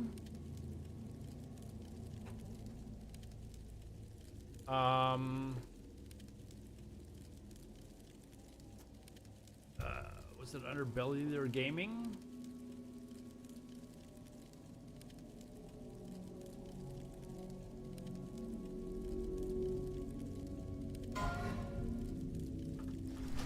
I'm gonna log out on this character. Let's maybe turn the sound off. It's blasting in my ears. Okay. So anyways, we just finished leveling in Feralus, and people on stream asked, we were talking about Blizzard's updating retail, actually, of all things. We normally talk about Classic and stuff like that. But Blizzard, according to Bellular, is revamping Azeroth, the world, and he's got a bunch of evidence. And I mentioned to people that I watched a little bit of this earlier, and he does actually bring forth some compelling evidence. And Bellular is one of those people that he definitely has some contacts at Blizzard. Like, he's more in the know than a lot of other people. A lot of other people that like to pretend that they're in the know. He is definitely somebody that, you know, has his kind of foot in the door or his ear, you know, against the wall type of thing. So I watched a little bit of it earlier, and he talks about some updates. And I think it was kind of funny that we had talked about this because I was leveling in Feralus, and Feralus was a zone back when I first started streaming, back way before Classic Vanilla was ever even dreamed of. I was playing Warlords of Draenor. That's when I started streaming, and I used to rant like you would not believe that the trees in Feralus looked absolutely terrible, and they needed like a bit of a makeup done, or they needed to basically revamp and do redo a lot of these graphics. And it was around this time, or maybe a little bit later, when people started coming up with videos about what World of Warcraft would look like in Unreal Engine 4. And now you're starting to see videos of what World of Warcraft would look like in like Unreal Engine 5. And some people, the graphics just really aren't, you know, their style, their thing type of thing. I personally think that some of the graphics that they've done are unreal. Like, I look at it and it's like, you know what? If they ever came out with that in retail, I would maybe have to give that a shot, because it would kind of add a sense of realism, some, you know, some really cool graphics, kind of along the lines of like Asheron's Call, or not Asheron's Call, Anarchy, no, sorry, Ashes of Creation, I'll get it. That the graphics just look spectacular, and it's like, you know what, maybe I'll try this for a month until I get bored of it. Anyways, so let's watch Bellular's video on the revamping of graphics that they're doing in Azeroth, it looks like. Warcraft 1. Oh, and by the way, when Dragonflight was first announced, I did not think much of it, but one of the things that I really liked about Dragonflight was that they were bringing the game back to Azeroth. And to me, that was really important. I didn't like that they were always off on these, you know, they were off on this other planet and stuff like that. Like, bring the game back to Azeroth and bring it back to being an actual role-playing game type of thing. And that was one of the few things about Dragonflight that I actually kind of intrigued me, that and bringing back the talent system. I still haven't played it and don't plan on it, but it was one of the things that I thought of. Released November 1994. World of Warcraft. I remember when that came out, and I played the day this came out. Released I played beta, actually. November 2004. That's a decade. Dragonflight was released last November, and if the next expansion has the same release window, then it will drop November 2024. That's the 10th expansion, releasing on WoW's 20th anniversary and the franchise's 30th. So no doubt Blizzard are planning something big. But what if I told you there's already tons of evidence that has masked? What could celebrate the 30-year legacy of Azeroth more than rebuilding her from the ground up? So what was he said? Kata came out 20 years after the original Orcs and Humans Warcraft game, right? So Orcs and Humans, 1994, World of Warcraft, 2004, Cataclysm, 2014. Is that what he said? Up with today's sponsor. Squarespace.com/Bellular Gaming, the place to get yourself set up on the web. I mean, man, been in the middle of setting up a bunch of things, changing some things on our job site, and that is where, man, their super user-friendly editor and their award-winning templates have just been absolutely clutch. It lets me get the design work that I need to get done super, super quick. I mean, there's nothing worse than being on a really tight timeline, struggling to get things to work, and that is why Squarespace just works. Their site builder is just so easy to use regardless of your past experience, and they've got so many great features like memberships, e-commerce, handling your mailing list. They really even democratize. Sorry, Bill, there. I don't have time for this. My way. Ones that well, person who is looking at their thing allow you know. Let's fast forward. Sorry. If If you're interested in Squarespace, Bellular Gaming is your code. Okay, there we go. Did you notice? I mean, did you actually feel it? Sure, Lorthamar and Thalyssra are married, but you'd think we'd see more change in a world that's moved on 5 years since we last saw it before we went to the Shadowlands. You look out at Kalimdor and the Eastern Kingdoms, and you see a world that should be different after 12 years of advance. Belfast on YouTube. Maybe that's why they bought the game studio with 100 devs from Proletariat, the makers of Spellbreak, to work on WoW. It could be. I mean, you know what? Like, I honestly think that if Blizzard's going to do this, they need to make it. They need to put it on a new engine. Like, that is one of the things that has always been terrible for World of Warcraft. Is the engine is absolutely terrible. Like, they don't have any idea how to build engines in today's gaming, market, and they showed that with Overwatch 2. Like, they had to basically scrap PvE because they just can't get it to work. Whereas, if they used another engine that was properly designed for that type of a game, and then just imported their graphics, they could get it to work. But imagine, like, if you're an Overwatch 2 player, which I'm not. I've never played Overwatch at all. But if you're, like, a big fan of Overwatch, how crushed you would have been to hear that they're not bringing PvE. Because you would think that it's such a simple thing to add to the game. But Blizzard just can't figure this stuff out. Advancement since the Cataclysm. But it still burns with those fires. Outside of Stormwind and Orgrimmar, very little in the world has actually changed. Like, did you know that Durotar now needs to import its water from Mulgore because the goblins in Ishara have polluted the local water? Those damn what goblins, would man. orc shamans think about that? Or places like Ashenvale, the Barrens, and the Plaguelands.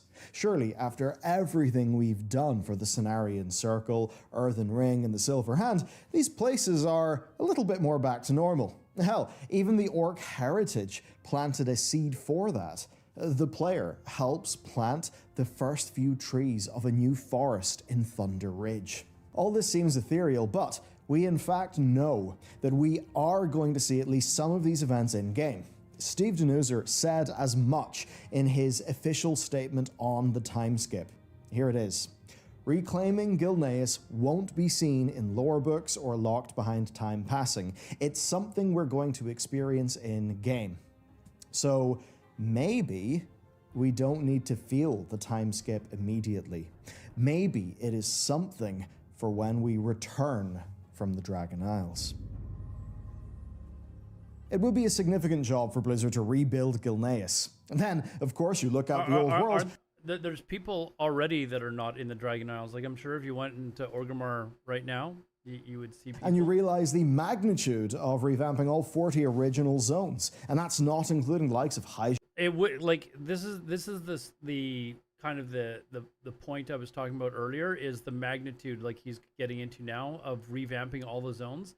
I was going off about Feralus before and how terrible it looked even by WOD standards when I was going on these rants and saying, you know, if they're going to continue on this path of updating graphics and stuff like that, they need to look at like the trees in Feralus. Like they look absolutely terrible by today's standards. Again, for Classic, I'm fine with it. But for retail, where they're trying to update the graphics and make the game look good for players that are really into that sort of thing, if they're going to revamp the zones, Feralus is one that definitely is in dire need of a makeover. Ejal or Uldum. Huge job, right? Well, this is where we kick into gear, because they wouldn't be able to do it all in one production cycle. They would probably need to build this up over several expansions. Looking back, the first major signs of this were in Battle for Azeroth. That is when Blizzard got to grip. Let's also be honest, one of the reasons why it would take them so long is because of the crappy engine that they're building the game on. Like, if you were to look at other games that are built on proper engines, they can develop zones in a hurry. I'm not talking minutes or anything like that, but 2 years, yeah, they could probably build a world that, you know, like Kalimdor and Eastern Kingdoms or something like that. Like, they could probably revamp that in 2 years, I have no doubt, relatively easily. Grips with what it would take to revamp a zone. And they actually did that in Arathi Highlands and Darkshore with the Warfronts. That's content back then in BFA, but also testbeds for the realities of bringing zones into the modern era. There wasn't much in the way of structural change, but they took Stromgarde and they made it into a modern alliance fortress, bringing a relic of war. When did they do this? Like, I haven't played retail in so long. Like, when did this happen? Did this happen in BFA or something? Craft 2 into the Fourth War. Blizzard then wrestled with some of the game's oldest content, giving Arathi Basin and Warsong Gulch a full facelift. They look gorgeous now. Hell, they casually scarred Tirisfal, plagued the Undercity, and burnt Teldrassil down. BFA, they know how to work in their old zones. Throughout these updates, the amount of potential asset reuse for a... You know what? I've not even played the new Warsong Gulch. Like, I know they've redone Warsong Gulch, and I remember when I saw the renderings of it, or even maybe gameplay, I thought, you know what? That actually doesn't look too bad. It looks kind of interesting. Full world revamp has got completely insane, and most people haven't noticed it. Like, I personally would like to, like, I don't know that I would care because I'm not really looking to play retail. But if they were to bring the old zones back to the way they were, but with the updated models and stuff like that, I wonder if that would be such a bad thing. Warlords of Draenor brought Orc and Draenei architecture into the modern world. Never played Turtle WoW. Legion gave us Valshra, a vision. Once and for all, I've been asked about Turtle WoW several times tonight. No worries, handsome. But I am not interested in playing any form of a private server where there's changes to Fresh Classic. Unless it's like true vanilla, I'm not at all interested in playing Turtle WoW at all. Of what a modern Ashenvale could be. Battle for Azeroth was so filled with classic feeling assets that you would be able to, using those, rebuild the likes of Stormwind, Gilneas, Undercity, any troll zone or any desert zone. That all locked into place with the Dragon Isles, because the Isles are full of HD remodels of old world NPC fodder like gnolls, furbolgs, and centaur. So imagine if they also did kobolds. There you go, Elwyn Forest could be full of new bad guys. We also could, if you wanted to extend systems, have renowned tracks with updated Felwind, furbolgs, after our time perhaps, learning things with the Winter Belt. Now, we then have both the story and the assets for, let's say, a united Centaur horde coming out of Desolace to lay waste to Thunderbuff. Now that all sounds kind of compelling, but that's just the stuff we're seeing in-game. And that's why it's time to check out the stuff that Blizzard haven't put in the game, but have actually made. Uh-oh. This is when things turn almost from a theory to potentially something that's actually going to happen. Seriously, just look at this stuff for a second and let your imagination run away. Check out what a HD retextured Elwyn could look like. Here is the Goldshire Inn. I mean, we've seen what a retextured or developed Elwyn Forest can look like. We've seen it in Unreal Engine 5. And well, I don't want to say overwhelmingly. There are people that just do not like the way the graphics look on Unreal Engine 5, but keep in mind, those were usually done by one person. Like, one person basically redid Elwyn Forest by himself, and considering it was a one-man team, did a pretty damn good job. If you had a team of Blizzard employees doing it, and like somebody mentioned earlier, that Blizzard just purchased or took over another company that had 100 developers that they basically just swallowed up. And if they actually know how to use this type of Unreal Engine and stuff like that, or put them towards the task, imagine what a team of 100 Blizzard employees could do. Probably almost as much as that one individual. Probably. The house beside the Crystal Lake, barnyards, windmills, lumber mills, mines. These one-to-one scale with the assets that exist as is in the world, and they could be placed without even having to move NPCs about. Literally, swap them over. Again, I don't know how to use Unreal Engine, but I am fairly certain, I've asked this question of someone that knows how to use Unreal Engine, but I believe Blizzard can just take their models and basically input it into Unreal Engine, and it would look like Blizzard models. So yes, games like Ashes of Creation and stuff like that look different because the models that are being used in the game are being developed by the Ashes of Creation team. But Blizzard's game in Unreal Engine 5 would look totally different because they would look more cartoony and stuff like that. They're labeled is also fascinating. Check out these human and orc assets. This is base building stuff. Walls, towers, and gates. Each is labeled Expansion 9, which is actually the one that we're in, but each file ends with a 10 and then the race's name. Remember that Expansion 9 is game version 10, right? And it gets more intriguing then when we look at the Night Elf stuff that we're finding in the patch 10.1 PTR. There seems to be pretty clear math here. Masses of old world assets are being made. They're being put into the game files. They're in the game build, but they're just not in Azeroth. They're not in the game. Maybe they'll all be used this expansion, like these Blood Elf interior decorations. These ultimately, they got us a little bit excited, but it turns out that they were, at least for now, just used for the Horde side of the Dragonscale expedition. But the thing is, if Silvermoon was to get an update, this stuff is exactly what you'd put in it. And there's more. This is the thing that really nailed it for me. Check out, right, this data-mined Ironforge guard. What's up with him? If they're updating our guards specifically with the emblem of... You know what, I like Classic, but as far as retail goes, stuff like this is kind of cool. I like... Of Ironforge. Just kind of the added detail that you can see in that sort of stuff, as long as it stays kind of in the general tradition of what WoW caricatures look like, it actually does look pretty sick, doesn't it? So like if they were going to revamp retail, this type of stuff would actually look really cool. I'm really hoping that they do revamp retail. And again, I'm known as a classic player. I play vanilla. That's my very favorite version of the game. I don't hate retail. I hate retail in the sense that I don't enjoy it. I want to enjoy it though. I would love to be able to go back and say, you know what? I'm really enjoying retail now.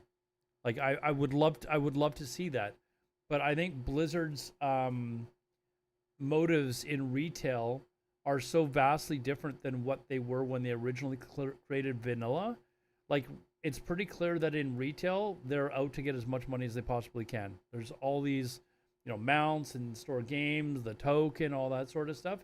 I would really love to be able to like the retail version of the game though. So Classic WoW with retail asset? No, Ice Assassin.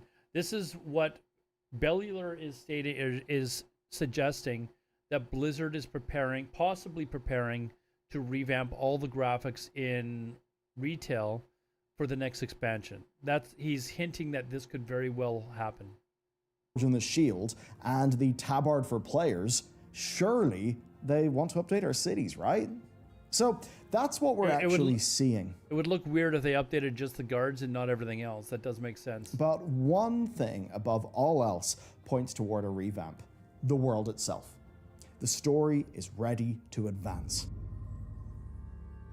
Azeroth is just crying out for a revamp, and we'll start where Blizzard have actually pointed to some action being, and that is Lordaeron. It was the heart of so much of what Warcraft once was. The Seven Kingdoms, Arthas Menethil, High Elves, but now it's a wasteland left to time.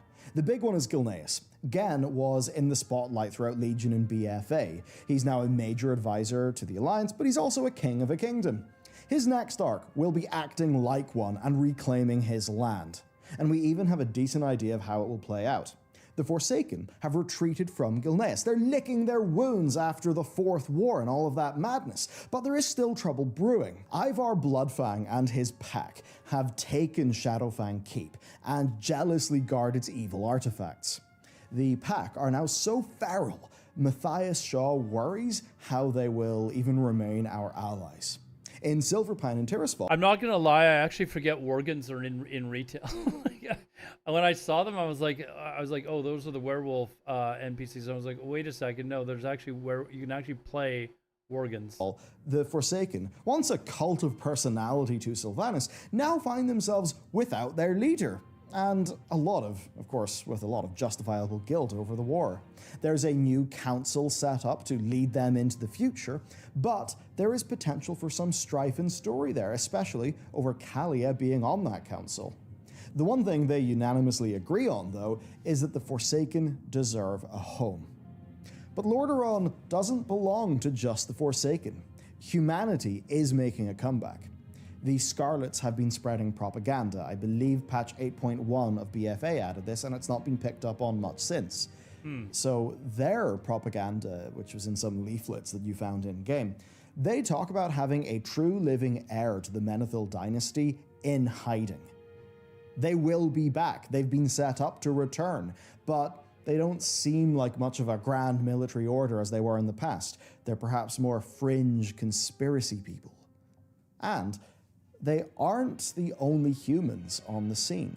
By now, with the Silver Hand and Cenarian Circle working on it since vanilla, you'd really think the Plaguelands wouldn't be so plagued anymore. If we see an update there, it might even go back to being called the Eastweald.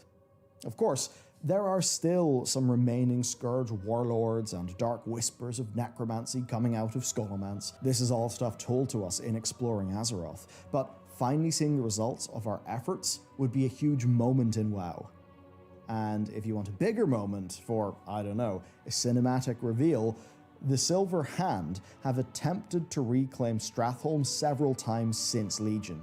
And with its history... Did I read somewhere that's, was it Strat or something? One of the dungeons has been removed from retail, like the vanilla version, like you can no longer play it or something? Something recently I saw. I think it was Mr. GM had mentioned or something. If it wasn't him, sorry, I don't mean to give you crap, Mr. GM, I'm not.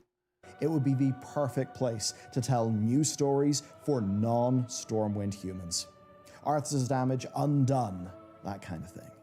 But as much as humanity may be getting a free ride with Gilneas and resettling the Plaguelands, the real biggest player in the region is Silvermoon.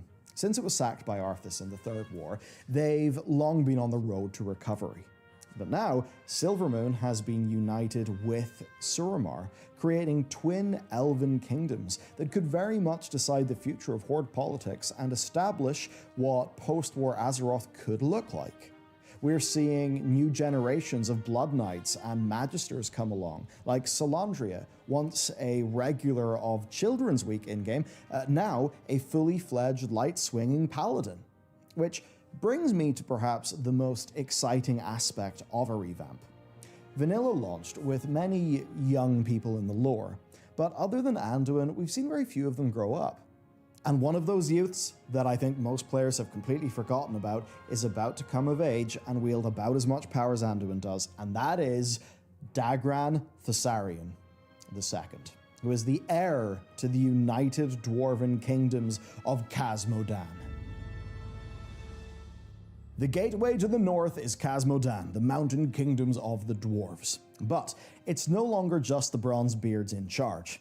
Magni's daughter, Moira, was captured by Dagran Thessarian I, and when we turned up to liberate her, we discovered they were actually in love, and Moira had a son. That son is now the rightful king of the Dwarven Kingdoms, and when he comes of age, which is going to happen in 2 to 3 game years, he will replace the Council of the Three Hammers and become the king of Ironforge. You know, all this lore that he's talking about would be funny if Blizzard developers are watching this, going, "Oh, wait a second, we didn't think about that. That's actually part of the story, isn't it?" Kind of like the red shirt guy that used to go to BlizzCon all the time.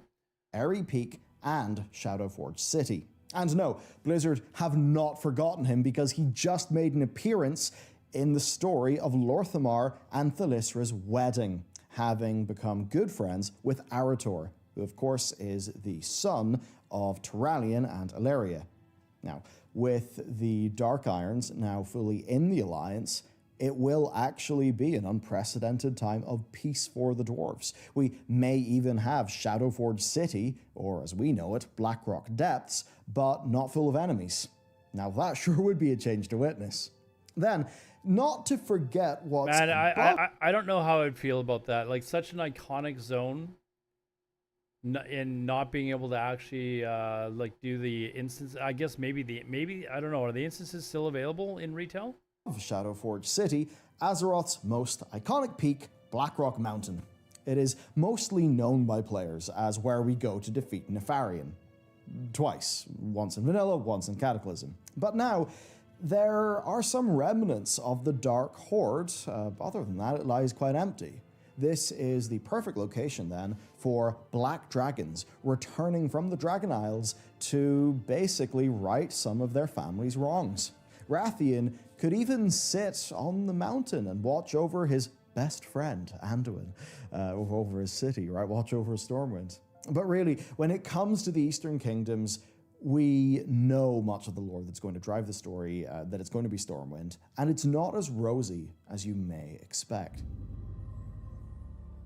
Not as Stormwind rosy. poured What? its Does it heart and survive? soul It into doesn't the get Fourth War. destroyed? It got to the point where they needed to call up peasants from Westfall and send them to the front line. And then they paid the ultimate price. Their king was taken away by the jailer. And he still has not returned. Crazy when you think about it, but yeah, from the perspective of people in Stormwind, Anduin's not been there for 5 years. Turalian, he's a nice guy, right? Well, we certainly hope so, because he is effectively the reigning king. In patch 925, Greymane and Shaw, in a private moment, shared their concerns about what that could mean. Will he be a just king? Could his faith cloud his judgment? They seemed to pull back on that a little bit with the introduction to Dragonflight, but there still are breadcrumbs of future strife if Blizzard wants it. Okay, say he just gives the throne right back to Anduin when Anduin returns to us. Well, our golden boy is not going to be the same as when he left.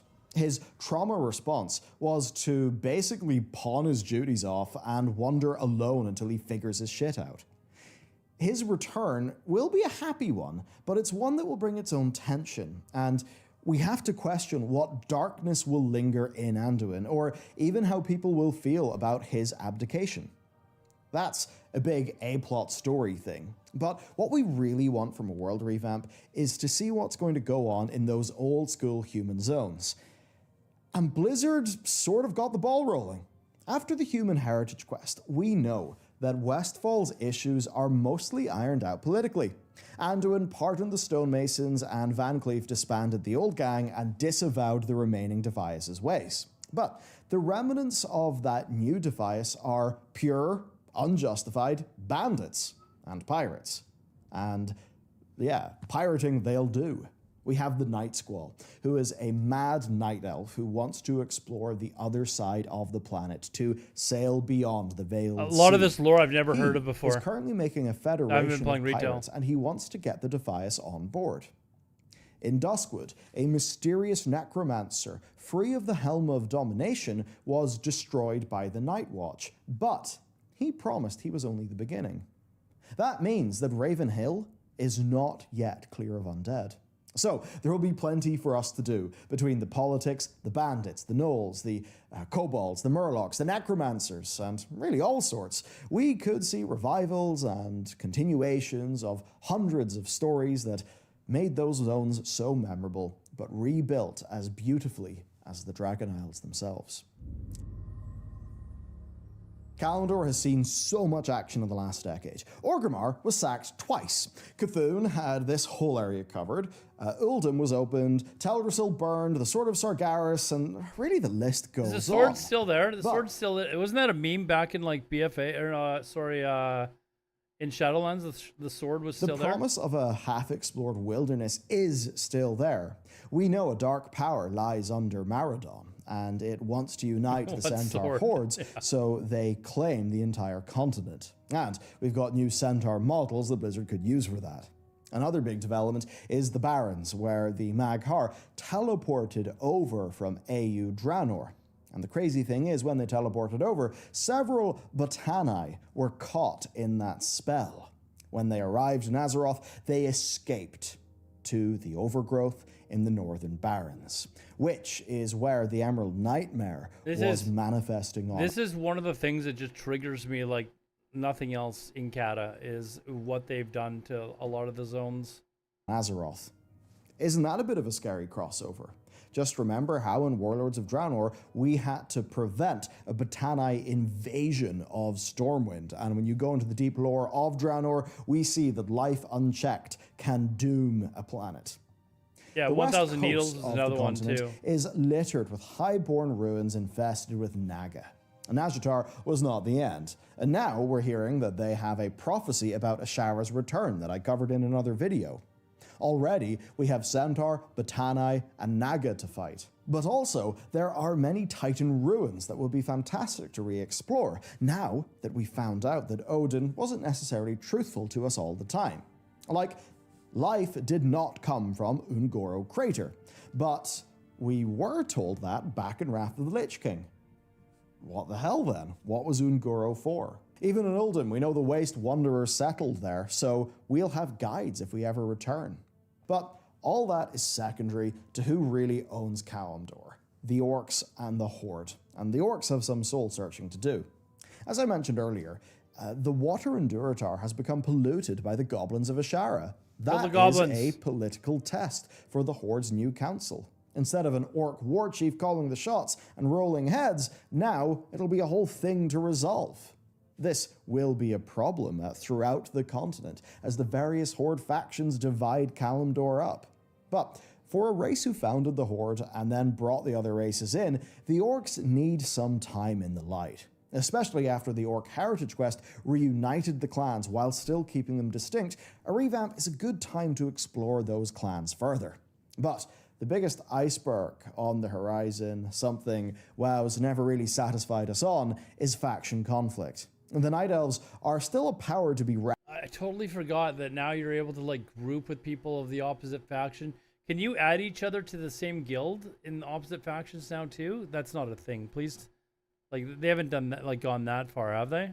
Reckoned with. They are in the process of growing what seems to be a new world tree, which could also mean a new city and a new place of power. Even if they don't end up in the same place of Teldrassil, why would they give up Darkshore? Why would they give up Ashenvale, where all their heritage lies? Surely then... Wait, let's get this clear.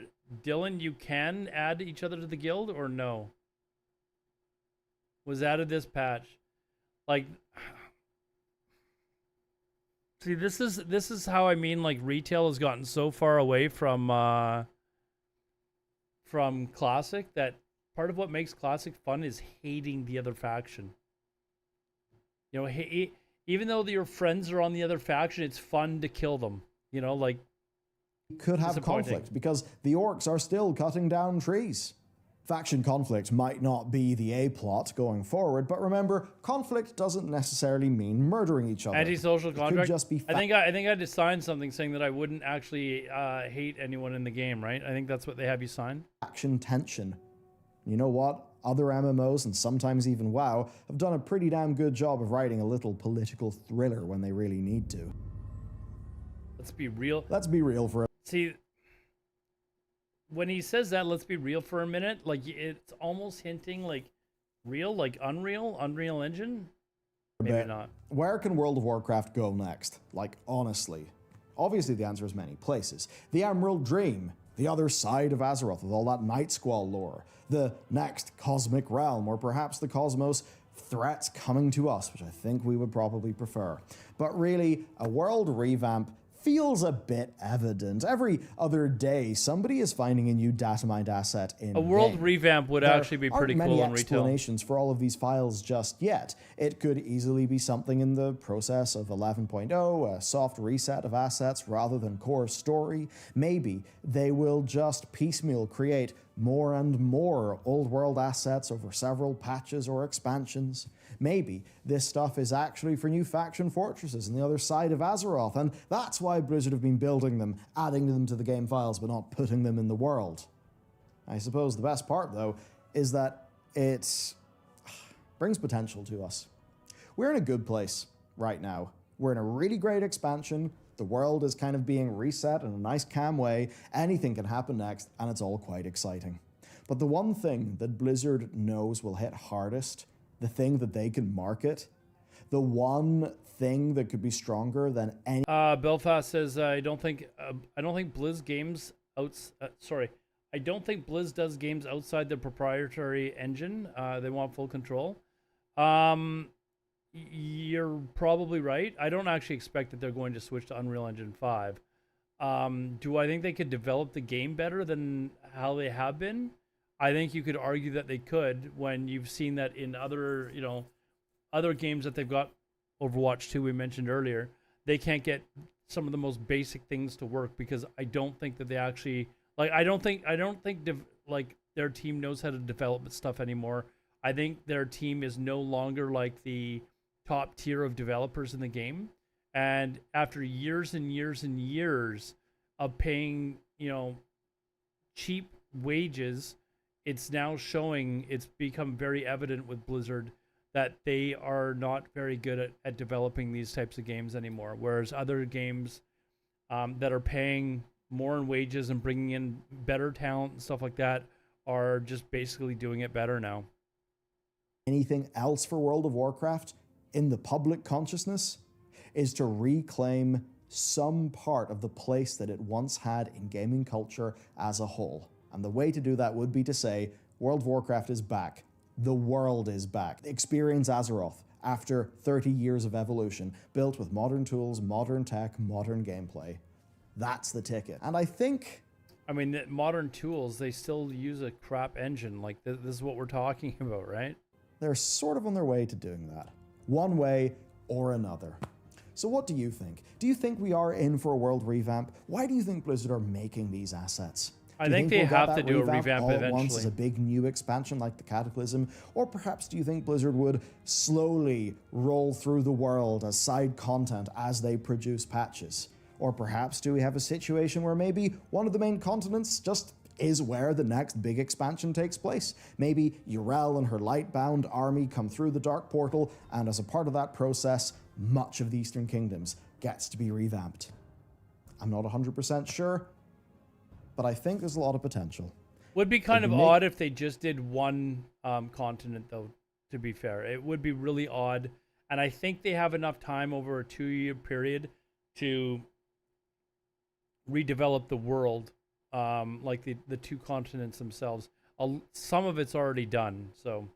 most game devs went into web dev. Those jobs have no overtime, less work, and same pay. Blizzard has been notorious for years and years and years to pay people like cheap wages because people looked at Blizzard as an opportunity to throw that on their resume to get a better job later on down the road. Blizzard took full advantage of that. And I think over the years, it's kind of come back to bite them in the ass. Making these assets, they've been making them for some reason, and right now 700 people, 700 plus, 700? are working on World of Warcraft. I don't want to say that anything is possible. Did we just get 7 a lot on more Classic? is possible than it used to be. And 7. When talking about the resettlement of Gilneas, Steve Denuser said, "Oh no, that's the sort of thing we'd see in-game, not in a book." Why would he have said that if they didn't plan on doing things of that scope in the game? I then say to you, when's the Undercity going to be fully fixed up? When are the Night Elves going to get their new city? When will Gunleus be reclaimed? I think these are all things that we will see in the game. The question then is, what else will come along with that? So, let me know what you think. Thank you for watching today's video. This just shows how the world is brimming with potential. I'll see you next time.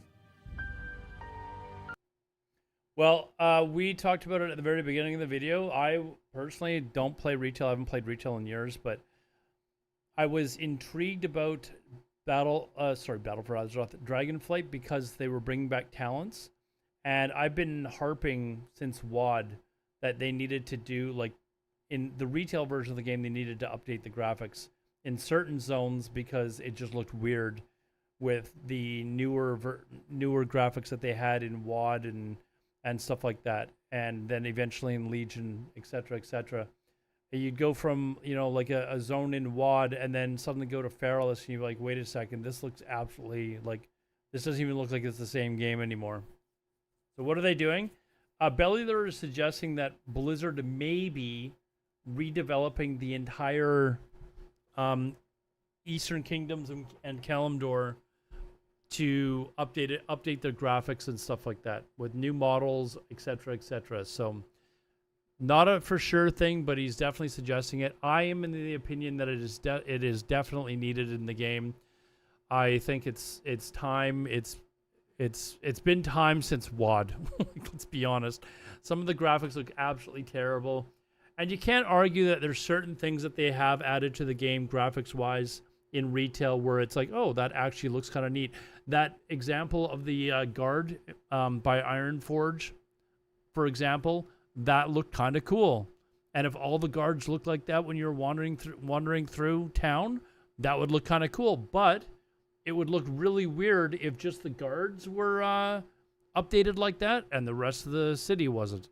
You know, and then if you're going to update the city, well, as soon as you step out of the city, I mean, you got to update the zone there and et cetera, right? So it's like they've started updating a bunch of stuff, and it looks like there's a strong possibility that they could be updating the rest.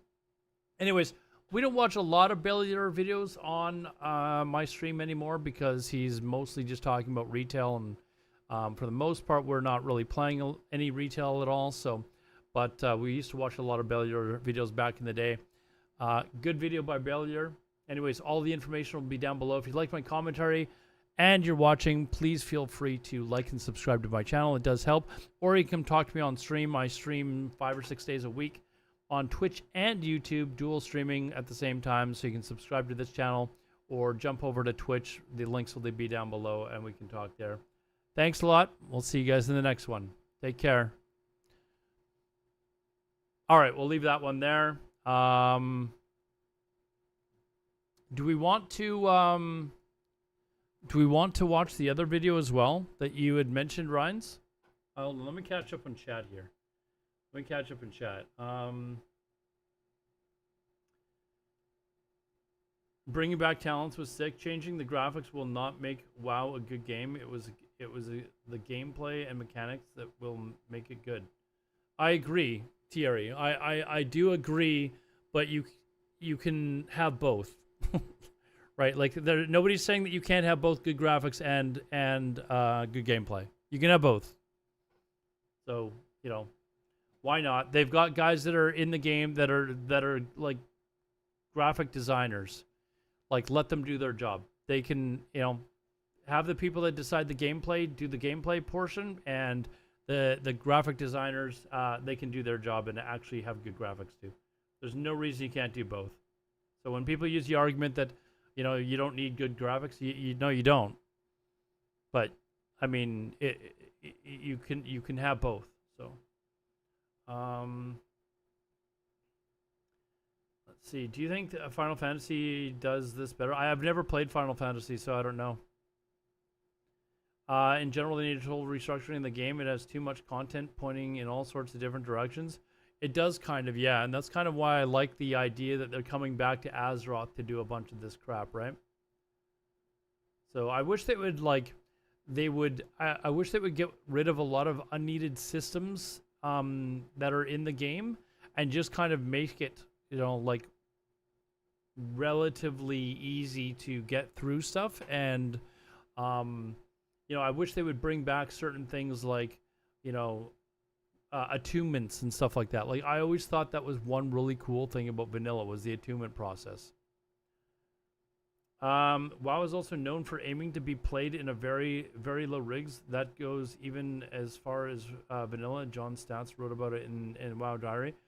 This is true, but I don't think what they're talking about is like really going to put a strain on those computers. And yeah, I don't think that's going to put a real strain on a lot of computers. Most people have at least a 1080 video card, you know. So make WoW. You know what they could do is they could make it so that the graphics were more. Is WoW retail still a CPU like driven, like stress game, or is it have they finally switched over to being more GPU intensive? Like, that's the one thing about vanilla, is that it's very CPU intensive and doesn't really take advantage of GPUs very well. Make WoW quest chains great again. Yeah, there's lots that they could do. Hire more senior programmers. The game needs content. I mean, you're asking Blizzard to spend money, right? And part of the problem that Blizzard has is they hire people and then they lay people off. You know, like, they'll hire a ton of people and then, you know, later on they'll just lay them all off, lay a bunch of people off, instead of having them continuously work to make more and more great content. They can probably find the middle ground, but they can't go the... Well, no, they're not asking to go the New World route, but they could definitely update, you know, do an update to the graphics for sure.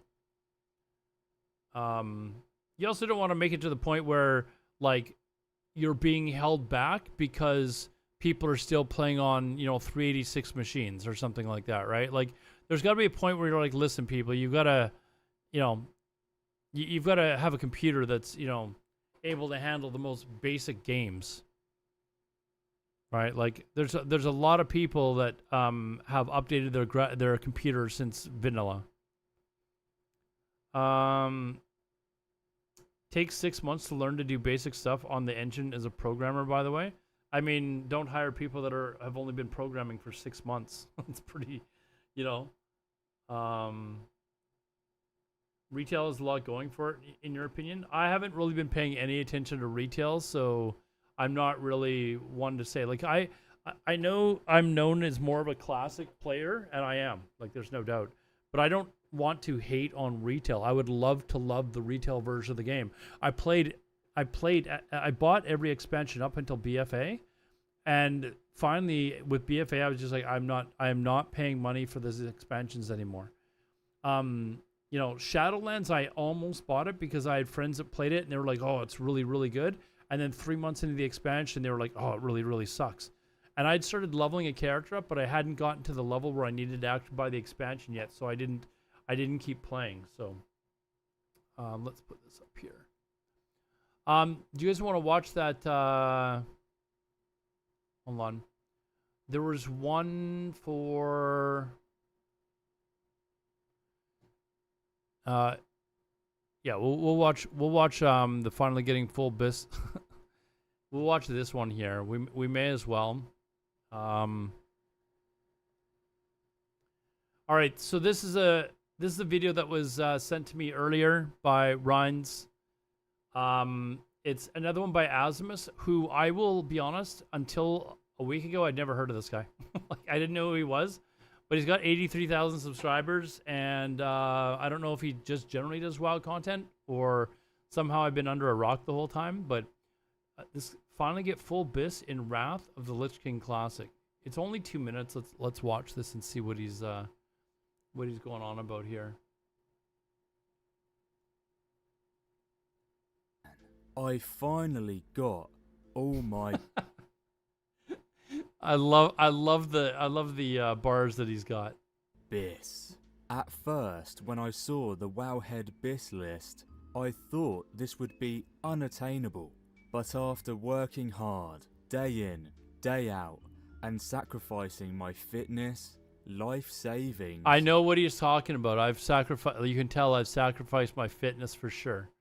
I wonder, is he going to be talking about GDKPs and stuff like this? Like, how long did it take this guy to get full BIS? Love life and every morsel of free Love time. life. That does nothing but interfere. I finally achieved my goal.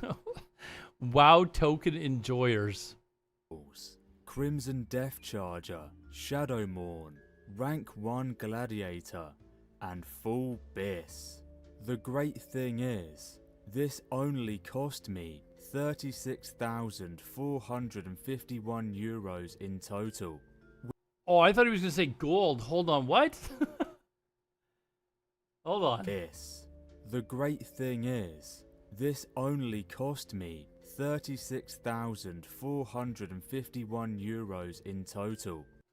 36,000 euros. So that's what is that, like $40,000? How much gold is that? How much gold can you actually buy on G2G with $40,000?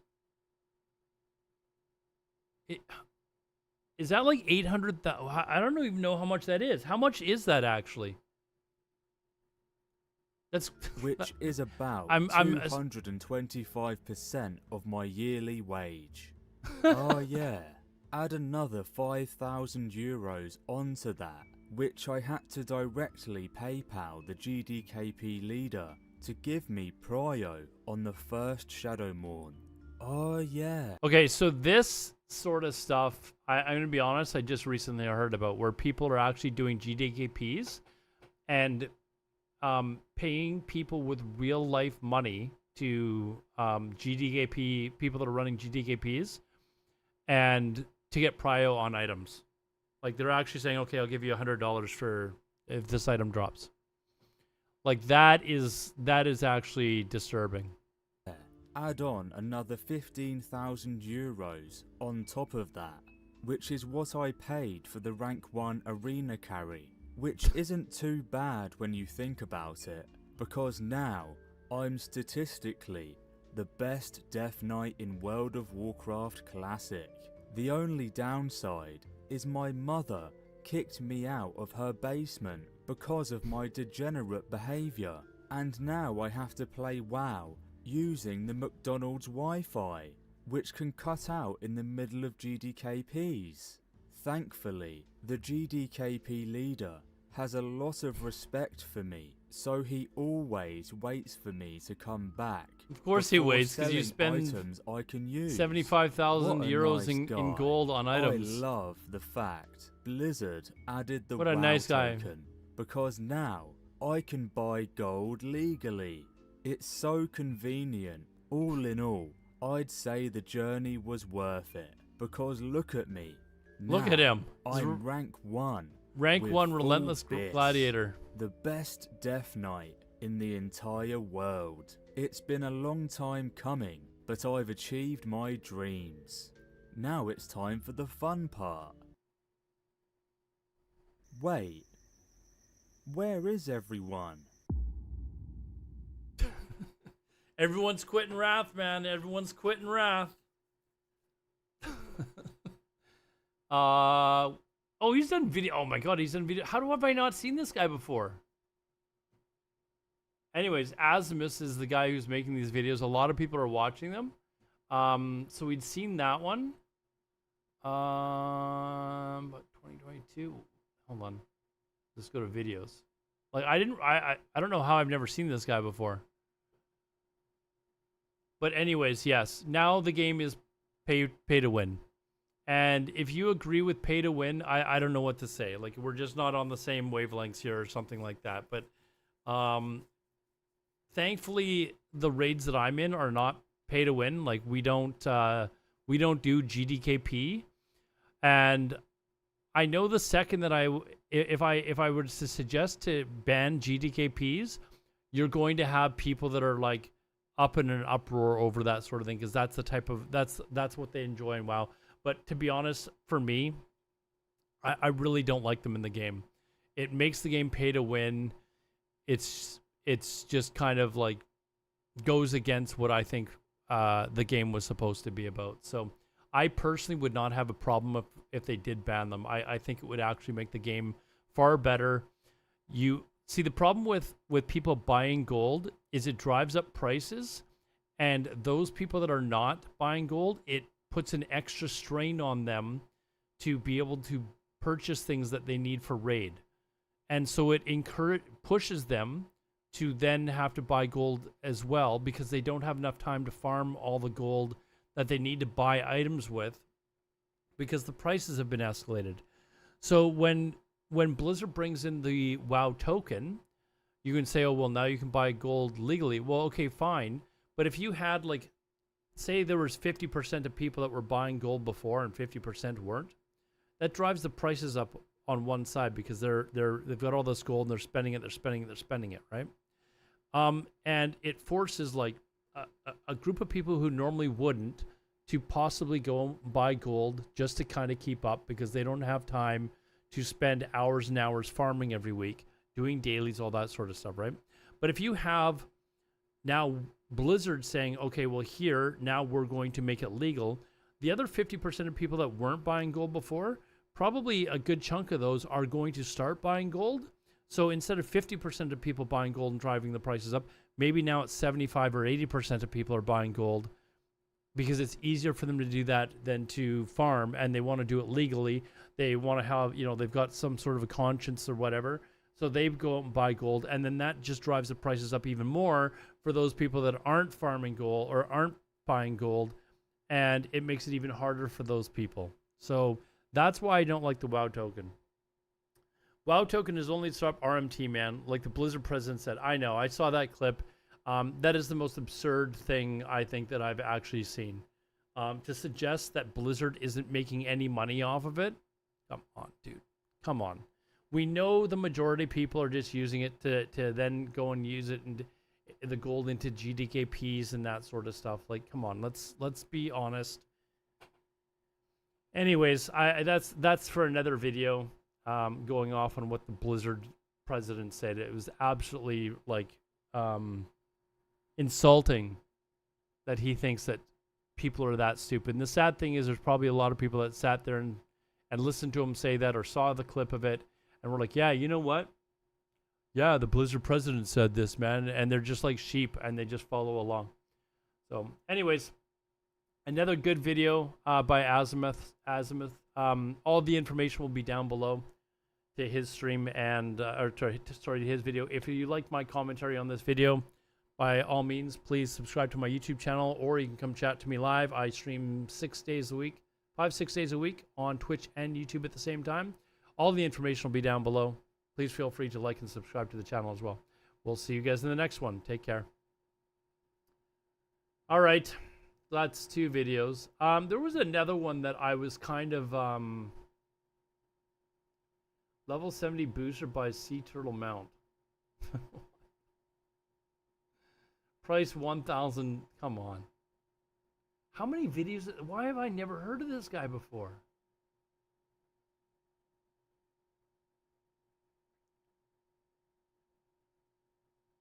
You know what Blizzard needs to do?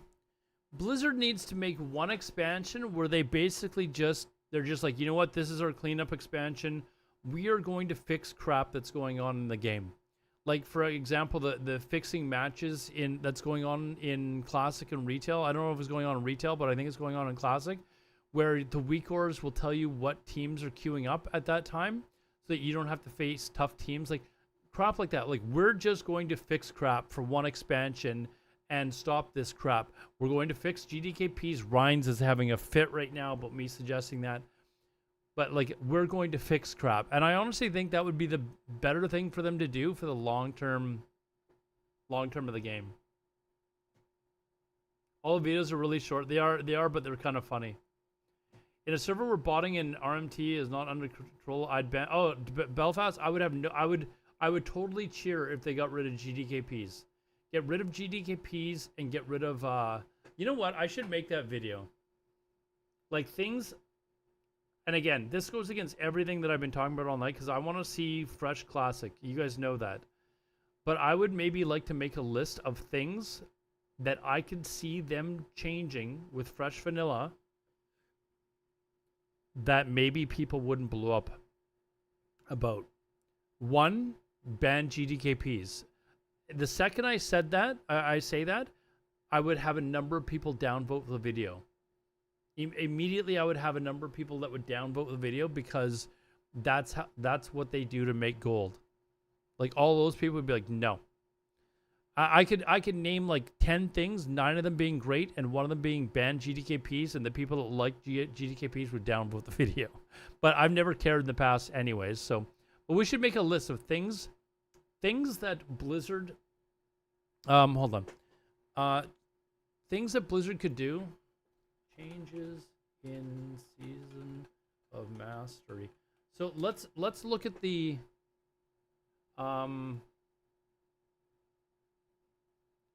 Let's maybe look at, I don't know, changes. These are changes in the raid. I'm looking at, like,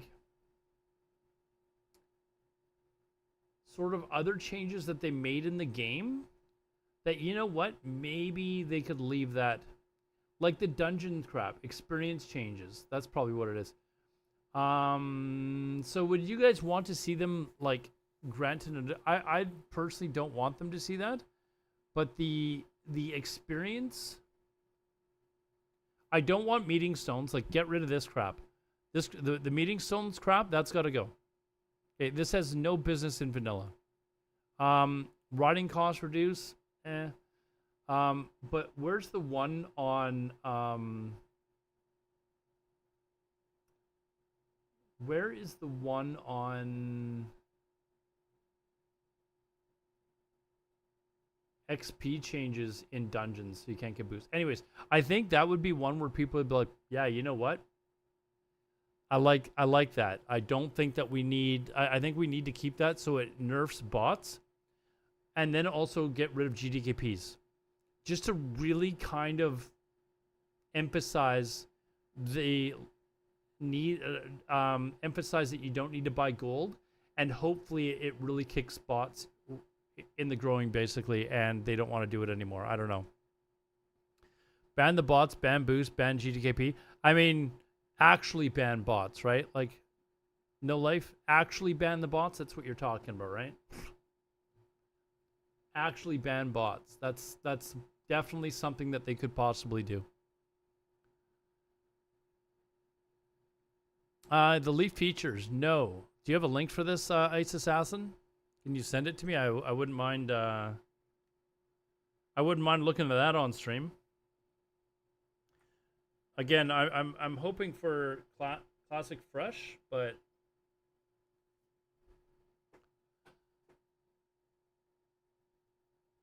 do you have a link to it by any chance? If you can get a link to it, I'd appreciate it. I'll look at it right now. But I mean, the big one for me was that there was one life, like you died. We were talking about this earlier.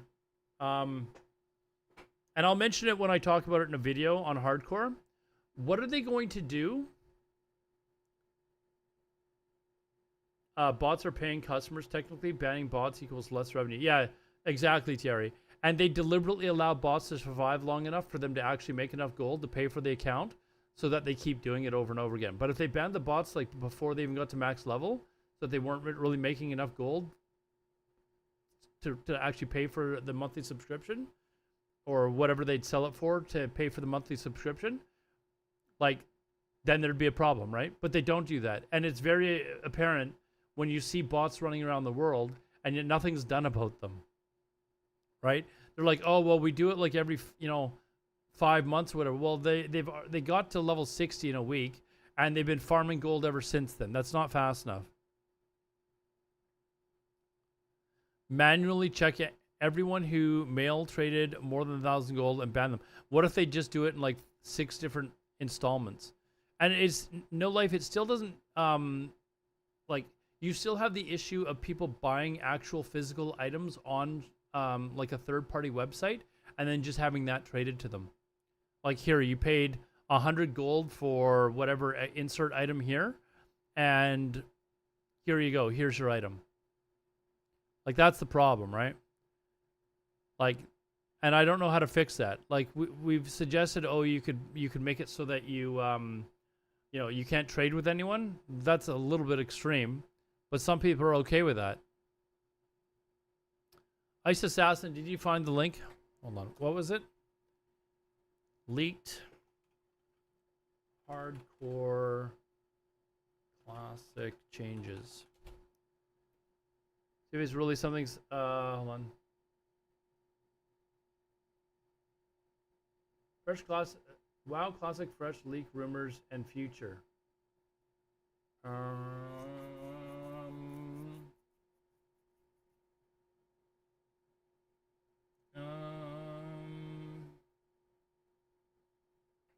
Hardcore chat leaks. Is this the Reddit thing?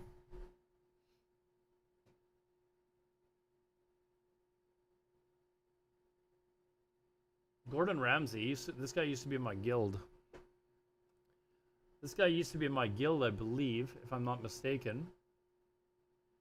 I don't know him very well, but so this is just drama. I don't see anything about actual changes though. But there's fresh classic WoW classic fresh leak rumor and future. Seems legit. What is this? There was a leak in fresh WoW classic release on May 29th? That's tomorrow. Wait, what? May 29th? Are we talking 2023? That's now. That was yesterday. I guess this leak isn't correct. Yeah, this is not correct. Everybody's talking about it. Classic World of Warcraft is getting a brand new patch. Okay. Okay, so this is Classic Plus. No.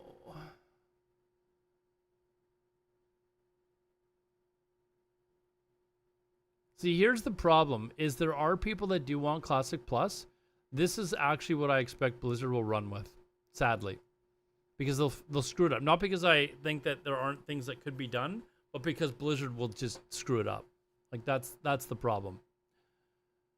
And we still won't get Classic Fresh. Like, we still won't get actual Classic Fresh. I've gone on the record of saying that I don't think that we're going to get Classic Fresh until, basically until Cato launches, bombs, and then Blizzard's like, damn, what are we going to do for subs? Like, I actually think that's when we may see Classic Fresh, possibly.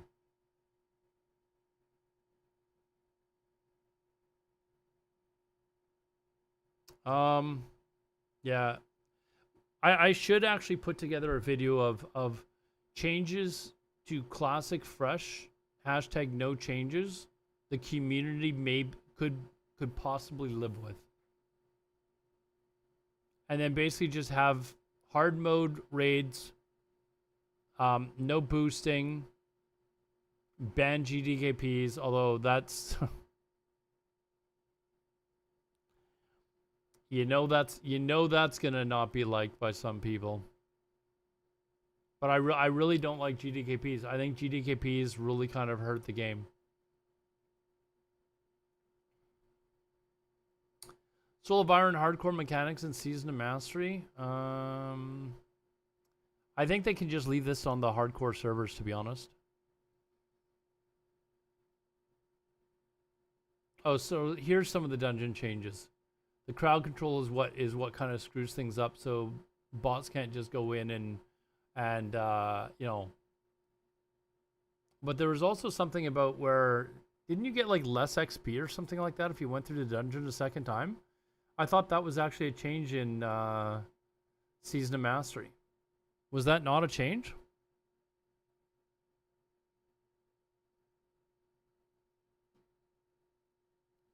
Hold on, this is what you're talking about.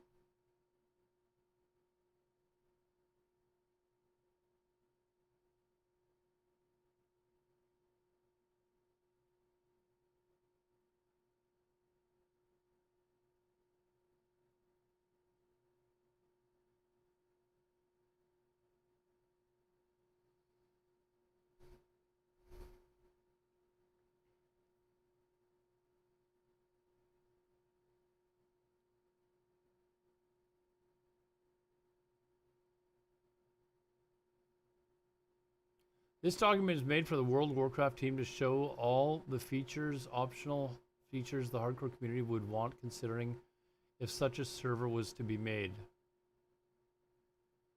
Can you... That's... Oh, there's actually a bunch here. Oh my gosh. I actually got nervous when all this stuff started popping off.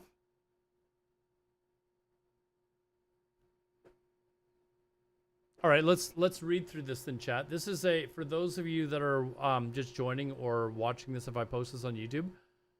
Apparently this is a leaked document, so take it with a very, take it with a grain of salt that this is something that could actually possibly happen.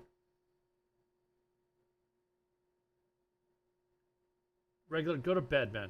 It's like literally go to bed, okay? Let's see. Let's do it. Let's do it this way.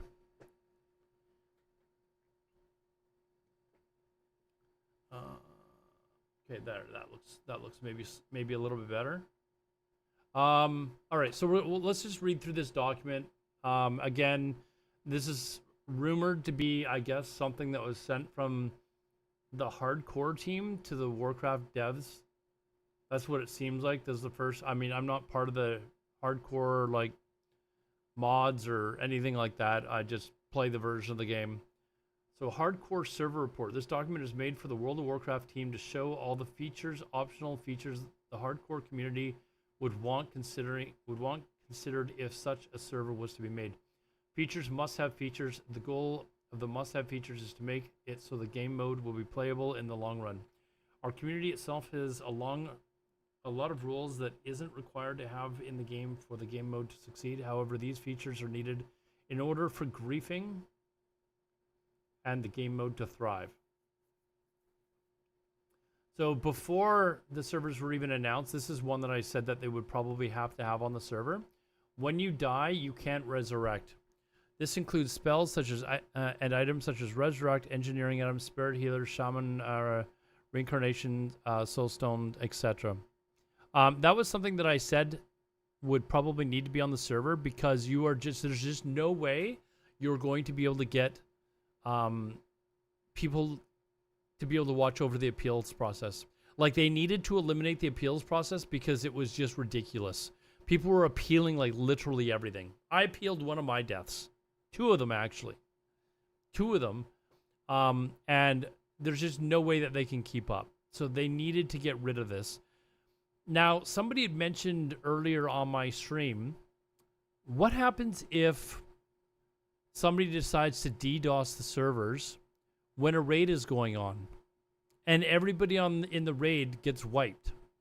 Or a group of, I don't know, 10 people are doing, they're in Blackrock Spire or something like that. And, group of 60s, and they get DDoS, everyone loses connection, and they come back and their characters are all dead. Like, it's a scary idea, and I'd never even thought about that until some evil person came up with this idea in my chat.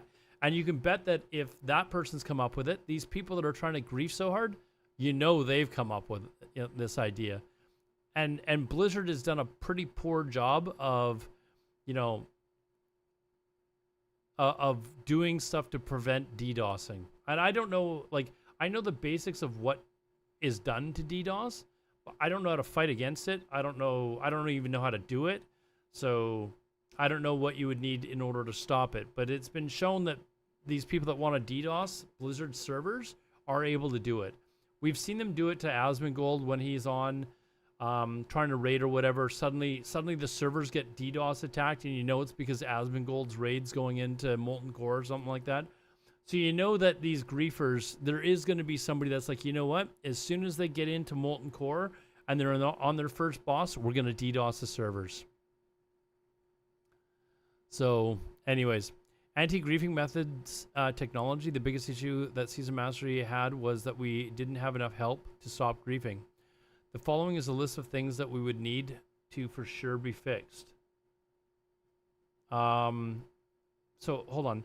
Didn't have enough help to stop griefing. If they think that they're going to get help from Blizzard, like Blizzard is going to put people in seats to actually help, I don't think so. Engineering items need to either be not flagged, need to either not flag the enemy faction or flag the person using it, so you can have 60 kill them if they flag someone this way. Need a list of all items here, like the robot that does it. Kited mobs. A lot of mobs in WoW can be kited to grief lower level players. This needs to be solved so you can't get grief this way. The easiest way to solve this would be so that you can't kite mobs outside its current zone, so Terminus can't get kited outside of Blasted Lands. I mean, that would seem to be a fairly easy fix. Warlock Infernals and Season Mastery Warlocks were able to kill lower level unflagged players by spawning Infernals on them. There's 2 mechanisms that need to be patched here. Damage dealt when the Infernal lands. It should only affect the Summoner, NPCs, members of the Summoner's party / raid, and PvP flagged members of the opposite faction if the Summoner is PvP flagged. Uncontrolled Infernal target selection in Season Mastery. Uncontrolled Infernals could target. Alright, we go back. We go back to this. So you can't do that anymore. You ruined it, Findy. You ruined it. Uncontrolled Infernal target selection in Season Mastery. Uncontrolled Infernals could target random unflagged players, which meant that Warlocks could kill unflagged players by getting the Infernal, e.g. to proximity aggro onto a player. This should be updated so that uncontrolled Infernals are only able to target the Summoner, NPC, members of the Summoner's party / raid, and PvP flagged members of the opposite faction if the Summoner is PvP flagged.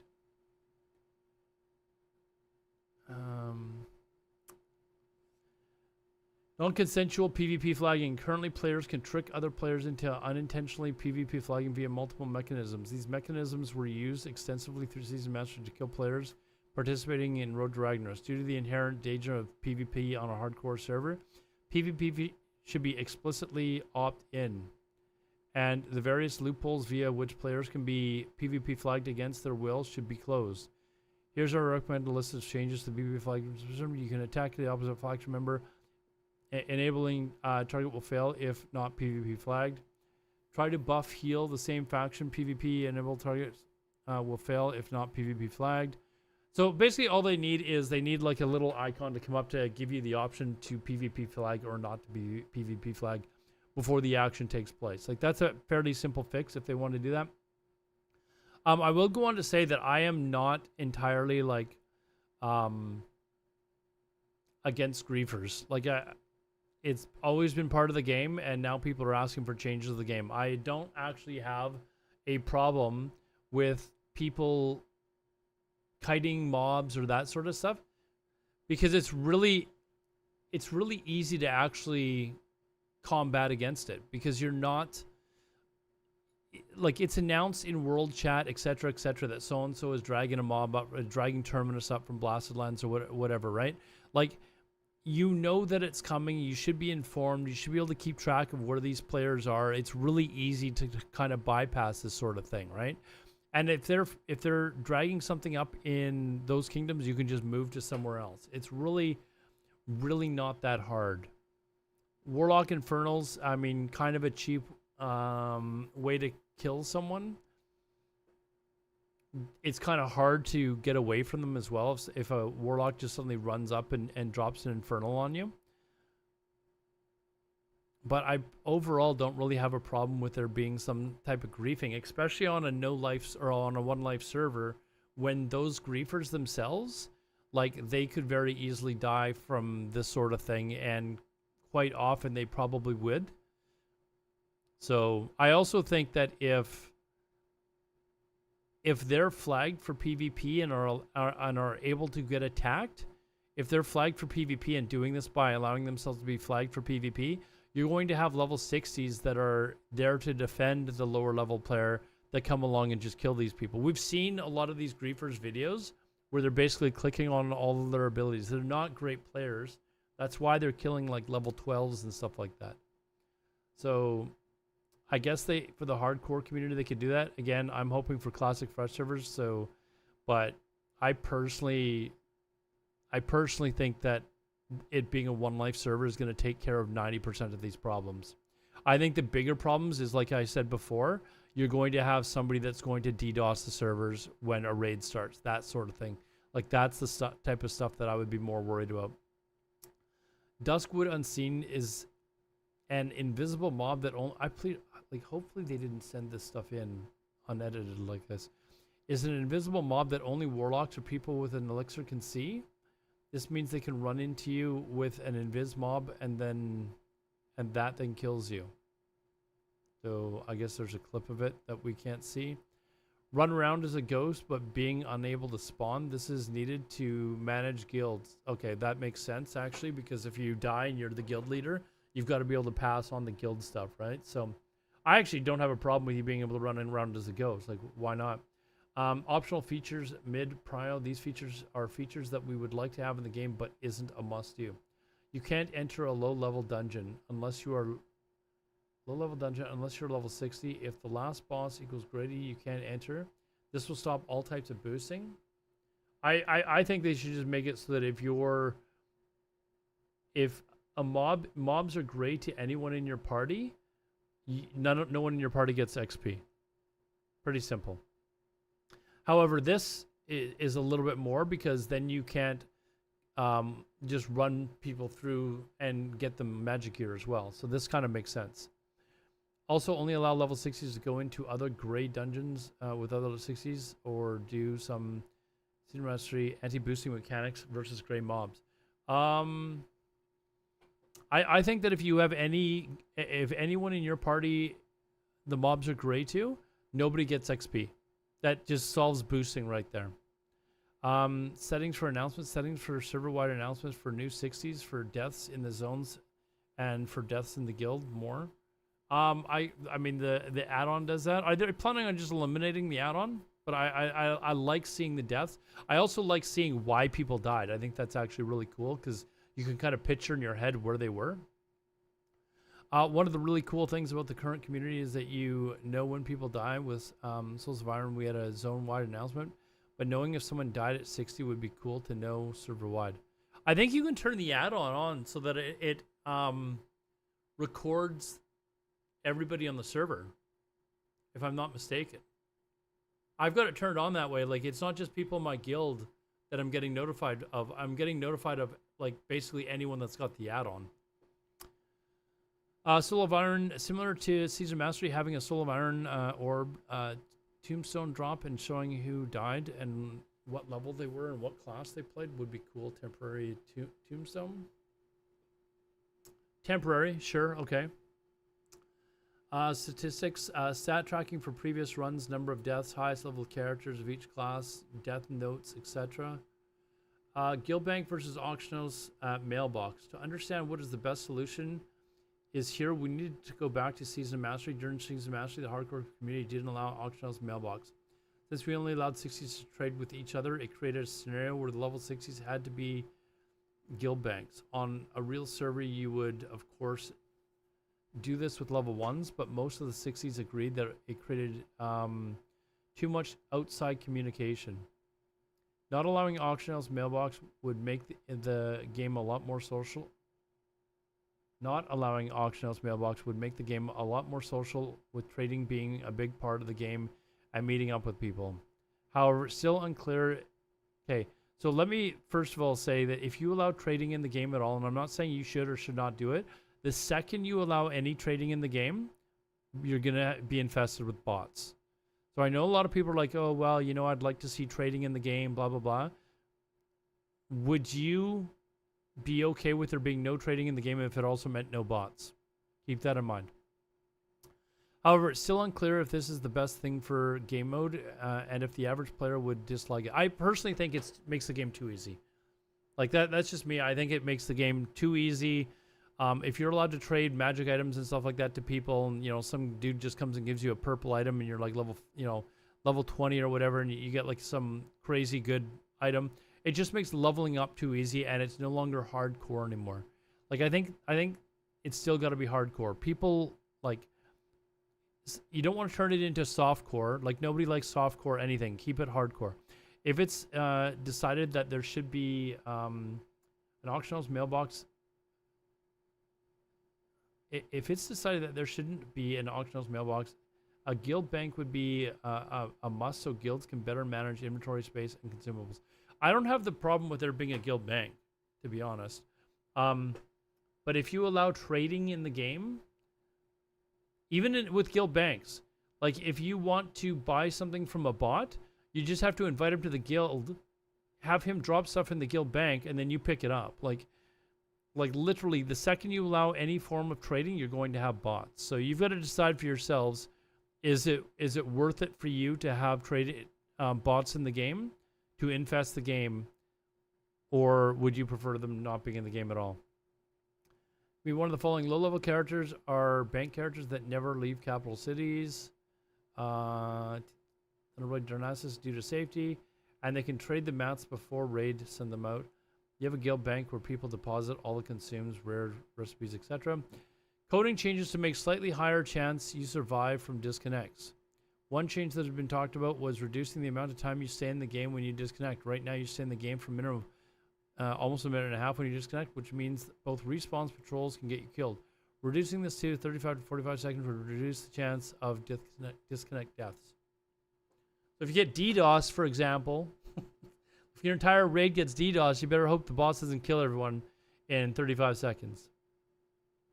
Extra warning for PvP flag quests. I mean, I think for this hardcore community, I think what they need is they basically, like, this is what they want. They want you to be given notification that your PvP flag is about to turn off, and you can either select yes or no. I think that's literally what they're asking for. I'm not like completely anti-griefing, but I think that's what the classic hardcore community is actually asking for. Nerf Flask of Petrification. Petrification flasks are currently the most OP thing you can abuse to survive in hardcore. It gives you 1 minute of immunity with a 1 second cooldown. So if you have Flask in a raid dungeon, you can use Petra to leave the group. Then 1 minute later, you can use another Petra, and you get teleported out for not being a dungeon raid group. So that's even if your Hearthstone... Hold on. Yeah, that's even if your Hearthstone is used up, right? So... That is kind of OP, isn't it? I've never actually used a Flask of Petrification. Like, I don't think I've ever actually used it in the game. Make Petrification Flasks have a 2 minute cooldown and last for 30 seconds, then you can't abuse this. Make it so when you're in Petrification... Hold on. A 2 minute cooldown... Man, people are just going to use it and then pop Hearthstone, like, immediately. Like, they're just going to use it and pop Hearthstone immediately. And if their Hearthstone is used up, they're just going to sit there and wait until their Hearthstone can be used again. And then they'll continue with the raid. Like they will get around this. Make it so when your Petrification Flask, your 1 minute timer after leaving the dungeon raid doesn't count down. Yeah, people are just going to use Hearthstone. Like, they'll just literally wait until everyone's Hearthstone's up. Optional features, low priority. These features are just extra things that could make the hardcore mode more unique from the usual WoW experience. However, these are not very high priority due to them all just being extra content in the game but not required. Request a PvP battle in the Garabashi Arena. A lot of times people have wanted to duel to the death. Sadly, right now it doesn't work. Since griefers can go in and interrupt grief the fight. The idea would be that during the time when the chest is not up, you had a NPC there where you could sign up to fight somebody else, and you could create cool 1v1 events where you fight to the death in the Garabashi Arena. I mean, you can just slash duel. You can still slash duel on a PvE. You just don't die, right? Like, you die, you like just submit at like 1% health or something like that. But they're actually bringing this in, right? The Makgura or whatever it's called, the duel to the death. Gravestone, personal permanent gravestones. Permanent gravestones visible to only you and other party members for your previous deaths where they died, allowing you or party members for your previous deaths. I kind of like the idea of gravestones. I'm not gonna lie, and just maybe have them only be active for like a month, maybe. I don't know how it would work. It would be kind of neat to see gravestones like around the barrens or whatever, where people are dying and stuff like that. Graveyard Trophy Showcase, the ability to see previous characters that are dead, and or the ability to showcase triumphs. I talked earlier last week about achievements. I'm not a big achievements guy, but I could see them actually working in hardcore. Like, if you leveled up, for example, and cleared all the dungeons, you got like a special achievement. If you, if you leveled up and you didn't trade, like if they actually allow trading, but if you leveled up and didn't trade with anyone, you could get like a hoarder achievement or something like that. I think that they could do a lot of things that they actually already have on the hardcore website. By the way, don't go to hardcore.com. Okay, I made that mistake. That's not what the hardcore website is.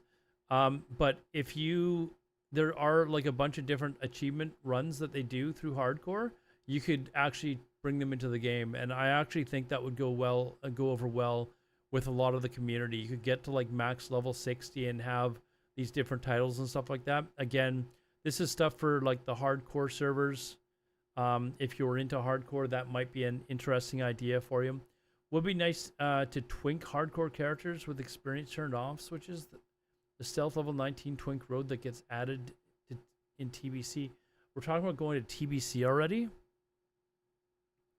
Yeah, don't go to hardcore.com. Okay, I actually thought that was the server or the website, and I made the mistake of going there, and you know, I only spent about 2 minutes there. Hardcore mode dungeons. A lot of the veteran players believe that dungeons are too easy. Creating a new heroic mode with double gear where every mob has 50% more damage, 50% more health could be an interesting way to encourage people to do harder, riskier content.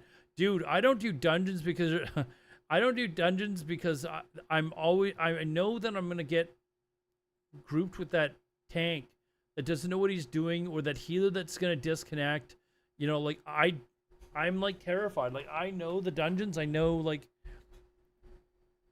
but that's the thing that worries me, is that I'm going to get into a group with a tank that doesn't know what he's doing, and suddenly the whole raid is running for their life. You know, like, I don't know if adding, like, making them more difficult is something that you need to do, honestly. That's why you don't do dead mines to the advantage. Yeah, if I played a rogue, that's the same as me. Nerf Paladin Bubble and Hearth, similar to Petrification Flash nerf. This is something that should be considered to be nerfed. There might be multiple ways to nerf this. I mean, that's already a rule in hardcore. They just need to implement it in the game, right? But the easiest one would be to make it so that you can't cast Hearth while you have Bubble on you. Has to work when both are macroed too. The reason this nerf should happen is because the Hearthstone plus Bubble macro is something that you can use where you will survive 100% of the time. It makes Paladin 10 times better than any other class. Add-on currently tracks if people do it, and their character dies if they do it. Wait, your character actually dies in-game if you try and do this with a hardcore add-on?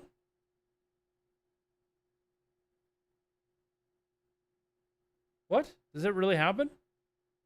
That's interesting. Note, this one can be done one time for all Alliance players too. Light of a Loon, but generally is... Oh, the Light of a Loon stuff, yeah. But generally is fine since it's a one-time use. Don't allow dungeon spam. I agree with this one. Is that the end of it? This one would be quite different opinions on. Right now, the entire leveling experience doesn't allow grouping in the open world trading. Yeah, so why would you allow grouping to level all the way to 60 in dungeon spam? Especially when dungeons are like... If you're in a good group, you're just gonna fly up, right? This creates an environment that is called solo self found. Is it solo self found, not solo self fund? Okay. This creates an environment that is called. While this works very good for the community, we do believe that trading and grouping up open world would cater to a bigger crowd. However, one that makes hardcore a good experience for people is the open world leveling. If it's opened up that you can dungeon spam, this would create an environment similar to Classic Launch where people just sat and Storm Monastery spamming, Storm Monastery ZF, etc. This is not what we think hardcore is. and should be avoided if possible. There's plenty of ways to nerf this. Below is a few options. Okay, I'm somebody that would be totally fine if they nerf this in classic, like vanilla. If they came out with classic vanilla and said, okay, this is kind of what we're looking to do here. 1 to 2 dungeon resets per hour before you can reach 60. This would make it not worth the dungeon spam, since you need to wait a very long time for respawns, and it would destroy the dungeon grind meta. I think if they just made it 1 dungeon per hour, that would like you would probably, or 1 dungeon of one type per hour would probably be like enough to nerf boosting quite significantly. Also add in the level 60s. You know, like if there's somebody in your party that the mobs are great, or that the mobs are great to, nobody gets XP. That simple. Only allow 1 dungeon per character pre 60. What we have right now, 1 dungeon. Oh, you mean 1 dungeon, 1 of each dungeon per character pre 60. Nerf XP in dungeons or other types of penalties. My suggestion was to actually eliminate the XP from mobs in dungeons and add it to the quests that you do in the dungeons. So that way, like, people that are like, oh, well, you know, I want to run the dungeon over and over again for items or whatever. Maybe you could do that, but you wouldn't get any more XP. So that would be kind of my like reasoning behind that. But anyways, take all of this with a grain of salt. I don't think anyone knows whether this is like actually something that somebody from the hardcore community mailed in to Blizzard and said, hey, these are actually what we want. Or this is some guy who made up this stuff and is just posting it. Or if it's stuff that the hardcore devs, moderators, whatever, came up with on their own, and we have no idea whether Blizzard is actually going to look at this or not. So kind of an interesting.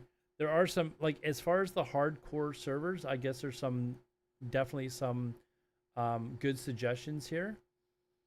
I can understand why griefing gets on people's nerves a little bit. Like, I get it. Like, people don't like dying to mobs. But I also think that there's a lot of things that players can do in game to really not have to worry about getting grief so much.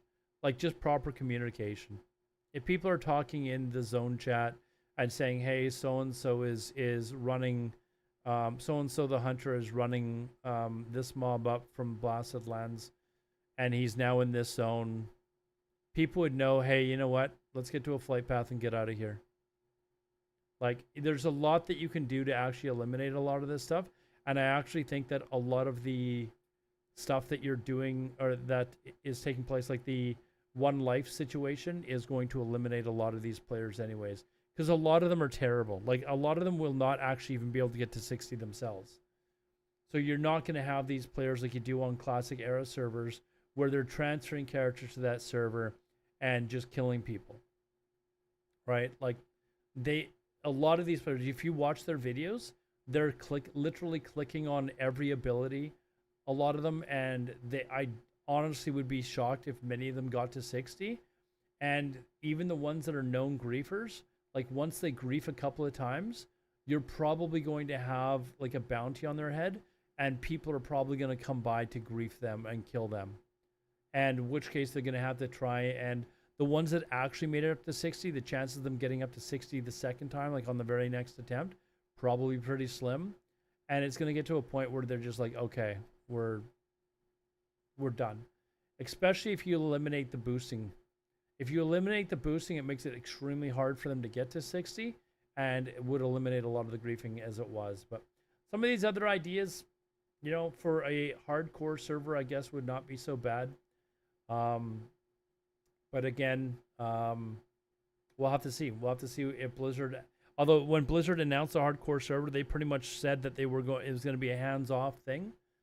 But some of the things that they already say, that the hardcore community has said before that they don't want, such as trading and all that sort of stuff, Blizzard could very well implement that sort of stuff. So anyways, that's it for this little rumor thing that popped up here. We'll definitely keep up to date with it and see what Blizzard ends up doing with their servers.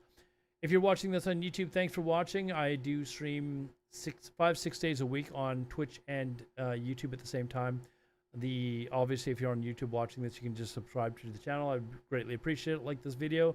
Or you can also subscribe to my Twitch channel. All the links are down below. And we'll catch you in the next one. Take care. Have a good one. All right. So some of these are interesting. No real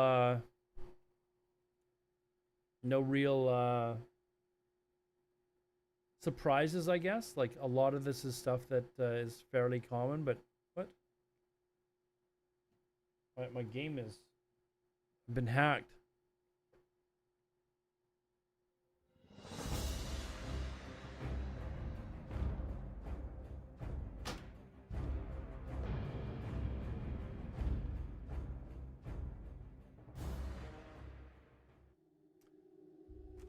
Where are we here? What are we doing next? We are...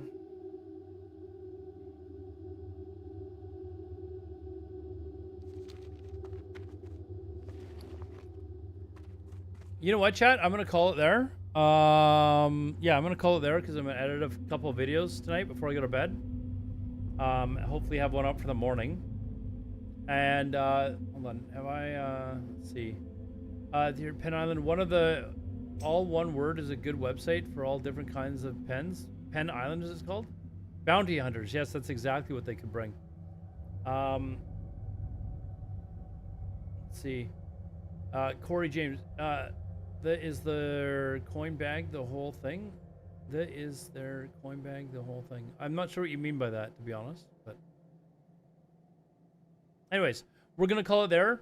Everyone that was watching on Twitch and on YouTube, thank you very much. Those of you watching on YouTube, thank you very much. I think we had a new high, 12 viewers at one time on YouTube, man. So thank you guys very much for that. I do appreciate it. For those of you that are watching on Twitch, my links to my YouTube channel is down below. Please go subscribe to my YouTube channel because you don't get, if you got an ad blocker, there's no ads there. Like, you don't have to get this ad crap all the time. So, like, literally, like, if you want to watch on YouTube, I have absolutely no problem with you doing that. I don't get, you know, I don't really get much for ads or ad revenue anyways. And I get it on YouTube as well. So, like, literally don't, like, hesitate to watch it. What I suggest that people do is watch on whichever platform. You can see the chat on the screen.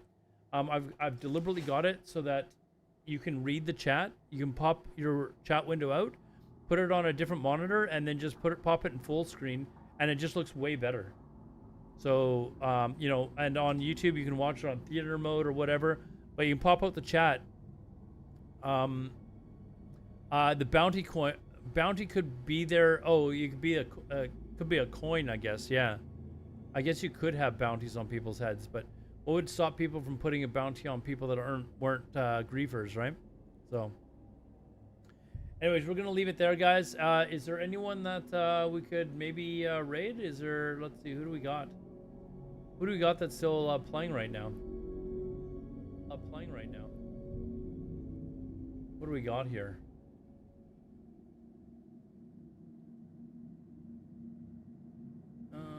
I don't see anyone that's actually playing right now.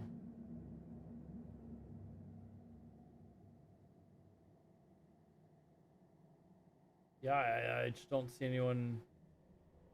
All right, we're going to leave it then, guys. Not even Frosty's on right now. What's going on?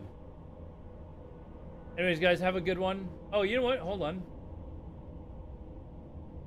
I think Summit's... You know what? Let's raid Summit. Summit has no idea who I am. But Summit died on his 57 warrior earlier. So poor guy. Everyone go feel sorry for Summit. I'll be back later tomorrow, or today. I've got raid, and then as soon as raid's over, guys, I'll probably pop on stream. I was unable to raid Summit at this time. Okay, he probably doesn't need my my viewers. Have a good one, guys. We'll talk to you later. Take care. Bye bye.